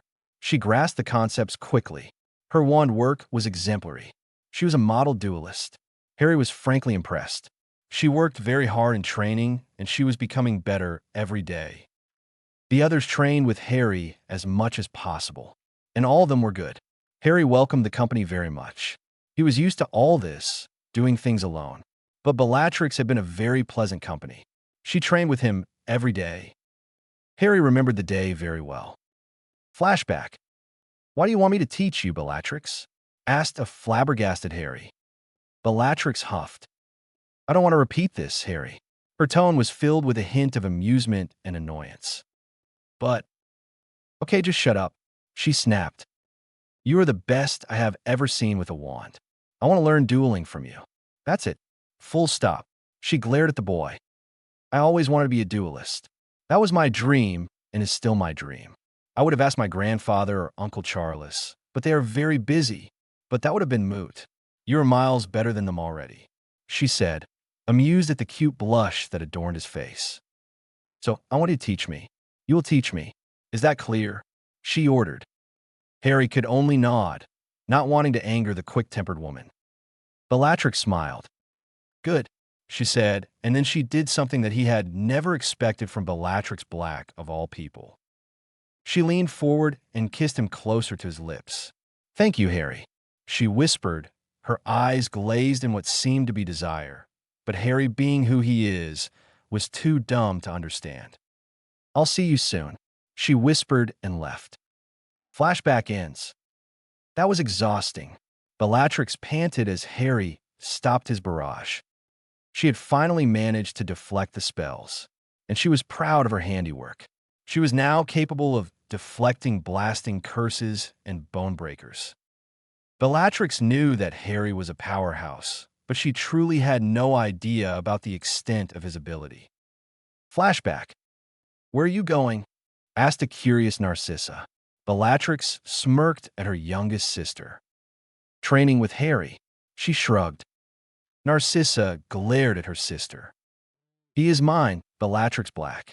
You better not get any ideas of that sort. Narcissa narrowed her eyes. I don't see your name on him. Bellatrix snarked. Besides, whoever told you that I plan on letting you steal him away? She smirked, leaving her fuming sister behind, and left to the room where Harry had told her to come. She frowned as she noticed a door. There was no door at this particular section of the wall. She shrugged and entered the room, but immediately stopped dead in her tracks. The sight in front of her was marvelous, to say the least. Harry had foregone his shirt as he spun his wand in circles. Huge flames in the form of a dragon head roared over his wiry and muscular frame, and Bellatrix noticed how his taut body flexed as he moved nimbly on his feet.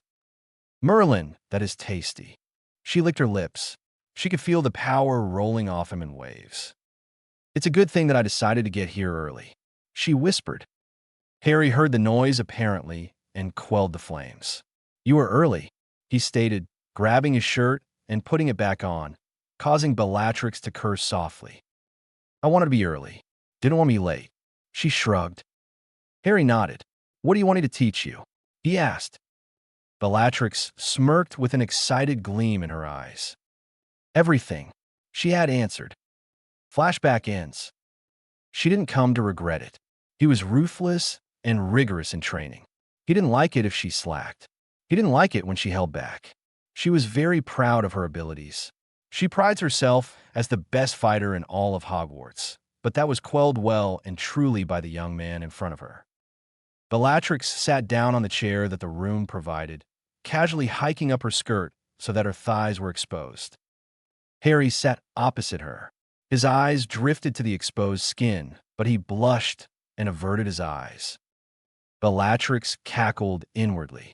She had made it her mission to tease and embarrass him. She loved to see him getting all flustered. He was extremely cute when he was flustered. Her stomach fluttered when she saw him getting all shy. Noble git, she thought as she shook her head fondly. When will I be learning elemental spells? She questioned excitedly, causing Harry to smile at her enthusiasm. Soon enough, by the end of February if it's possible, he explained. Before that, I want you to learn the Mage's Shield, he said.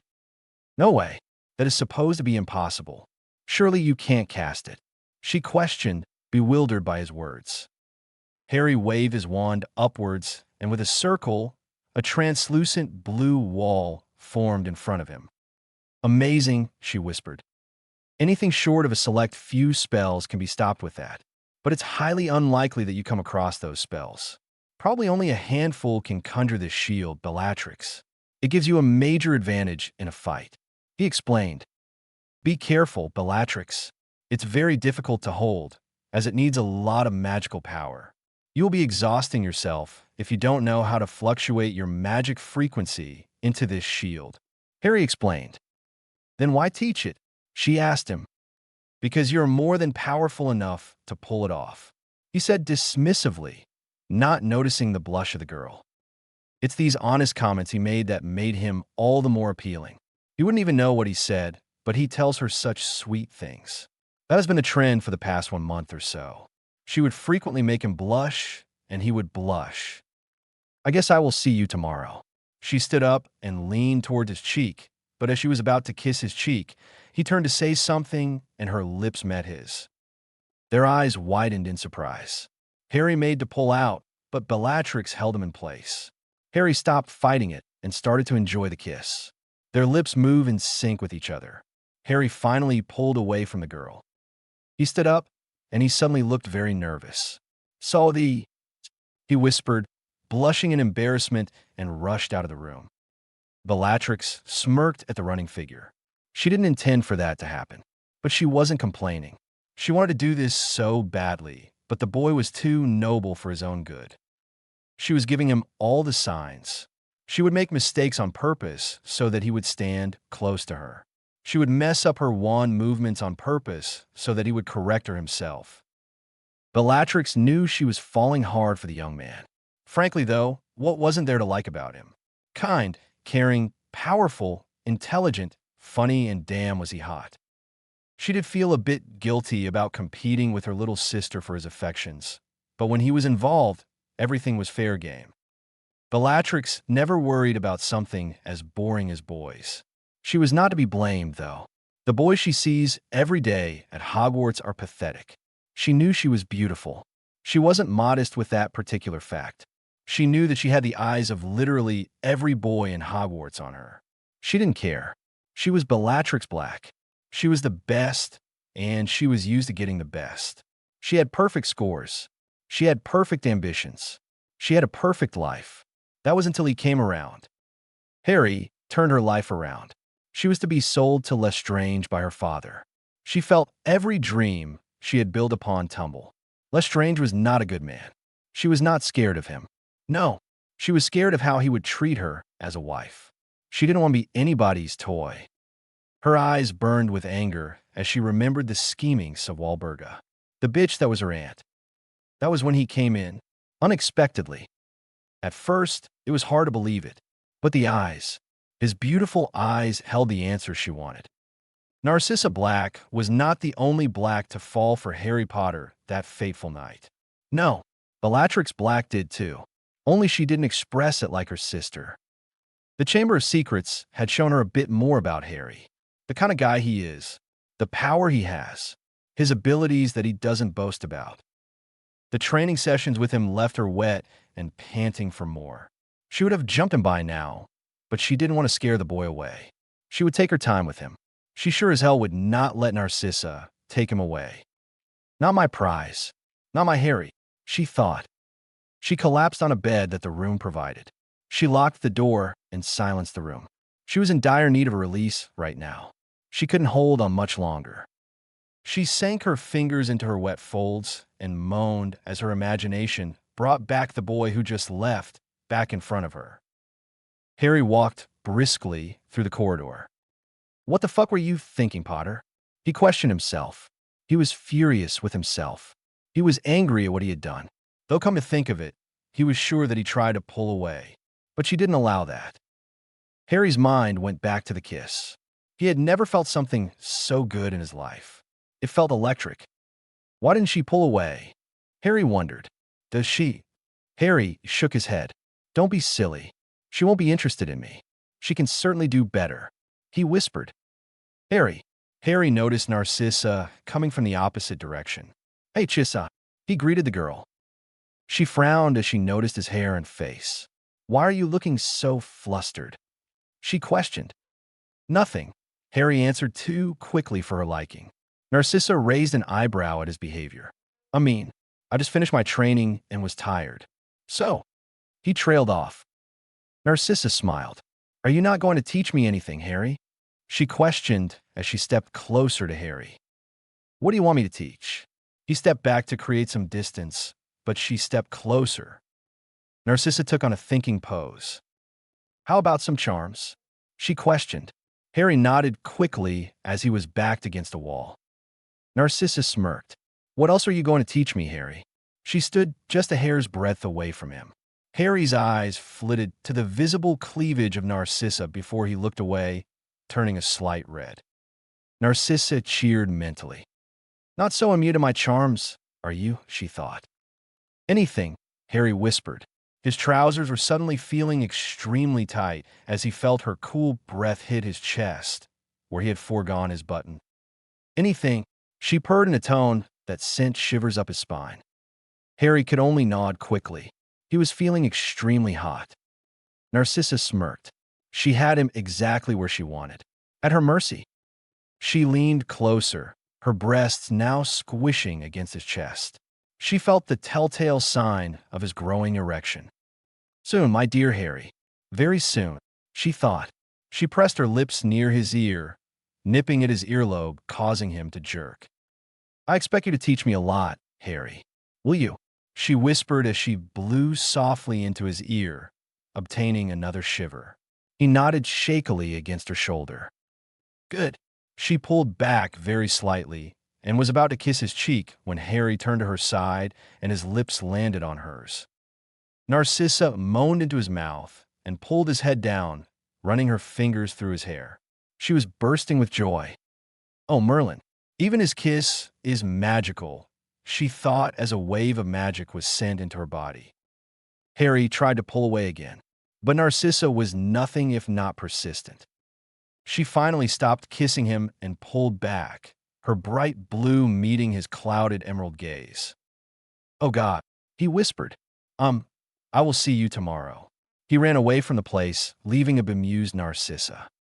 I'm going to have so much fun doing things to you, my love. So much fun, she whispered. This entire drama was witnessed by a pair of gray eyes, which burned with fury.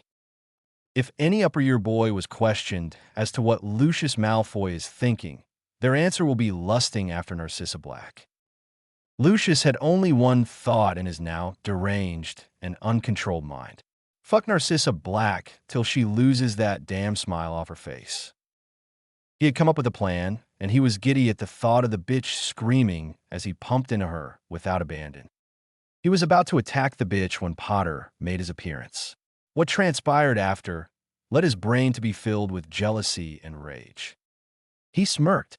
The boy must not be gifted with his equipment. If she had thrown herself at him, as she did to the Potter boy, he would have fucked her till she would black out. Lucius now thought of another plan. Yes, he would make Potter pay for all he did. He would violate the bitch in front of him. He would make him watch as he punished the girl for all his misfortune. He walked back into the common room, with a spring in his step. Rudolphus looked up at the boy strangely. What puts you in such a good mood? He questioned. Lucius smirked. The plan is ready, he said, causing the other boy to smirk. Good, he nodded. Harry sat down on the couch with his face white as a ghost. James noticed this. What's wrong with you? He questioned curiously. I kissed, Harry said. James couldn't hear his mumbling. You gotta speak up, Harry. I can't hear a word you say, he said. He gulped as he looked into his brother's face. His other friends were watching him curiously. I kissed, he muttered. James and Sirius's mouths dropped in shock. How? Where? When? The two questioned, dropping whatever they were doing. A few minutes back, he whispered. Go, Harry. James cheered, patting the boy on his back. Harry remained quiet. Why do I get the feeling that you have landed yourself in a very ugly mess? Peter questioned him with a frown. Harry nodded. I kissed Bellatrix. He whispered, and James and Sirius cheered happily. What's wrong with that? She is very hot, James said. Sirius grimaced at that but still nodded. Mum will be very. James was cut off by Harry. I kissed Narcissa as well. The boys froze in their seats. One look at his expression confirmed that he was telling the truth. Oh shit, Sirius mumbled. The boys were silent for some time. What are you going to do, Harry? Remus questioned. I don't know. I don't know for Merlin's sake, he muttered, putting his head in his hands. Lucky git. James chuckled as Harry glared at him. I'm serious, mate. You are probably the luckiest bloke in this entire world. James said, black women are seriously good looking. They are hot as hell. He grinned. Sirius smacked James on his forehead. Should I remind you that you are speaking about your mother and cousins? Sirius growled, causing James to grimace. Okay, apart from that, what are you going to do? James questioned. What is there to do? It was all probably a mistake. They would have let it go by morning, he said, and got up and left for his dorm. He is clueless, isn't he? Sirius questioned. James nodded. The bloke doesn't know the meaning of rack. James sighed, making Sirius gape. You better not be shitting with me, Prongs, Sirius warned. James shook his head. I am not, he said. Remus started to chuckle. He will have his hands full with the two of them, he said. The three boys were silent for some time. It was Sirius that started to guffaw. He was joined by the rest. Oh, Merlin, you don't know what you are getting into, Harry. James snickered. Narcissa entered the common room and walked to her elder sister who was sitting by herself.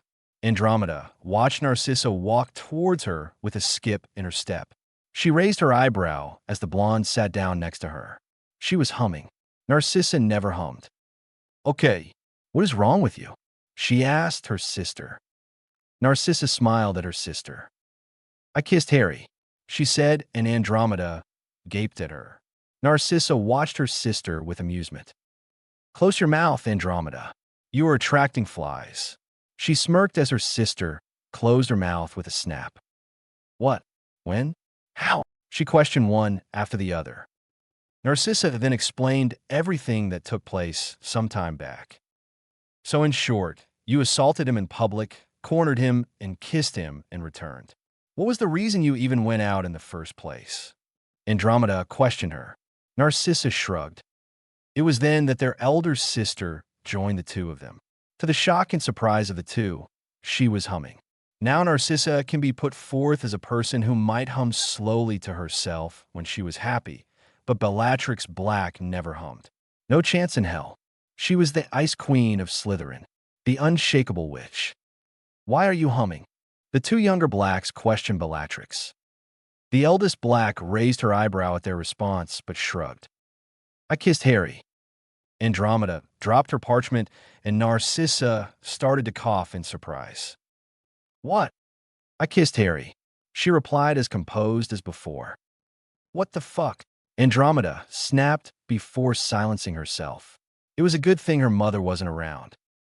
Narcissa glared at Bellatrix. What did you say? Bellatrix frowned. What's gotten into her?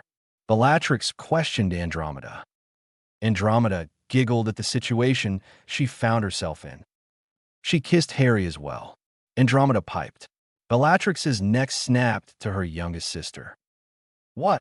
She screeched, getting the attention of the entire common room. Every eye on the common room was on her. What? She snapped at the common room, and the students hastily got back to their work, not wanting to anger the dangerous girl further. She dragged her youngest sister to their dorm before pushing her in. Andromeda walked in grinning like a loon behind the two. What do you think you are doing? Bellatrix hissed, her eyes shining in anger. Narcissa glared back at her eldest sister. I would like to know the same thing. You knew I liked him. I even came out in the open with that matter. Now you go out and do this.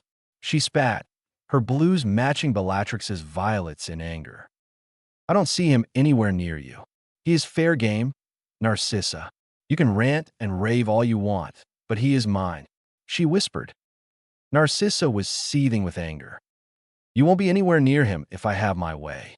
You're lucky you are my sister, Bellatrix. If it was any other bitch, I would have killed her. Narcissus bit back. Harry will only be mine. I won't let you sink your claws into him, she said. Bellatrix glared at her sister. She flicked her wand at her wrist, and Narcissa had her wand out as well. Andromeda, sensing that this could go out of hand, disarmed the two very quickly. Okay, I want the both of you to shut up and sit down, she ordered. The two complied, but kept glaring at each other. Ci si, bella. This is certainly not the way to behave. Andromeda admonished. Harry would be disappointed with how the two of you are behaving, she said, and that hit home. The two turned away from each other, calming themselves down. Now, what are you two going to do? She questioned. I made my point clear, Andy. I like Harry. I won't stop pursuing him, Bellatrix said, her tone leaving no room for argument. Narcissa snorted. Like I would let you have him.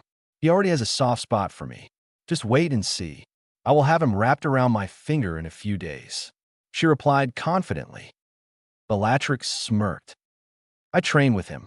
Do you know how many times I have initiated contact with him? On purpose. Merlin, those hands of his are magic. Bellatrix purred, causing Narcissa to go red in anger. Andromeda watched the two go on about the new boy in their life. Oh, you are in for a treat, Harry. Andromeda chuckled. The poor boy will go mad between the two of them.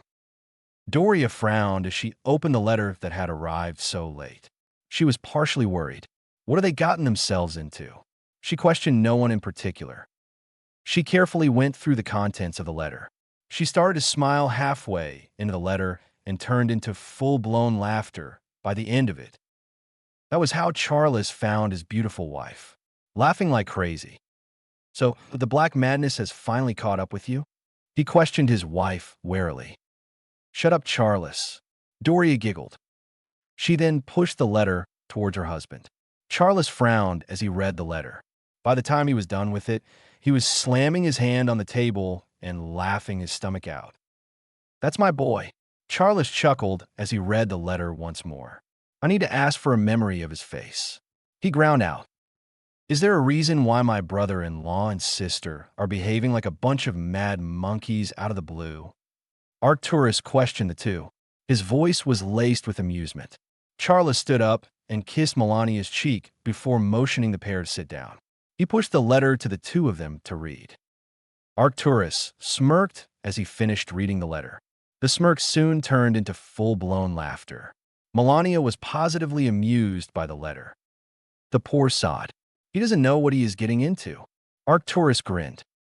Between the two of them, he will go mental by the end of the year. Charles chuckled. Lucius, I didn't expect you here, especially not at this time of the night. Lord Voldemort watched the young man in front of him with narrowed eyes. Lucius shuddered as he heard the neutral tone that the Dark Lord had taken. I beg your forgiveness, my lord, but it was a matter of utmost importance. He spoke softly. I better like what you want to say, Lucius. I would hate for your handsome features to be mangled permanently.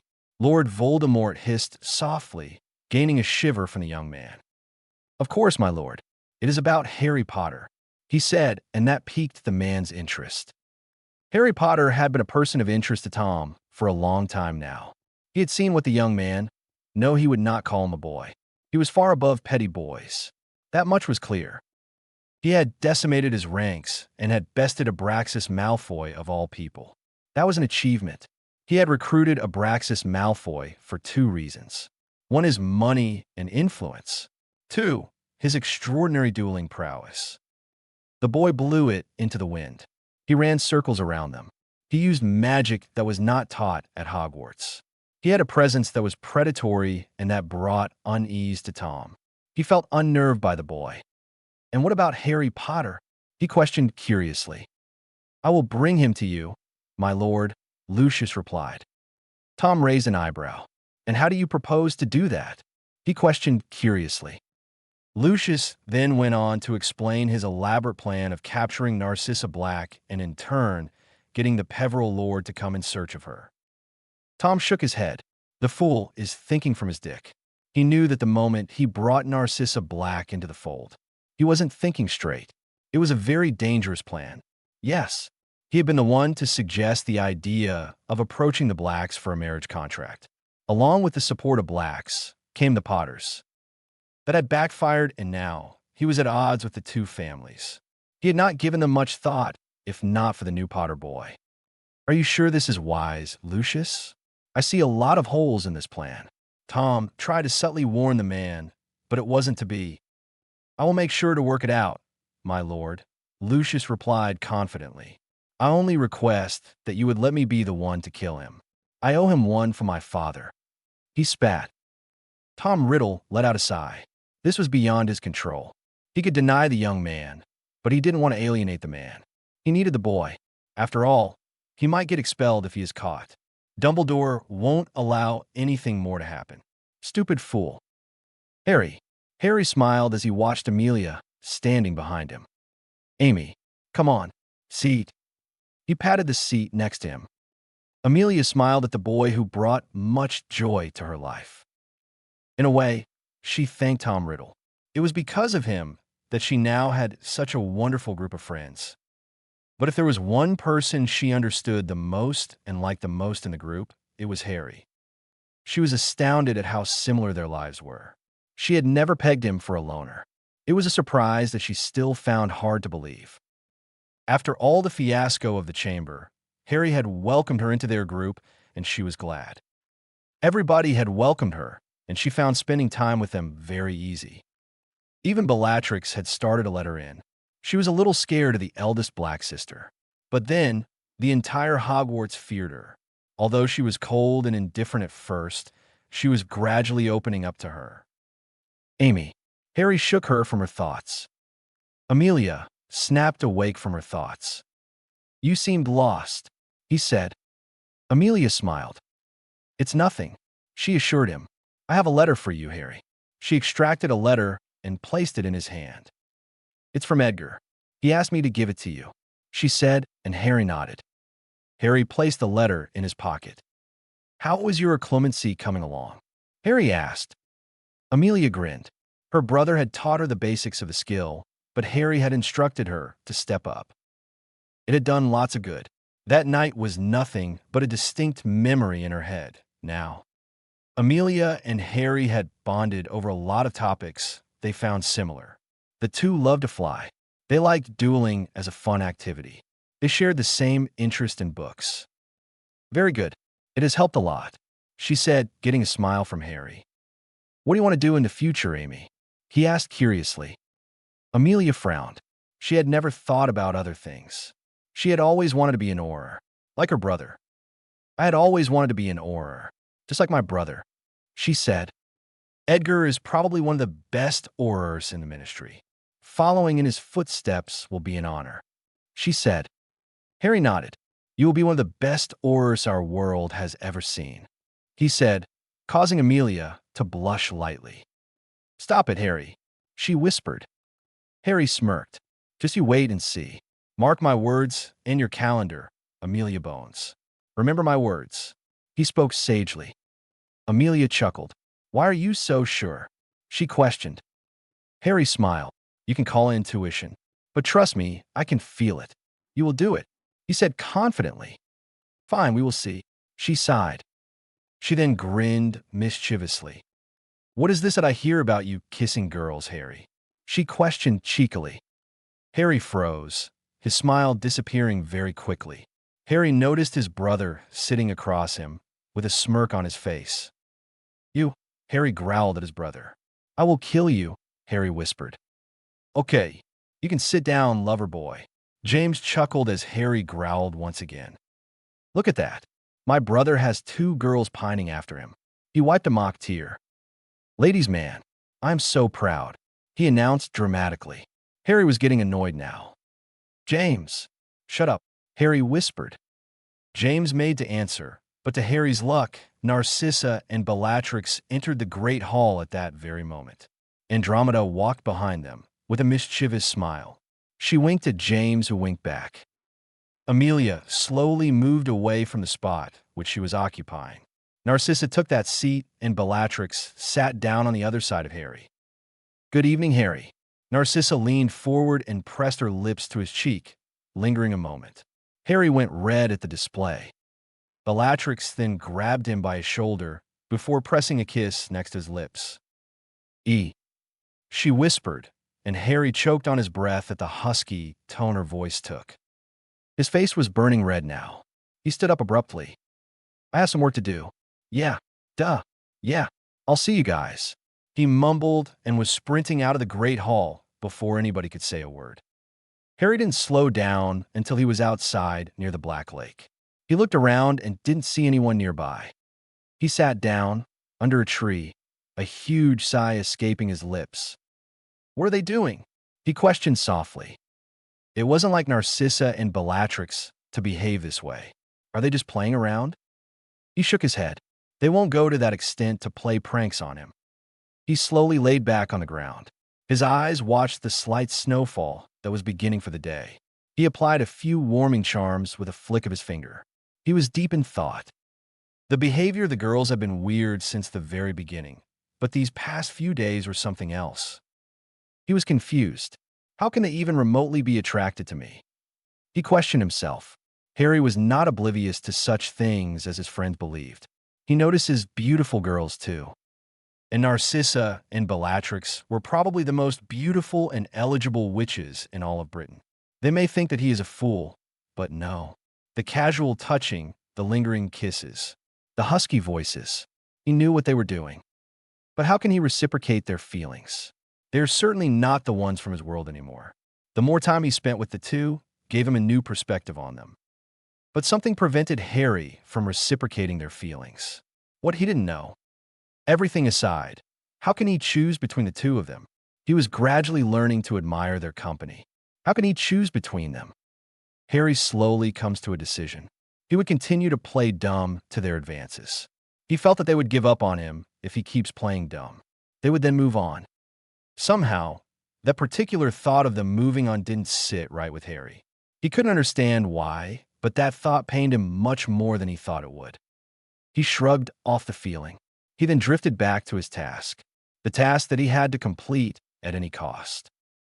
2 Horcruxes were done. He still didn't know how many Tom had made. Harry scratched his head in confusion. He didn't know what to do. The attacks had stopped for the time being. Everything was quiet, calm before the storm. He thought as he slowly closed his eyes and fell asleep. Chapter 8 Dilemma. Although it pained him a lot, he had to do it. As he had decided, he had maintained an indifference towards Narcissa and Bellatrix. He couldn't escape them.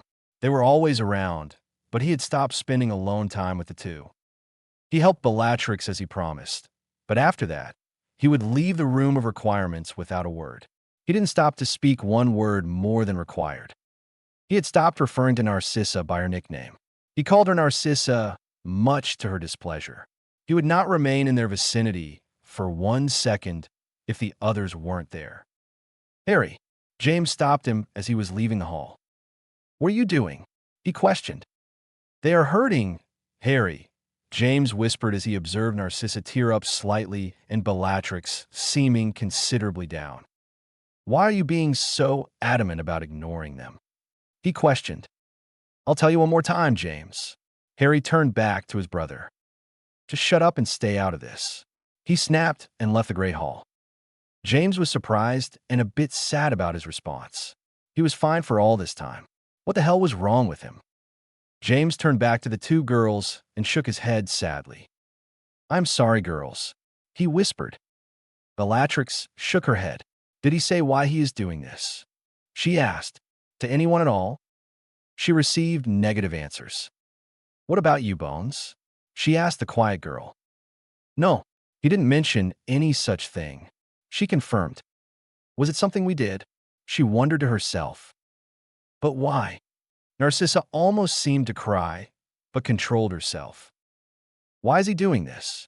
There should be a reason he is avoiding us.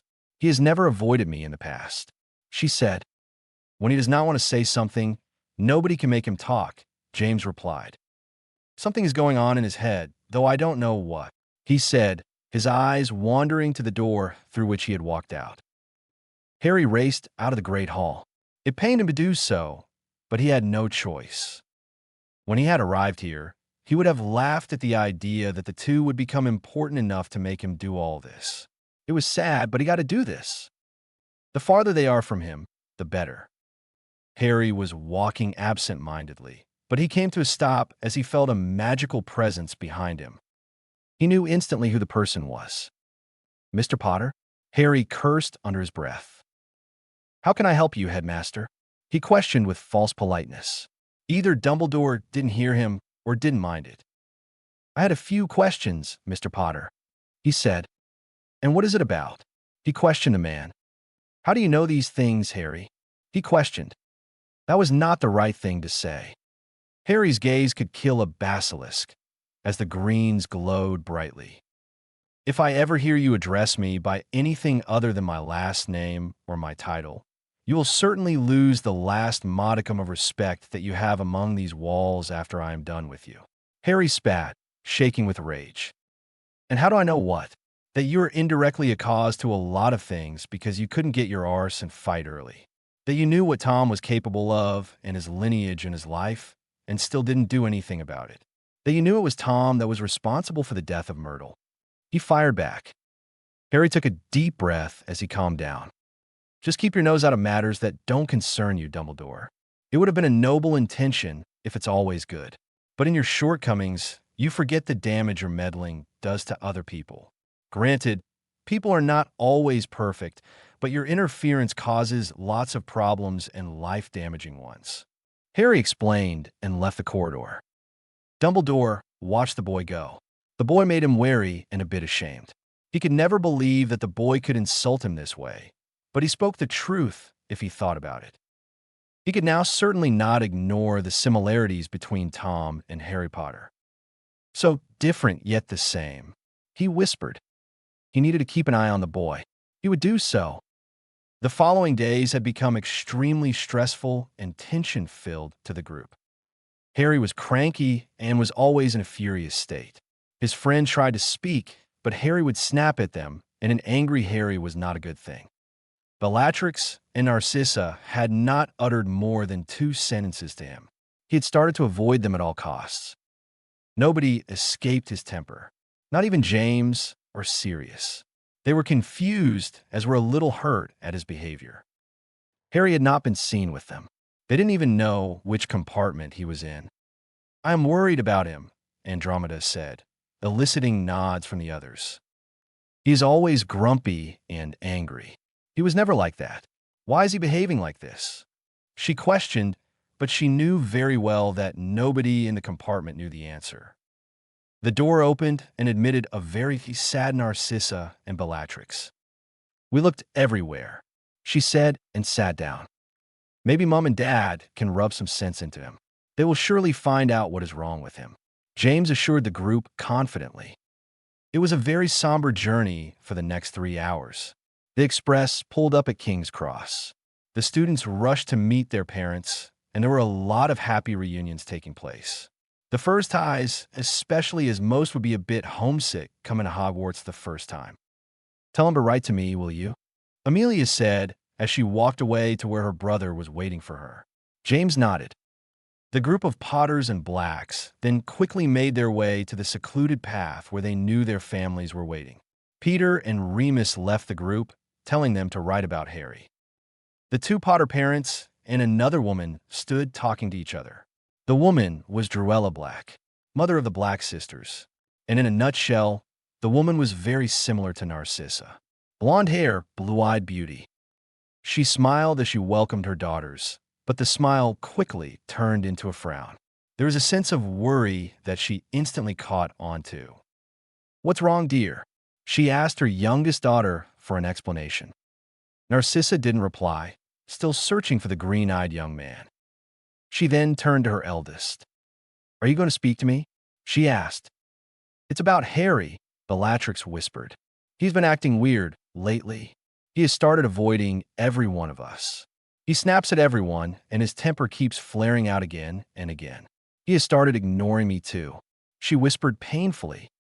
She continued telling the elders about everything that happened when a silver stag appeared in front of them. I couldn't find you. I'll see you all at home. The stag whispered before disappearing away. And he can conjure a bloody Patronus, and it can talk, Charles whispered with a proud grin. But what is going on through that head of his? Doria questioned. Andromeda snorted. Believe me, you can find the footsteps of fish, but you can never guess what goes on in his head. She replied, and that was one point that nobody could refuse.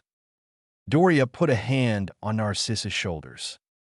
I will find out what is wrong with him, the Lady Potter assured her niece. You will be at Potter Manor for Christmas, won't you? She questioned Druella. The woman nodded. We will be, she assured before leaving with her daughters and Regulus in tow. Narcissa dropped down in a heap on the couch in her living room. Narcissa, her father, who was seated at the side, greeted the girl. The girl didn't bother with the greeting as she watched her eldest sister walk in with Andy in tow. You, Narcissa snarled as she poked her sister. You are the reason why he started behaving like that, she said. You just had to go and kiss him, didn't you? She spat. Bellatrix reddened in anger. Just what do you mean by that, you tramp? Bellatrix questioned heatedly. I want him as well. Is it so difficult for you to understand that? She questioned heatedly. All my school years, I had been alone, Narcissa. I didn't want anything before. But I like him. I like him a lot, Bellatrix said. And you can try all you want. I won't stop liking him, sissy. Bellatrix replied heatedly. Oh, now you want to get away from being a stuck-up bitch in the school, and you want to do so using the boy who I am in love with as your means, she said, and Bellatrix's anger rose at that. Watch who you are speaking to, Narcissa Black. You will not take that tone with me, she warned as both the girls flicked their wands into their hands. Druella Black was fed up with this. With a wave, she had the two disarmed. The girls quelled under the stern gaze of their mother. I will not have the two of you behaving like street urchins in my house. And you, Narcissa Black, if I ever hear you call your sister such a derogatory term, I will have you grounded in this house for the rest of your life. Do I make myself clear, young lady? Her youngest shrunk under her mother's lashing and nodded meekly. And you, she rounded on her eldest. If you ever draw your wand on your sister, you will never use a wand in your life. I will make sure of that, she warned. Whatever the mess you've gotten into can be solved by sitting and talking like responsible humans. And this certainly is not the way for young ladies like you to behave, especially with the name you carry. She chastised her two daughters. Now I want the three of you to get back to your rooms, and you better leave your wands on the table. You won't be having them for the week. Not until New Year at the least, she said in a no-nonsense tone. The three left to their rooms, still glaring at one another. Narcissa and Bellatrix, at each other and Andromeda, at the two of them responsible for all this nonsense. Druella let out a huge sigh of relief as she sat down on the couch. She felt the eyes of someone on her, and sure enough, her husband was staring at her with awe and desire. She blushed under the emotion that she could see in her husband's eyes. What? She questioned. You were brilliant. He admired her. And extremely endearing, he said as he stood up and pulled her behind him, making his way to the privacy of their room along with Druella, who was still embarrassed and aroused at what was going through her husband's mind. What is this that I'm hearing from Bella, Harry? Doria questioned her son as soon as she entered the house. Harry sighed. He knew this was coming. Mom, Doria interrupted him. Do you have any sense of what you are trying to do? Do you know how hurt everyone is? She questioned. Harry couldn't refute that point. He had no choice. But how was he going to explain this to her? He didn't know what to say. They would not understand. He didn't speak a word and turned away and rushed away from the hall towards his room. Doria was surprised by his behavior. Harry, she called him, but he was already running away. Charles held her back. Dor, let me go and talk to him. He reassured his worrying wife and followed his son back to his room. He knocked on the door and heard a sniff. Come in. Harry didn't bother looking up from what seemed like an album. Charles quietly sat down next to Harry. He observed that he was looking at a young couple waltzing on their wedding day. The young man was familiar, and he instantly knew that Harry was looking at a picture of James and his mother. That Lily girl. They were so young when I lost them. He whispered. I don't say this out aloud, but I always feel like I am the main reason for them dying. He whispered. If it wasn't not for me, I doubt that Voldemort would have come there that day. He spoke sadly. Charles, whatever it was, wasn't expecting this. He was horrified at what he was hearing.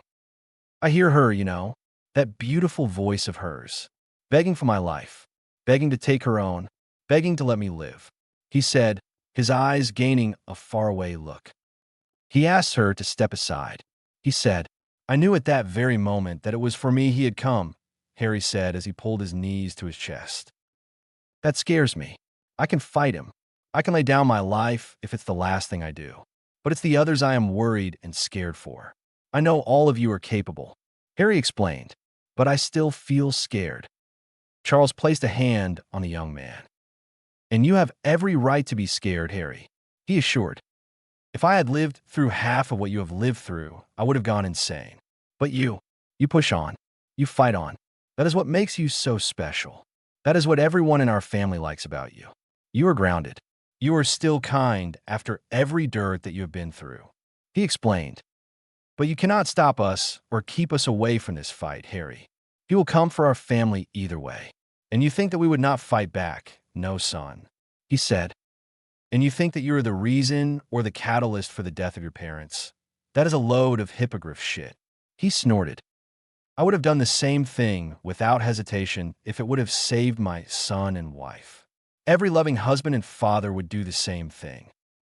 And you thinking that you are the reason for their death, it's smearing mud on your parents' death, insulting the very memory and ideology of all their struggles to keep you safe. You don't want to do that, do you? He received a shake of head in answer. Good. This is our fight as much as it's yours, Harry. Say what you want and behave however you want, but that will not stop us from doing so, he replied calmly. Harry hesitated with his words. He had no reply for that. But he will surely get them. He will get back against me by using them. Bellatrix and Narcissa are in Slytherin, his recruiting ground. We already know the number of his lackeys in there. They're already in threat with their association with me. He will surely try something if I stay closer to them, Harry explained. Charles shook his head and chuckled. They are blacks, Harry. They are the most stubborn lot of people you will ever meet in your life. Doria was the same. They are the same. If they have decided that you will be a part of their lives, you can dance all you want, but you can't derail them from their tracks, he explained. Besides, it is them that has to decide what the hell they would do with their lives. We aren't Malfoys or Lestranges, are we? He questioned the boy. Now I want you to go down there and apologize for your behavior lately. They will be relieved to know that you are all right. Charles explained. I made the same mistake of ignoring the woman I loved, thinking exactly like you, son. It's a stroke of luck that I got back my sense when I did. I certainly would have come to regret my choices if it wasn't for her, he said, and Harry nodded. He slowly walked back to the sitting room and came across a worried Doria pacing around the room. She placed her hands on her hips and narrowed her eyes as he stood in front of her. I am sorry, he whispered. I'm sorry for walking away like that. I am sorry for being snappy and cold towards the others. I am sorry for all the trouble that I caused. He apologized. I was worried and my thoughts were muddled up, and I had no idea what I was thinking or doing. I was confused. Dad helped me walk through it, Harry said. I hope you can forgive me, guys. Harry turned to his brother and serious. The two boys smiled before patting him on his back, and as they stood next to him, Harry turned back to his mother. I am sorry, Mom. This won't happen again, he promised. Doria smiled and gathered the boy in a hug. Don't you ever close yourself off, do you understand? She warned. We are your family, Harry. We have the right to know what we do or want to do. Yes, we might not like it sometimes, but that doesn't mean that you can bundle it up in yourself and wallow in grief or pain. She explained. Now go on and get changed, she ordered, and the boys left chuckling, not before placing a kiss each on her cheek. I hope you cleared everything with him, she asked her husband. He was confused, Dor. Everything from the past caught up with him. He was utterly confused and scared. He thought that by pushing the others away, he would keep them safe. That was what he was trying to do, especially the girls. He understood that he was almost about to reciprocate their advances, and he closed himself off. Charles explained. Did you make it clear that we black women will have our way no matter what he tries? She questioned with a smirk on her face. Charles laughed. That was exactly the first thing I told him. He smiled. Doria grinned and slowly pressed her lips to his cheeks. You know me too well, husband, she whispered huskily in his ear. And just for that, you will get a reward later. Charles grinned goofily. He knew exactly what reward his beautiful wife was speaking about, and he shuddered in anticipation. Harry shuffled nervously in his room. He was worried. Today was Christmas, though. That was not the reason for his worry. No, Bellatrix and Narcissa will be arriving in a few minutes, and he has no idea what he must say or do. He felt guilty. He ignored them, pushed them away when all they wanted was him to get closer to them. "You're going to wear down the floor if you keep this up, Harry." James spoke from the chair that he had sat in. Harry glared at the boy. "Just shut up," he grumbled. "Come on, how difficult can it be?" James asked. "You just apologize and explain what you were trying to do. They will understand." "If we could understand," he said, pointing to himself and Sirius, who was nodding off in his chair. "They certainly will understand as well," he assured. Harry nodded, though he didn't look very convinced. Maddie popped into the room. "The Blacks are here, Master Harry," he squeaked and popped away. "Come on, any more of this, and you'll tear out the ground." James smacked Sirius on his head, causing him to almost fall. "What the hell were you doing all night?" he asked the Black Heir. Sirius didn't bother replying, just content in glaring holes into the back of the Potter Heir's head. The three boys walked into the sitting room, and Harry's eyes immediately fell upon Narcissa and Bellatrix. He was stunned. He never knew that woman could be that beautiful. They seemed inhumanely beautiful, almost ethereal. Bellatrix in her purple robes and Narcissa with her dark blue robes, complementing their eyes. Harry couldn't help but almost drool over their appearance. He shook his head. "What is happening to me?" He mentally chastised himself, not noticing the smirks of Bellatrix and Narcissa. "I seriously don't understand why the hell you complain so much. Just look at them. I don't know how the hell you manage to hold yourself back." James grinned. "If I had these two pining over me, I would have conquered every broom cupboard in Hogwarts by now." Harry punched him in the side, causing him to wheeze as he felt the blow. "Okay, shutting up now," he grimaced. The two girls smiled at Harry. Harry wasn't sure what he gave back. It was surely somewhere between a smile and a grimace. "Lord Black, Lady Black," he greeted the two elders of the Black family. "Harry, this is my eldest, Orion, and his wife Walburga. And this is my youngest, Cygnus, and his wife Druella." Harry nodded to the others in greeting. Druella stepped forward and gathered both his hands in hers. "It's a pleasure to meet you, Mr. Potter. I have heard a great deal about you from the girls." She smiled, and Harry reciprocated the action. "You as well, Mrs. Black," Harry replied. "I suppose it's you whom I should be thanking for the help all those days back." She questions. Harry shook his head briskly. "No, Mrs. Black. I was doing my duty. No thanks are necessary for that." He spoke confidently. She smiled at Harry and dragged him to the dining table along with the others following. She sat down and pulled him onto the seat next to her. Dinner went on with idle conversations and talks about mundane topics. All the while, Harry sat quietly, answering only when questioned and never spoke a word more. He was trying hard to ignore the two pairs of eyes burning holes into his head. He knew that the two were watching. Harry calmly finished eating before standing up. The table became quiet, anticipating his words. "Bellatrix, Narcissa, can I speak to the two of you?" he asked, and he received two nods in return. The two girls quietly walked behind him to the sitting room. Harry sat down and gestured for the two to sit down. He remained quiet for some time, not speaking anything. "I am sorry," he apologized. "I have been right prat, and I apologize for that," he said. "It was against my better judgment, and I was in a certain amount of confusion and denial in my head." "I am sorry," he said. "I wanted to get that away from the board," he whispered. They were about to speak, and he interrupted. "Listen to me, please," he begged, and the girls nodded. "You have put me in a very difficult position, girls," he whispered. "You might think that I am a fool in this matter, but don't think that I am not able to place what you two are doing," he said, and the girls stiffened slightly. Harry chuckled softly. "You would be right in assuming that I am hopeless in these matters, and it is the same for many boys, but I'm not that dense to fail to notice all the signs. He explained. To be frank, I'm very lucky. For 16 years of my life, I have never seen someone as beautiful and brilliant as you two. And I have seen Velas. He pointed out. But we can't, he said, causing the girl's smile to falter. Why? Narcissa was the first to question him.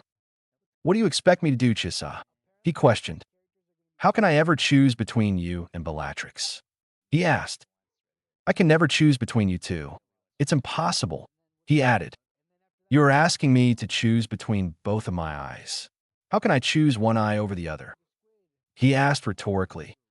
You two deserve someone else, he said. Someone who you can love, not fight over me, he added. Someone who doesn't have a target painted on them. Someone who won't bring destruction with them. He finished. I don't want to be the reason for the two of you to fight, he said. I don't want you two to choose me over your relationship, he explained. It won't be a problem. You two are the most wonderful girls I have ever had the pleasure of meeting. Smart, intelligent, powerful, and gods are you two beautiful. You will be having men behind you with a snap of your fingers, he said, and he clutched his fist tightly. For some reason, any other man with them didn't seem okay to him. I hope I am still your friend. After all the headache and trouble I have put you through, I don't think I would complain if you decide otherwise, he said, and he smiled as he kissed the two on their cheeks and left the sitting room. Bellatrix and Narcissa watched the subject of their affection walk out of the room. The two looked at each other. They then grinned at each other. He said the same words that we had thought he would say. Narcissus grinned. Bellatrix had a wild gleam in her eyes as she remembered the discussion they had previously. Flashback. Are the two of you done acting like uncivilized creatures? Druella questioned her daughters. Narcissa and Bellatrix nodded, though they still glared at each other. Good. I would hate to see you behave that way. Now tell me, what are you going to do about this? She asked. I won't stop pursuing him. At the same time, I won't let her take him, Narcissa said, shooting a glare at her older sister. Ditto. Bellatrix glared back. Druella sighed. For Merlin's sake, stop acting like a bunch of old women. It's time you behave maturely, she chastised. And who told anything about letting him go? I'm asking you to share, she pointed out, and the girls almost fell over in shock. Mother, Narcissa blurted out, surprised and embarrassed at what she seemed to be speaking. Oh, don't be so prudish, Narcissa. You and I both know that there are many instances when a wizard has taken multiple witches in marriage. Druella was amused by her daughter's reaction. Her eldest was gaping at her, as if the very idea was ridiculous. She's right. The girls turned around and watched as Doria walked in. If the both of you are unwilling to let him go, you must be content in sharing him.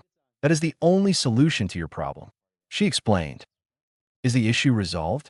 Druella questioned the older woman. Charla spoke to him this afternoon. He was meddled up, the poor boy. Doria smiled sadly. Is he all right? Bellatrix questioned her aunt. She received a positive nod in return. From what little Charles has explained, he will likely apologize to the two of you and will probably say that he would not be able to choose between the two. My gut agrees with that strongly, she said. Flashback ends. The two girls heard the others walking back to the sitting room. Her mother looked expectantly at the two. So, she questioned. He said the same thing, Narcissa answered, eliciting a chuckle from her sisters, aunt, and mother. What are you going to do next? Andromeda questioned. Bellatrix and Narcissa looked at one another and smirked. We will seduce him, Bellatrix whispered, causing the males to choke on their breath and cough violently. What? Cygnus Black croaked, and he almost looked like fainting. He won't have an option when we are done with him, Narcissa added. James and Sirius looked at one another before turning to Charles. He has no idea what is coming, does he? The elder man could only shake his head dumbly. Those girls are going to bend him to their will. I know what the black women are capable of firsthand. Charles grimaced at that. Good luck, Harry. You will need it, he whispered. They had retired to the living room, lost in small talks. Harry had not yet returned. Walburga and Orion had left a while ago. Tippy suddenly popped into the living room and garnered everyone's attention. Master Charles, Lord Lestrange is here to meet you, she said. Lestrange? What is he doing here today? Arcturus looked towards his friend. You didn't invite the man here, did you? He questioned. Charles frowned as he shook his head. Send him in, Tippy. The elf bowed before disappearing with a pop. 2 minutes later, the Lestrange lord walked into their sitting room. Lord Potter, Lord Black, it's a good thing I found the two of you together. He smiled. This is a private family affair, Lestrange. Please do not waste our time. What do you want? Charles questioned the man. Of course, I would hate to interfere in a family affair, but duty calls. He shrugged. I have come here with a generous proposition, my lords, he said. The two older men raised their eyebrows questioningly. He pulled out a missive from his robes and handed the letter to the old lords. We have come together and formed an organization to preserve the way of our lives. And this is an invitation to that elite group, he explained. Charles received the letter and, without glancing at it, threw it into the fireplace. No, thank you, he said to the now gaping man. Arcturus nodded along. I can safely say that he speaks for me as well. Arcturus nodded. Lestrange then glared at the two men. You don't know what you are doing, he hissed. You are making a very dangerous enemy, he continued. Charles was furious. That almost seemed like a threat, Lestrange. You dare come into my house and threaten me here. He raged as he stood up, power crackling around the man. Lestrange took a few steps back. You don't know what you are doing. He will destroy your entire family within seconds. You're painting a huge target on yourself. He growled in anger. He was about to turn when he crashed into someone. He turned back, and he was now staring into an emerald fire.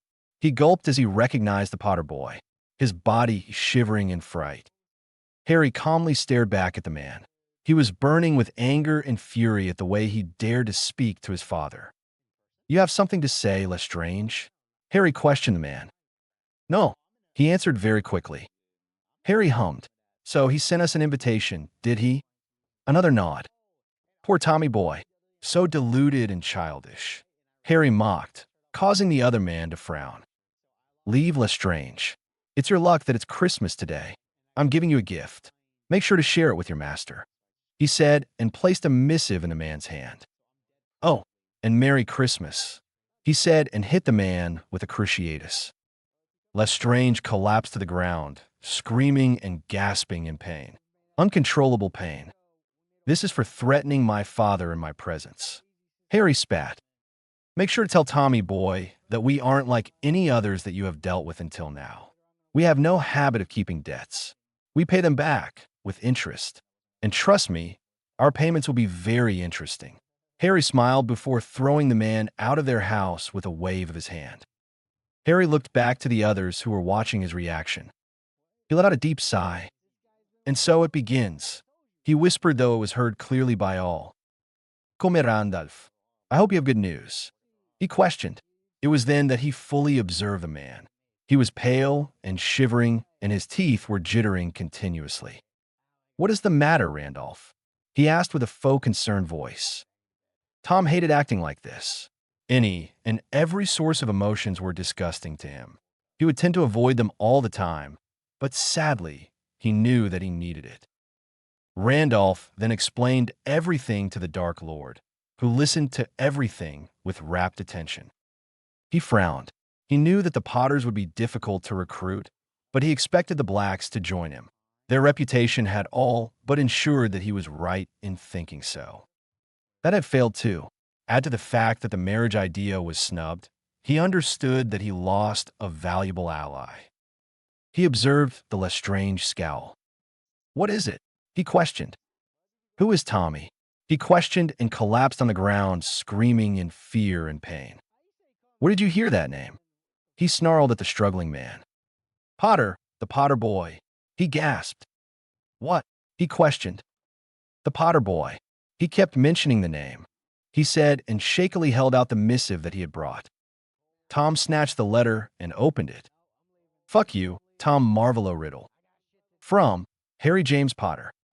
Tom was silent for some time and roared in anger. The Death Eaters rushed out of the room in fear.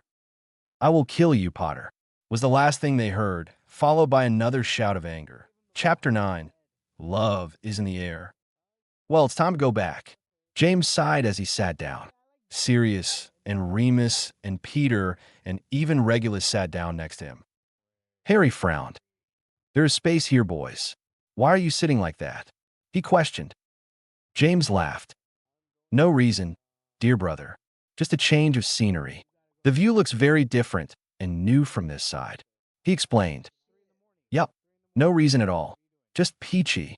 Sirius sent a thumb. Harry frowned. If you say so. He shrugged. James and Sirius grimaced as it brought back a memory. Flashback. Boys. A word. Narcissa called the 5 boys aside from Harry, who was speaking with Amelia. Okay, we are speaking and you will be listening. Are we clear? Bellatrix asked in a no-nonsense tone, and the boys knew at once that they should not dare to disagree.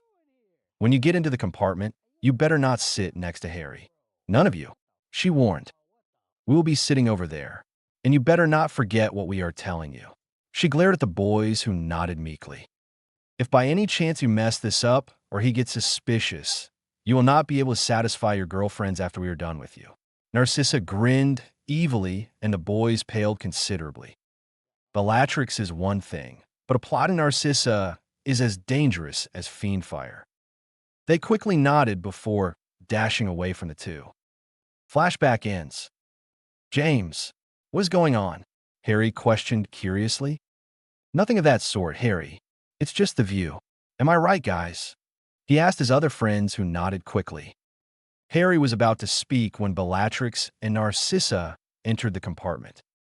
They casually dropped into the seats next to Harry, or rather, a bit too close to Harry. Harry, Bellatrix called. I'm a bit tired. You don't mind if I take a short nap, do you? She questioned innocently. Harry nodded. He was about to tell Narcissa to scoot over when he felt a weight settle on his lap. He looked down as Bellatrix settled in his lap, making a pillow. Thanks, Harry, she said, and pulled his arm around her so that it was locked, and promptly closed her eyes.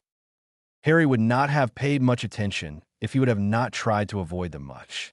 He glared at the boys, who were grinning like lunatics. What the hell? He mouthed quietly to his brother. James could only shrug and continue with his grinning. Harry continued glaring at the boy. He couldn't believe that he was stuck. He settled down for the trip, for now, swearing to get back at the boys later. With nothing to do, he slowly dozed off to sleep himself, his grip tightening on the girl sleeping in his lap. Harry awakened some time later, and, at first glance, the train had come to a stop and students were getting down from the train. He frowned as he felt something round and soft in his hand. He looked toward his left side, and he was greeted with blonde hair. Narcissa was asleep on his shoulder, and the soft thing was not on her side. He then looked towards his other side. He felt the urge to squeeze the soft object, and did so. He heard a moan escape Bellatrix. Harry's eyes widened. Okay, what the hell did you just do, Harry? He questioned himself, and he suddenly realized. His face burned in embarrassment. He couldn't stop his hand, which squeezed the soft flesh once again. Another moan. Harry was now as bright as possible. He was squeezing her breast.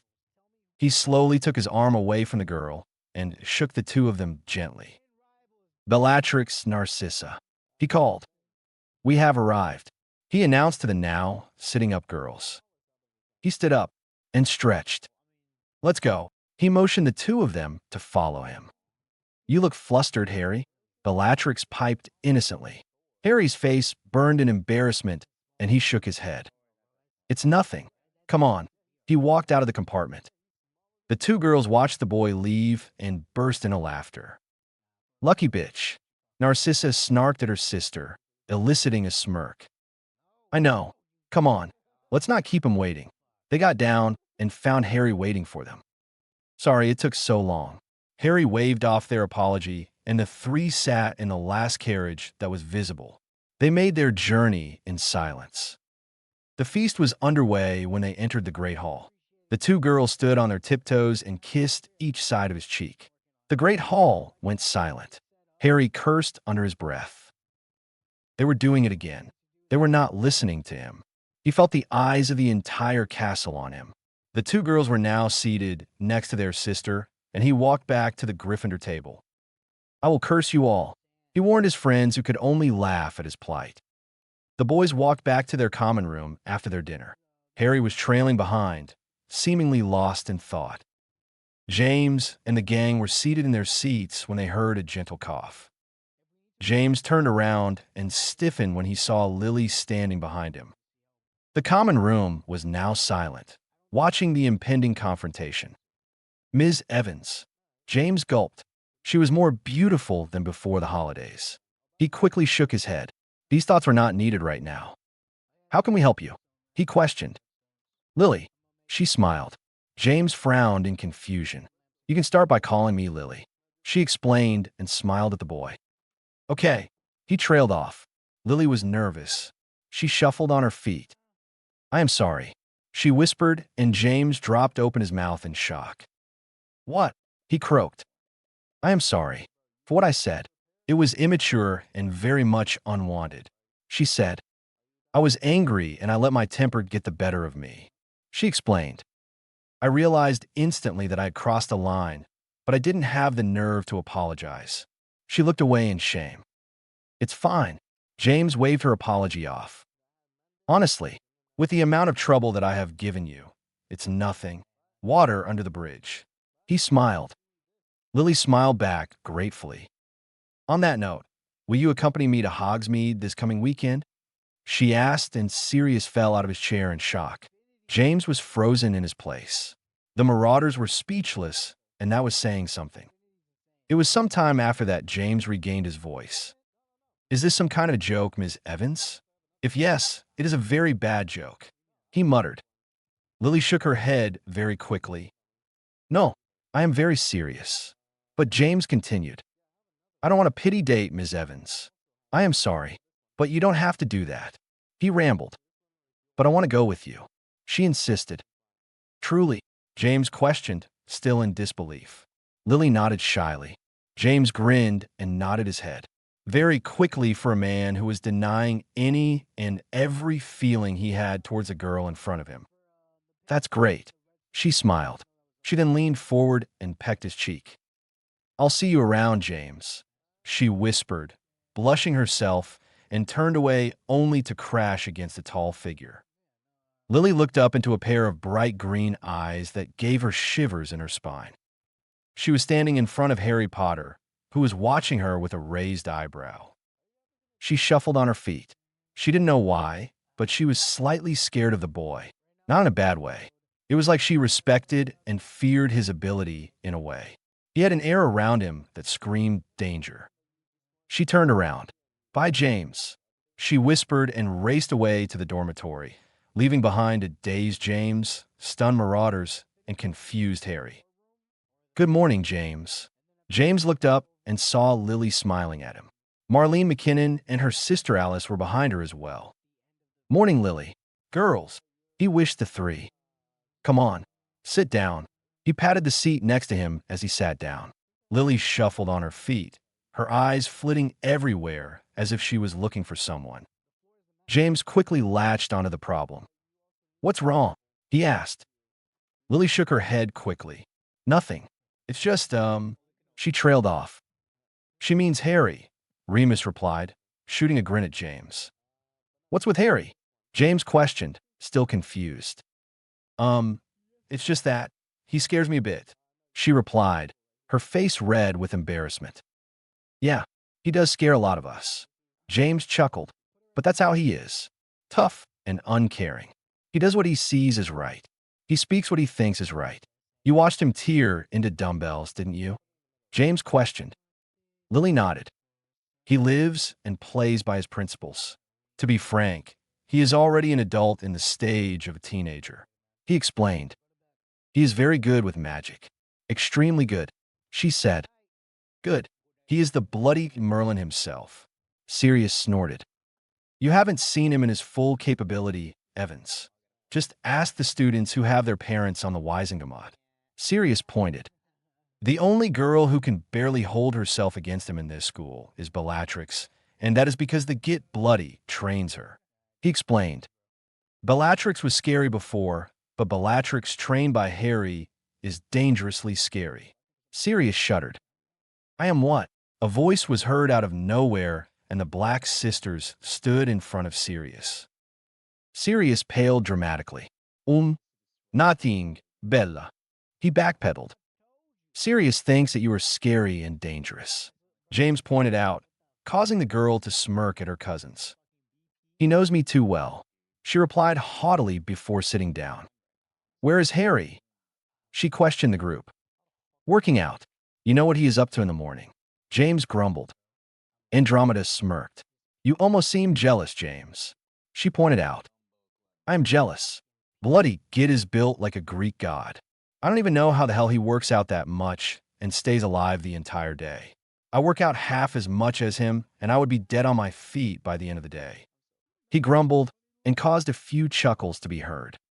And there he comes, Sirius pointed out as Harry walked in. What was different and shocking to the group was he looked different. Has he?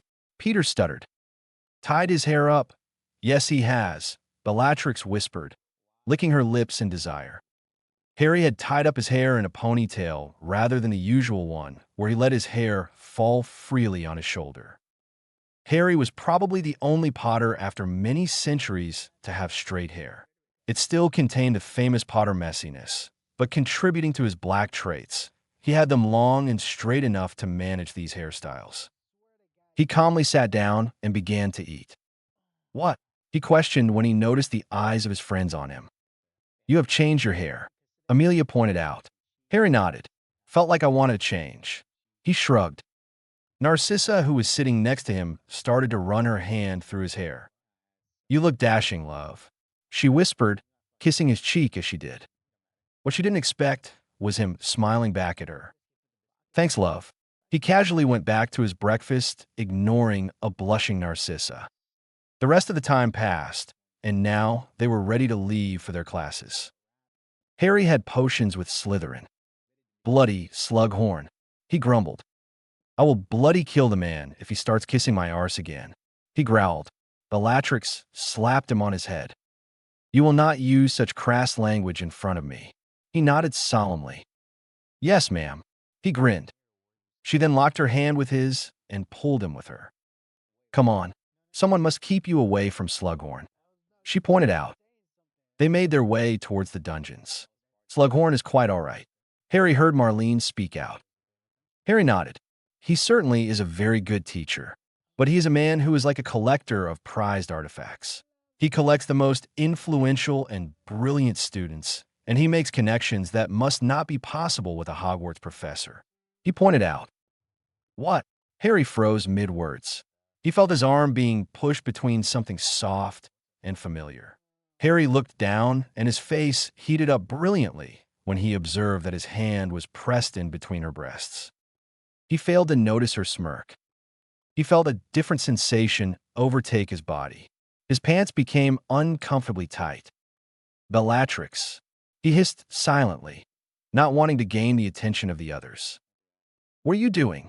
He questioned. What's wrong, Harry? Your face is all red, she pointed out innocently. Bellatrix, my hand, he pointed out. Bellatrix looked down and gasped. Lord Peveril, how dare you? She mock gasped. She then smiled sultrily. You could simply have asked, my lord, she whispered in his ear. Harry was now stuttering. W.A. What? Asked, he stuttered. Bellatrix grinned. If you want to touch it so badly, you could have just asked, Harry. You did it yesterday, she said, and placed his palm completely on her breast. Bellatrix, Harry gasped. He tried to pull his palm away, but she held his hand tightly. Do you like them, Harry? Are they any good? She questioned, pressing his hand harder on her breast. Bellatrix, please stop this, he begged, regaining his composure. Bellatrix frowned. I don't like you calling me Bellatrix. Give me a good nickname, just like you call my sister, she instructed. What? What do you want me to call you? He questioned. She let his hand go, but before he could speak, he was pressed against the wall with her breast pressed to his chest. Anything, Harry, she whispered huskily, biting his earlobe. I don't know. His breath hitched when she pressed against him harder. I don't know. Tell me what you want me to call you. He asked her. Let me think. She pressed harder against him. Well, let me see, Bella. She wondered. No, too common. My Harry must call me something different, not the one that the others use. She said. Tricks, no, not happening. She shook her head. Trixie, she again dismissed the idea. Belle. She tried name out. She nodded. Why don't you try it, Harry? She asked him. Belle. He moaned as she grinded against him. He closed his mouth with a snap. Bellatrix smirked. Again, she asked. Belle. He called the girl again. Bellatrix nodded, seemingly happy at his decision. You will call me that from now, won't you? He nodded quickly. She caressed his cheek and planted a wet kiss next to his lips. Good Harry, she smiled.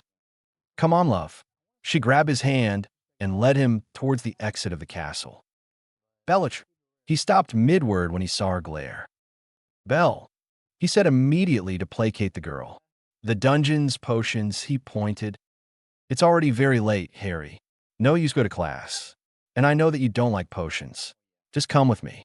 She pulled the boy and led him towards the Black Lake. They sat down by a tree. She pushed him to the trunk of the tree and then sat herself down in between his legs and pulled his arms around her. She rested her head against his chest. Perfect, she sighed happily. Harry couldn't do anything. He had made up his mind to derail the girl from his plan, but she had no intention of stopping whatsoever. His mind traveled back to the events a few minutes ago.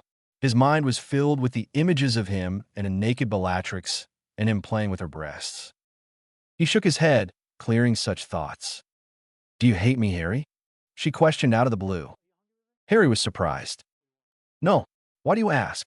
He questioned the girl curiously. No reason. I just thought that you might not like me. She whispered. Are you sure you don't dislike me? She questioned again. No way. I can never dislike you. He answered without hesitation. Then why are you denying yourself of this, Harry? She asked. Why are you so adamant about not reciprocating my feelings back? She questioned. Do you find me repulsive, Harry? He shook his head quickly. I told you before. You are probably the most beautiful woman I have ever seen, Bellatrix. Then what is the reason for your rejection? Why can't you just accept this? She asked. Bellatrix then shook her head. Never mind. What is my last name, Potter? She questioned the boy who frowned. Black. Then let me tell you that there are no more stubborn people out there than us, Lord Peveril. She explained. I decided to have you, Harry. I will have you. Even you would not be able to stop me. I will wrap you around my fingers. I will have you dancing to my tune soon enough. You will not be able to escape me, Harry. She pointed out. She then smirked at him. Oh, the things I will do to you. She whispered, grinding her hips against his crotch, and she elicited a moan. The things I will make you do to me. We will have loads of fun, love. She whispered. She then turned to him. Her eyes met his. Do you doubt my words, Harry? She questioned him with a raised eyebrow. What the hell can I say to her? He thought. He didn't doubt her for a single second. He knew that she would do what she said she would. Just hold me, love. You don't have to speak out to let me know your answer. Nobody is as good for you as Bellatrix Black, Harry Potter. You will see what I mean. She smiled. For now, just hold me. She instructed. She pulled his arms around her so that they were resting around her stomach. The two didn't say anything. Bellatrix just fell asleep, her head resting on his chest, and she pulled her hand closer to him. Harry could see no escape. There was no escape from this, and he didn't want to. He wouldn't want to draw her ire. She won't be so forgiving. He silently closed his eyes and drifted off to sleep. Harry woke up to a fragrance that he could associate with only one person. Bellatrix, the lavender perfume he had come to associate her with. He looked around and observed that it was evening. They had foregone today's classes. He looked down to his chest where he found Belle, sleeping. He could not take his eyes off of the girl. She was truly beautiful. Her pale skin is very clear with not a spot. Her long eyelashes and her eyelids. Her pink lips. His eyes lingered at her lips. He was tempted to just lean down and kiss her, but he shook himself awake properly. He still held her close to him, his arms locked around her waist. Belle. He shook the girl gently. Come on, Belle. It's becoming dark. He shook her gently, and Bellatrix opened her eyes, which were blurry from sleep. He was mesmerized by her eyes. Her deep violet eyes. It glowed briefly, just like his emeralds. Harry, we missed the entire day. She pointed out. Harry shrugged. It's not like we need it. True, she conceded. Let's go. It will get colder. He pointed out. She stood up and brushed her robes. That was the best sleep I had in my life. She pointed out. You make a fantastic pillow, she said. Harry offered him an arm. Come on, they must be waiting inside. He walked with her as she interlinked his arm with hers. Bellatrix. He made to speak, but he stopped all of a sudden. I know what you want to say, Harry, but I want you to not worry about your cute self. I know the dilemma that is running through your head. You might want to speak to Sissy. She might have something to say. She pointed out. Harry nodded. He had to speak to the other girl as well. They entered the great hall and casually made their way to where the others were seated. The others watched them coming. Ah, the lovebirds returned from their nest. What a sight the two were. So calm and loving and peaceful. Sirius pointed out exaggeratedly. Shut up, mutt, Harry grumbled. He could see the others grin mischievously. Guess you all saw that? He questioned. Yep. James nodded quickly. Harry and Bellatrix sitting under a tree. Gaius. Sirius began to sing, but was stopped when Harry punched him in his head. Sirius, just shut your big mouth. He growled and his eyes glowed a little, causing the others to pipe down. Good, he said and sat down. He reached for his pumpkin juice that was just served when he felt something off. Guys, don't drink it, he pointed out. He could feel a strange, magical signature from the drinks. He looked around the Gryffindor table, and he saw that it was the same, but not for the other three houses. He subtly glanced towards the Slytherin table, and he instantly knew who it was. Three boys seemed very interested in their drinks.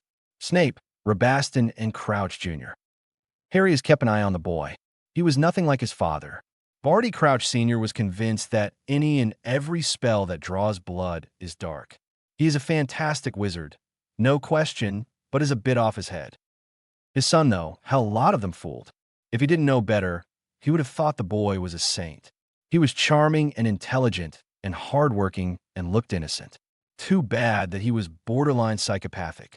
His eyes held the craziness that he could not understand, but he knew that nothing good came of it. He stood up and grabbed 2 glasses of pumpkin juice before making his way to the Slytherin table. The great hall dimmed the noise, watching his every move. He sat down in front of the 3 and placed the glasses in front of them. Drink, he said. The 3 boys gulped under his silent stare. What do you want, Potter? Snape questioned. Don't shit with me, grease hair. Just fucking drink it, he whispered. The teachers had now arrived at the place of the scene. Mr. Potter, what is the matter? McGonagall questioned. These 3 have spiked the drinks of our entire table. He answered. Nonsense, Slughorn boomed. You must be mistaken, Mr. Potter. He said only to stop when Harry nodded. Fair enough. He shrugged. But just tell them I have this drink to sate my doubt.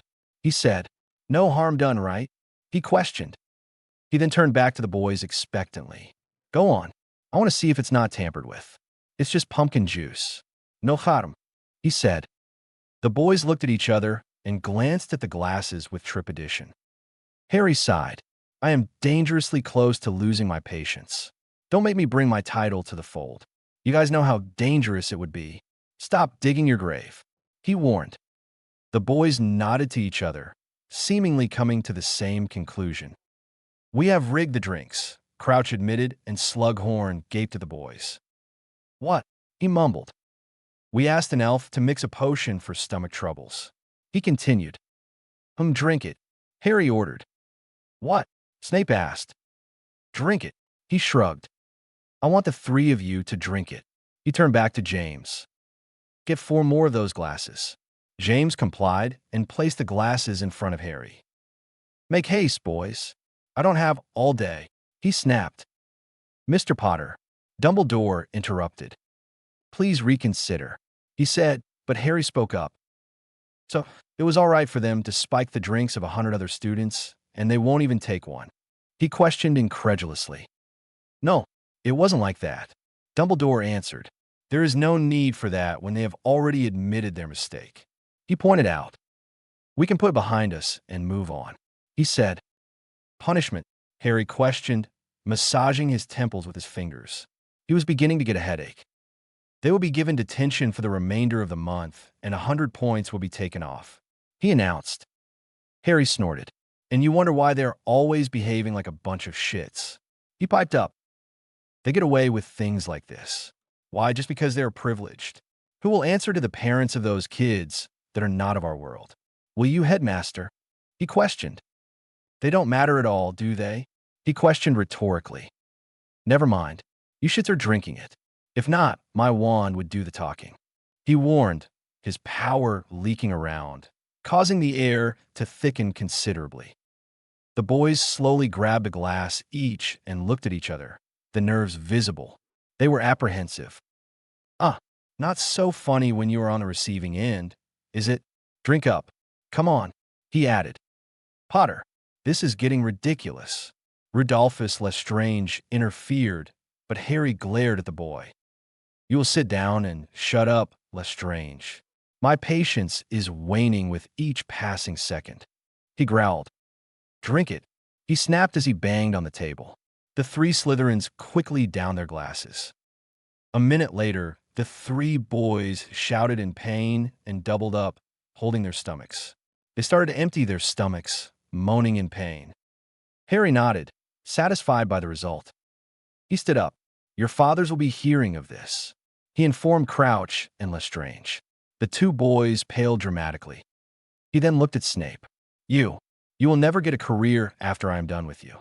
You will be looked down on for the rest of your life. You just spoiled your immense talent, Snape. Harry shook his head. That was true. Whatever might be the issue, Snape was an extremely brilliant potioneer, the youngest potions master in history. He got up from the table, not bothering to look back and see what was going on. He went back to the table that was occupied by his other friends. How did you know?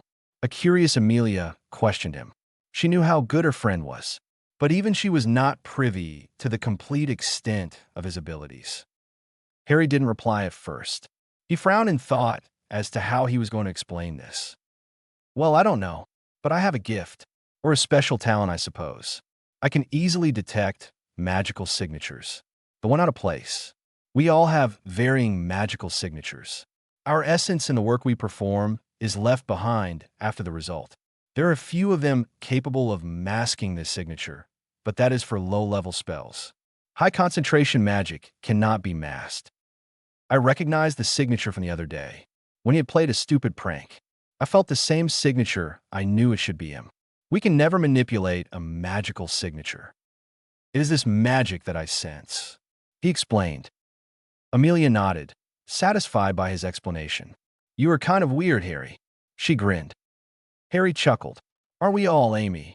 Aren't we all? Are you sure that this will work, Lucius?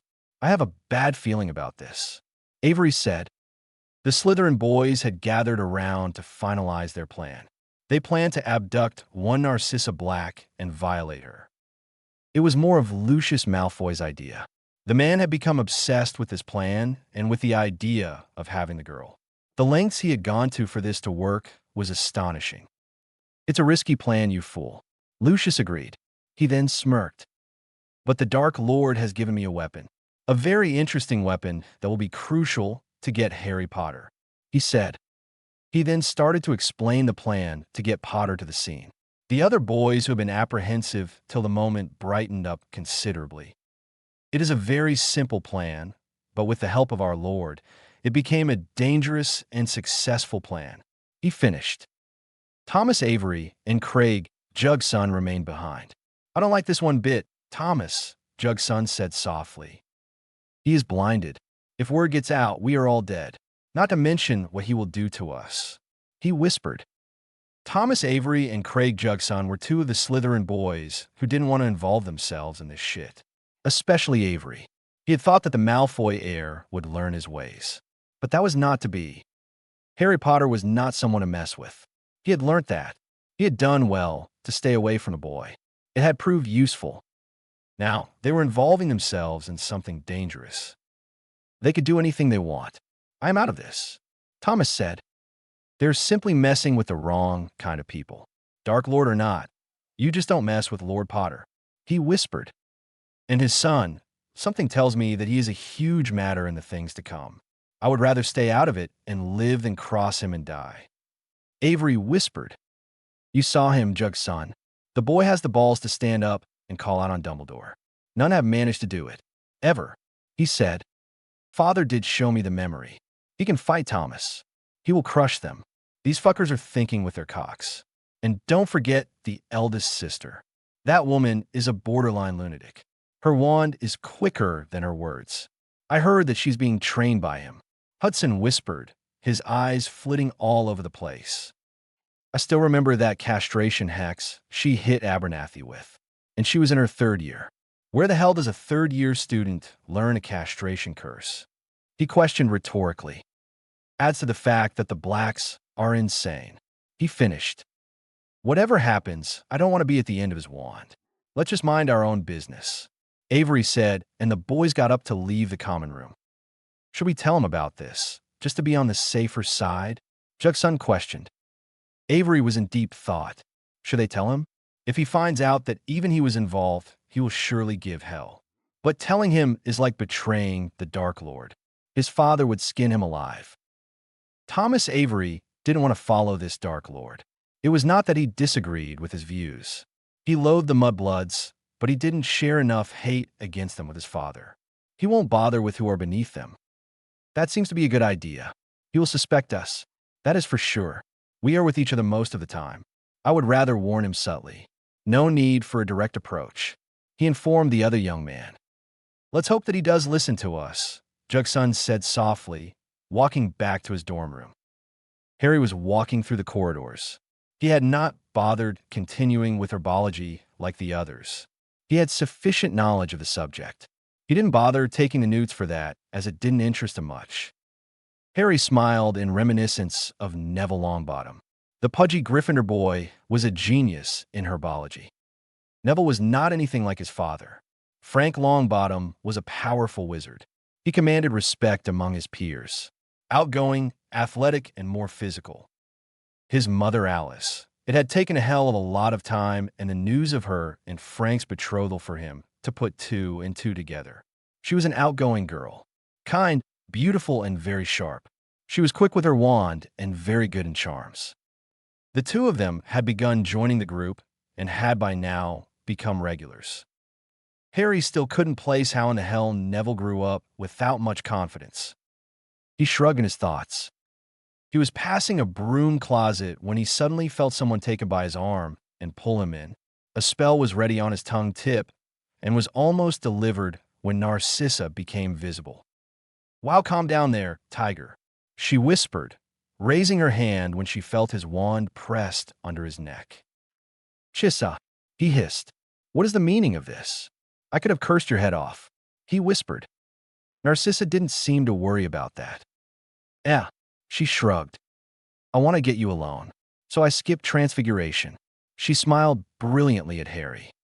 We have entire afternoon to speak, Chissa. Did you have to skip McGonagall's class? He asked her exasperatedly. Narcissa smiled mischievously. Oh, come on, Harry. Don't be such a dummy. I escaped class to have fun. More like having fun with you, she said, smiling brightly. Harry rolled his eyes. We are in a broom closet, Chissa. I don't think this is the definition of fun. Her smile turned feral, and Harry started having a few doubts. Oh, my poor naive Harry. A boy, a girl, and a broom closet. This is the exact definition of fun, she explained. Harry frowned. What are you speaking about? He questioned. She pushed him to the side wall and pressed against him before pulling him down and locking his lips with hers. Harry didn't bother fighting. He knew it was a lost cause, and for some reason, he didn't want to break this. He pulled her flush against him, and his hand locked around her waist. He took the lead. For the first time since the girls started to show these feelings towards him, this was the first time he initiated a kiss. He kissed her back feverishly. Her soft lips complimented his rough ones. Narcissa was surprised when she felt his hand on her hips. Her shock and surprise rose when he took control. This is new, she thought, but she wasn't complaining. She moaned into his mouth when he pulled her harder against him. The two pulled back, gasping for breath. Harry's eyes mirrored her own.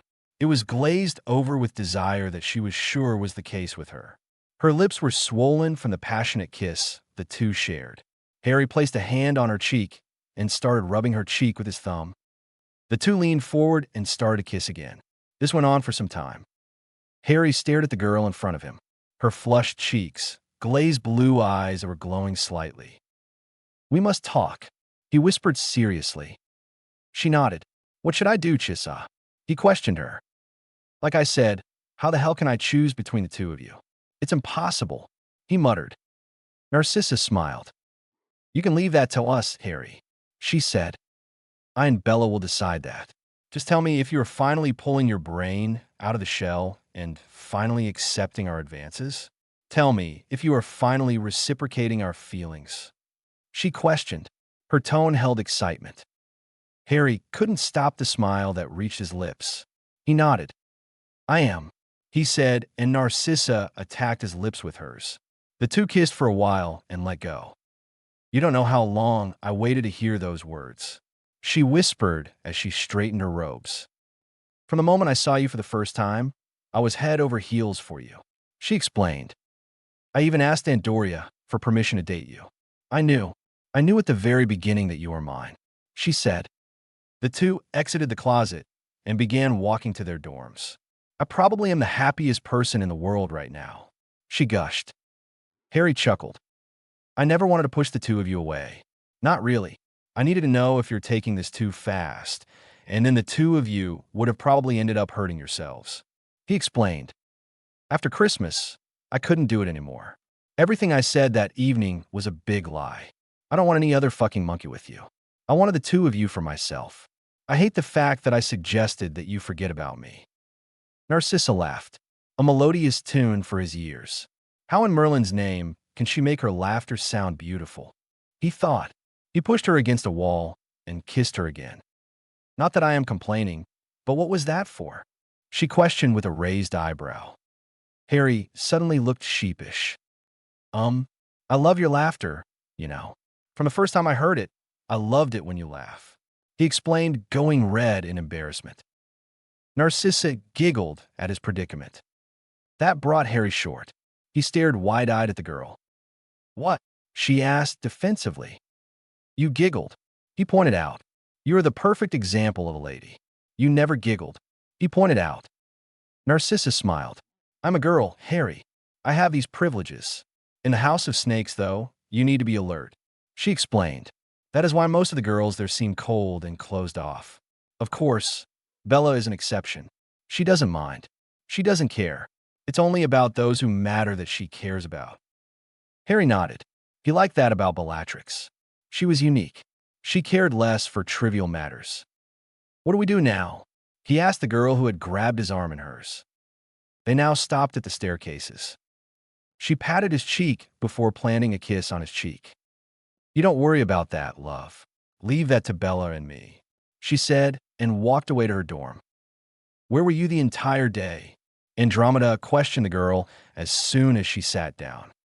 Narcissa waved her off. He said yes. She told her eldest sister. Bellatrix lit up as she heard those words. "He did." Narcissa nodded. "Yes. He wants to know what we do next." "What are you going to do?" Andromeda asked them curiously. Narcissa and Bellatrix looked at each other and grinned. "Now, we will give him the time of his life," Bellatrix said, grinning mischievously, mirrored by their youngest sister.